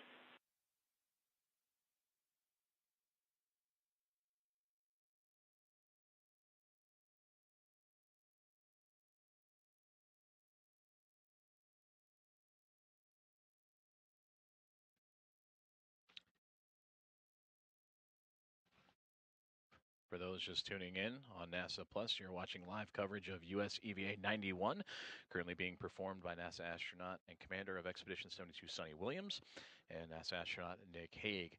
Just moments ago, you heard great words from both the ground teams here in Mission Control Houston and the International Space Station Flight Control Room, and astronaut Sonny Williams on the successful installation of the replacement of the planar reflector. The original was contaminated and it has since been unbolted and replaced with a new unit, in which you see from the viewpoint of an external camera aboard the International Space Station of Sonny Williams now taking pictures of the work site and that completed process.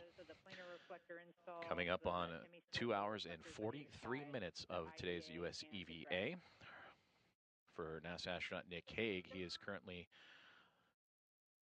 working on a relocation of a C2V2 cable after completing his most recent work, which was placing patches for portions of the damaged NICER experiment, the X-ray telescope aboard the International Space Station, and now has translated or moved to a position on the truss of the orbiting laboratory to relocate the Common Communications for Visiting Vehicles cable, C2V2, to allow for greater access for the damaged NICER experiment. Cable I'm rerouting. And they run, not run on top of each other, the two cables across 3002. Okay, we copy, Nick.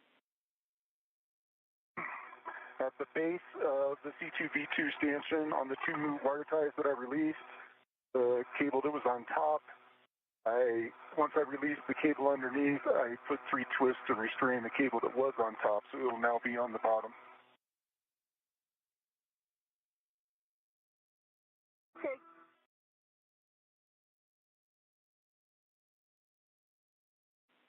Okay, Nick, we're good with that config. Thanks. Yes, I got pictures for you.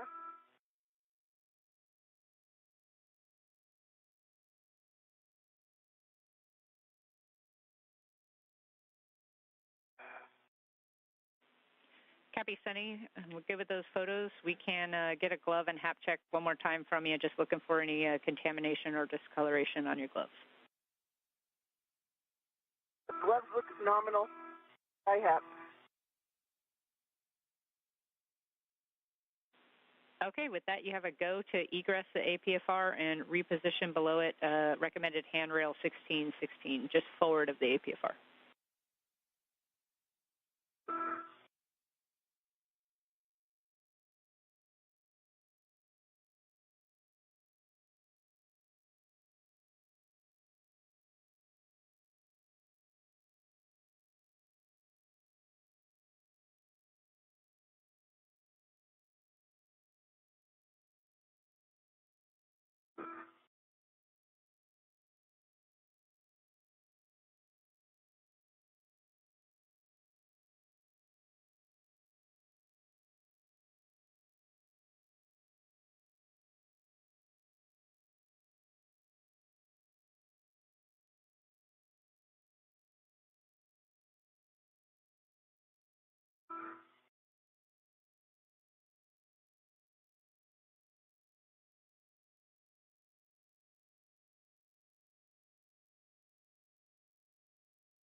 Okay, I'm back on 1616.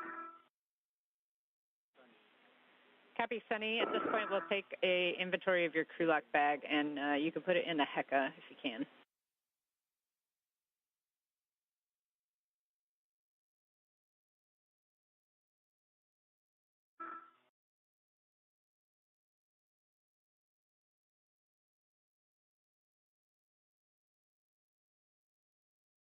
On the outside of the crew lock bag, I have integrated sets as well as a large, small adjustable. I open everything up so you can see it. You want to just look through the HECA. Checking, Sunny.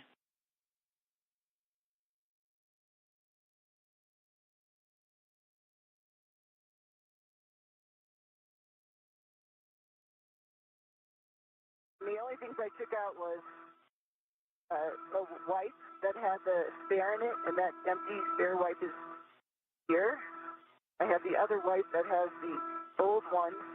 The only other thing that I took out was the ratchet. The ratchet in the palm wheel, 2 inches right where my finger is.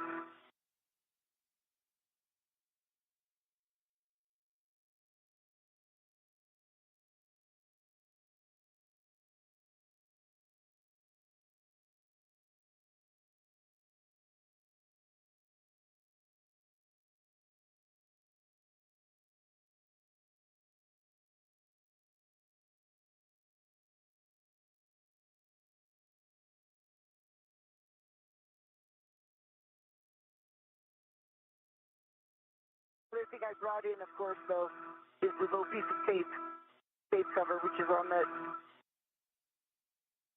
X, which had the new one, the new reflector on it.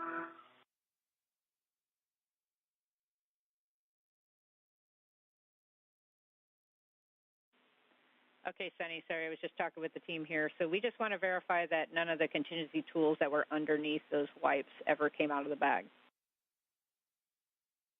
Nope, they never came out of the bag, and I closed the bag as soon as I took the tool out. The bag was not open at all during the event.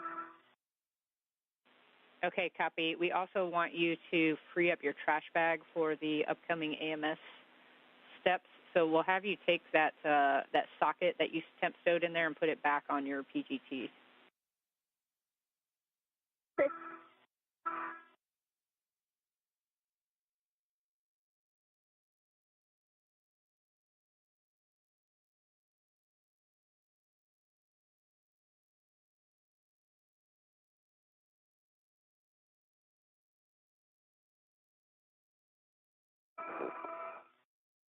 Okay, Jeff. I've got the slack tied up at the base of the C2V2 stanchion. It is secured by 3 twists. There's 3 twists between the top cable and the bottom cable in both the wire tie locations that I reused. I took some closeout photos. Okay, copy, Nick.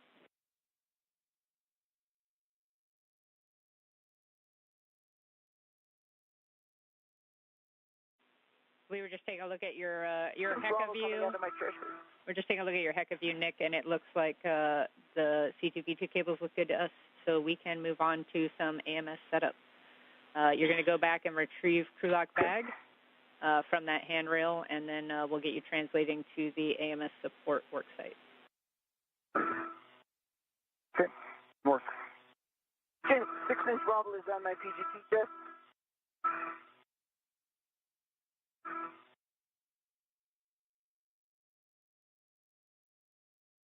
Trash bag is clean.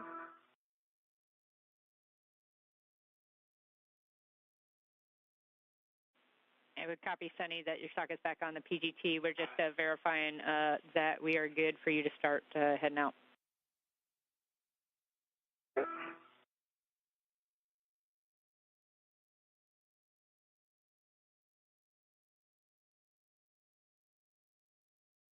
Black bag is on my BRT. All right, copy, Nick. We're going to have you translate to S1 Phase 2 Zenith via that long handrail you were next to earlier. It's handrail 3210. And I have a warning. There's a potential MMOD strike on the zenith end of that handrail. We'd like you to just stop there on the nadir side of the handrail and take a look and give us an inspection if you can. Got it. And work. Sunny, for you, with that we're good. You can bundle your crew lock bag to the APFR and then work to remove the APFR and stow that whole thing on your BRT. It was a good install of the planar reflector. And work. Excellent work, Sunny. Thank you.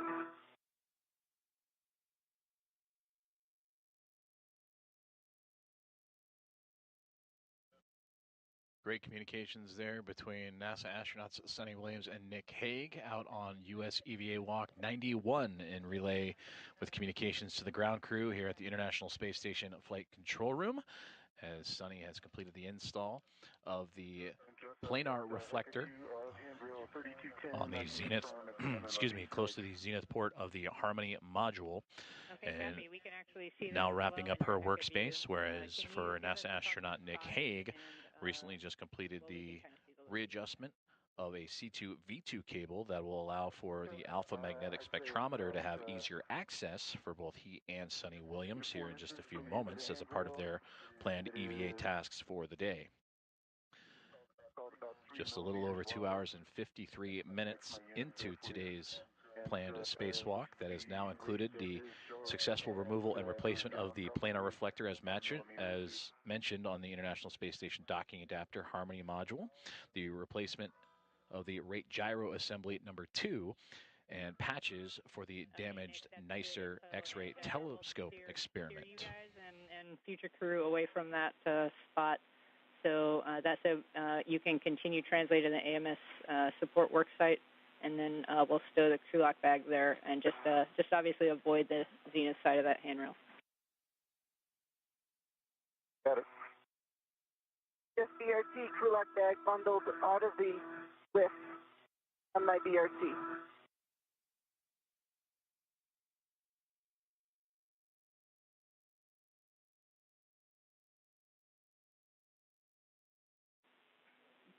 Copy, Sunny. We're going to have you stand by there for a second. We're having a discussion about a TA clamp. If you can just stand by there on the front of PMA. It just came undone and I redid it. That's right in front of me. That's the one you're talking about?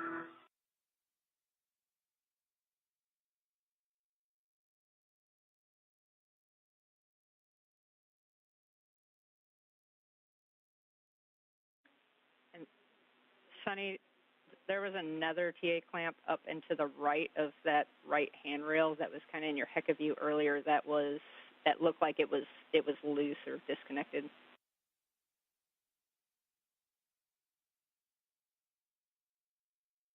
I'm looking. One over here.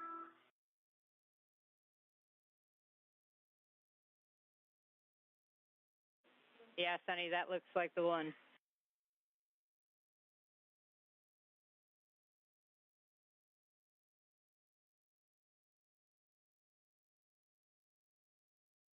Okay, it's close.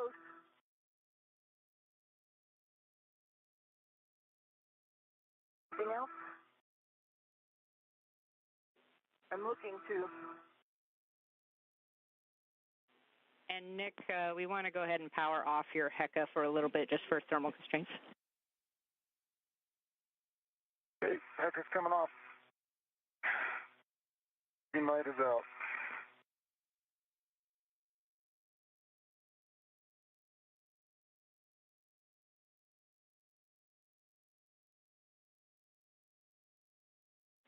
All right, Sunny, we're going to track that as a get-ahead completed. And so with that, you can start your translation back to the starboard seat of cart. On my way. What are you doing, get ahead? Overachiever.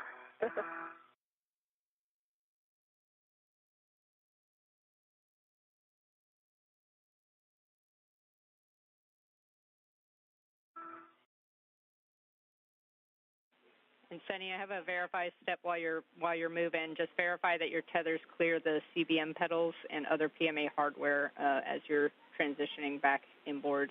And then you also have that green hook location on the lab that you want to pick up.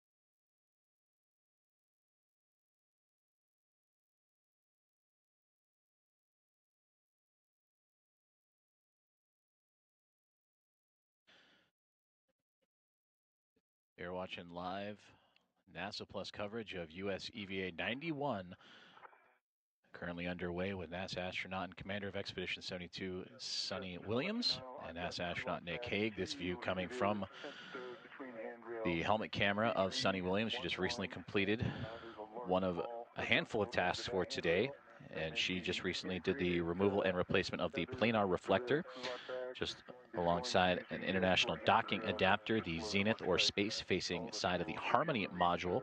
And in those fields of view, you saw that the SpaceX Dragon spacecraft was right within reach, and that spacecraft belonging to Crew 9, who arrived on station back in September. So now Sonny will be joining NASA astronaut Nick Hague in preparation for preparing the alpha magnetic spectrometer for future upgrades.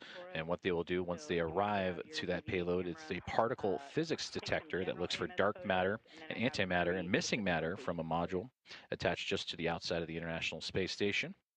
And this is the first of several planned upgrades for this spectrometer, and that'll include upgrading the additional radiators for heat rejection and a silicon tracker layer that'll also significantly increase the data acceptance of the alpha magnetic spectrometer, or AMS, as you're hearing over the communications between the two astronauts and the ground teams here inside the International Space Station Flight Control Room. Now 2 hours and 59 minutes into today's EVA.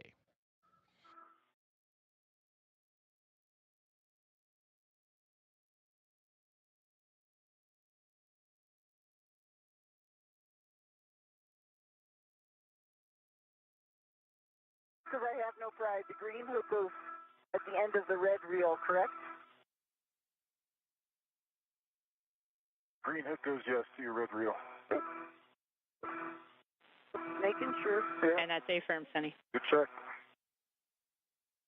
Okay, green hook is on the red reel. Copy, green hook.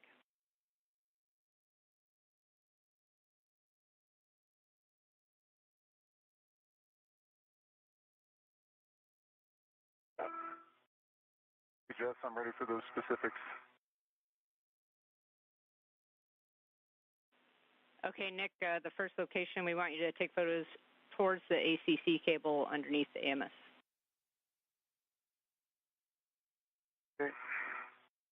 A little bit of a tough angle, but I see the bottom of the ACC cable. Copy. After that, we'll have you take pictures of the current patch panel config, the lacing config, and then views along the future power cable routing location. So it's basically lower AMS handrail aft towards the UMA connector panel, towards the other connector panel. Okay. Work.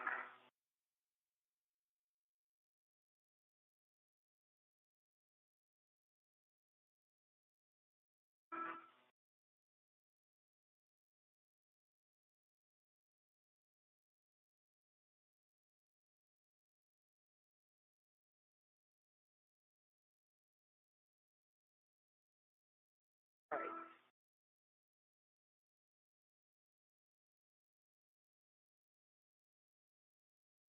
Yes, I'm at the CETA cart. Over CETA cart.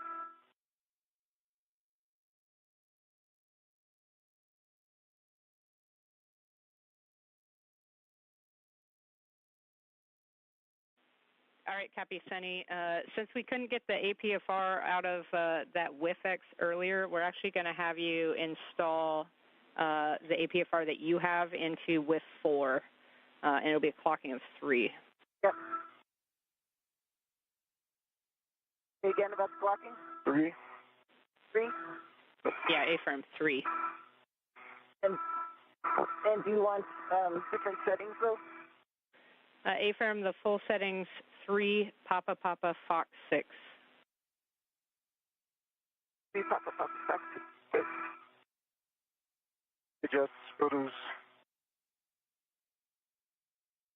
Complete. Copy, Nick. Photos complete, and when you get a chance, you can turn your HECA back on now.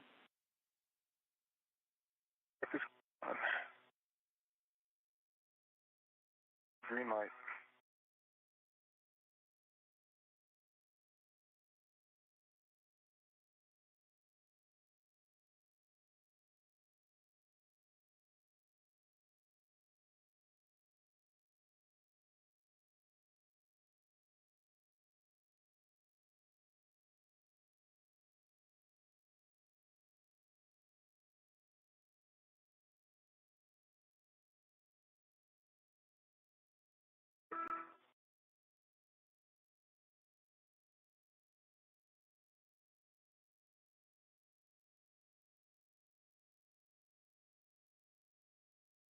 Jess, I'm thinking about timing. You want me to translate over so that we rally for my ingress, or want me to try to start cutting the lacing cords?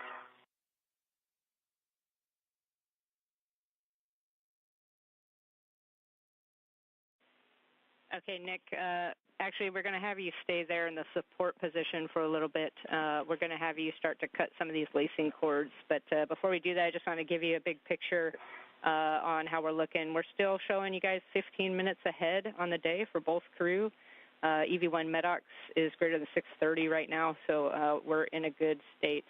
So going in game plan is we're going to get Sunny the APFR cleaned up and the crew lock bag stowed again, and then we'll get her out to the work site. And then, Nick, we'll have you start to cut these lacing cords. And then as Sunny starts moving out towards you, we'll get you up into ingress position.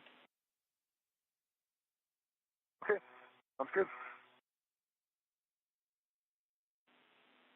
So, Nick, for you, we'll have you, I have a BRT location, a handrail 3211, if you would like it. Otherwise, you're just going to put yourself in a good support position to be able to cut those lacing cords, and you'll retrieve the dyno cutters and have access to your trash bag before we start. Copy that. And my BRT is down to 3211.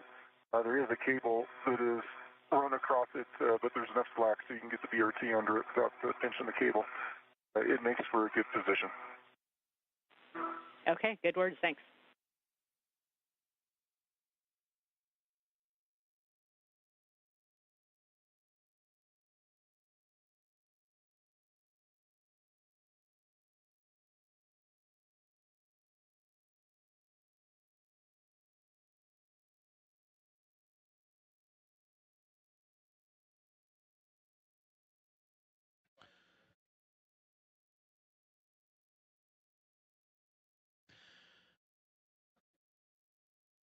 This is Mission Control Houston, where you are watching live coverage of US EVA 91, featuring NASA astronauts Nick Hague and Sunny Williams, as we have just crossed over the 3-hour and 5-minute mark of their planned tasks for today. You heard communications between the two astronauts and the ground teams here inside the International Space Station Flight Control Room with Flight Director Nicole McElroy and Spacewalk Communicator Jessica Whitner, and also communications from Farouk Sabur, the Spacewalk lead officer, and giving updates on the timeline and tasks as they are approximately 15 minutes or so ahead of schedule. But right now, both of them preparing after recent activities, completing the replacement of the rate gyro assembly, number 2, the removal and replacement of a planar reflector just outside the Zenith Harmony module, the space-facing module, or port, pardon me, of the International Docking Adapter, the patches for the damaged NICER experiment, and then Nick Hague just recently completed the replacement of a C2V2 cable, a common communications for visiting vehicles communication line to help set up for the visuals of the alpha magnetic spectrometer setup, and that is what Nick Hague is doing now, and Sunny Williams will be joining him shortly. Now, this will be tasks that will preview and ultimately set up future EVAs for the ultimate upgrade that will consist of additional radiators for the alpha magnetic spectrometer to dissipate heat, as well as a silicon tracker layer that will significantly increase the data acceptance and what the spectrometer can receive on the data side. So these will be preparatory tasks of that spectrometer setup, and no current upgrades for both Williams and Hague on this current task.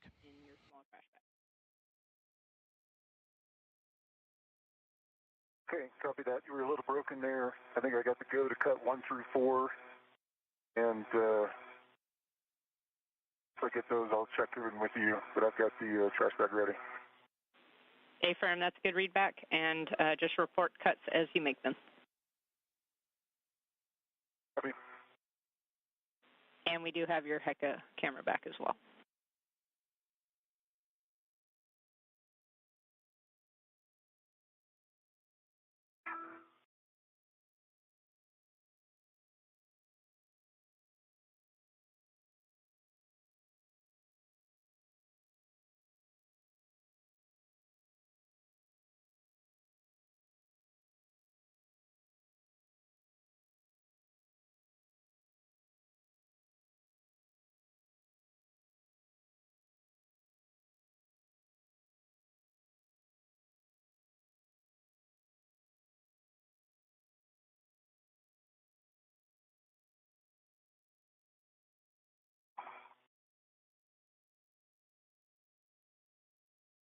Each one is cut in the trash bag. Copy, Nick.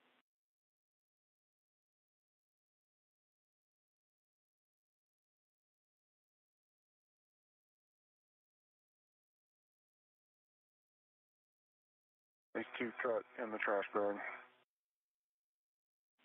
Copy, number 2 cut.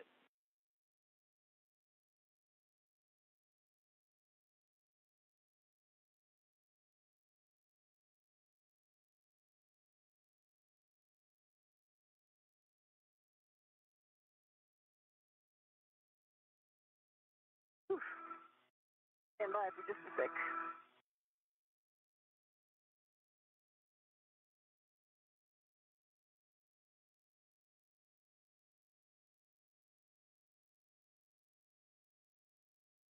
Three is cut.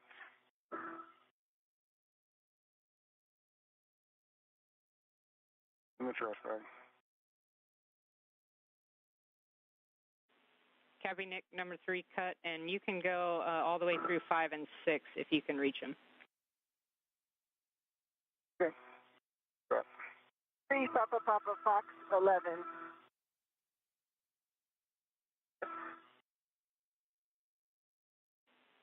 Copy, Sunny. We were looking for Papa Papa Fox 6 if you can.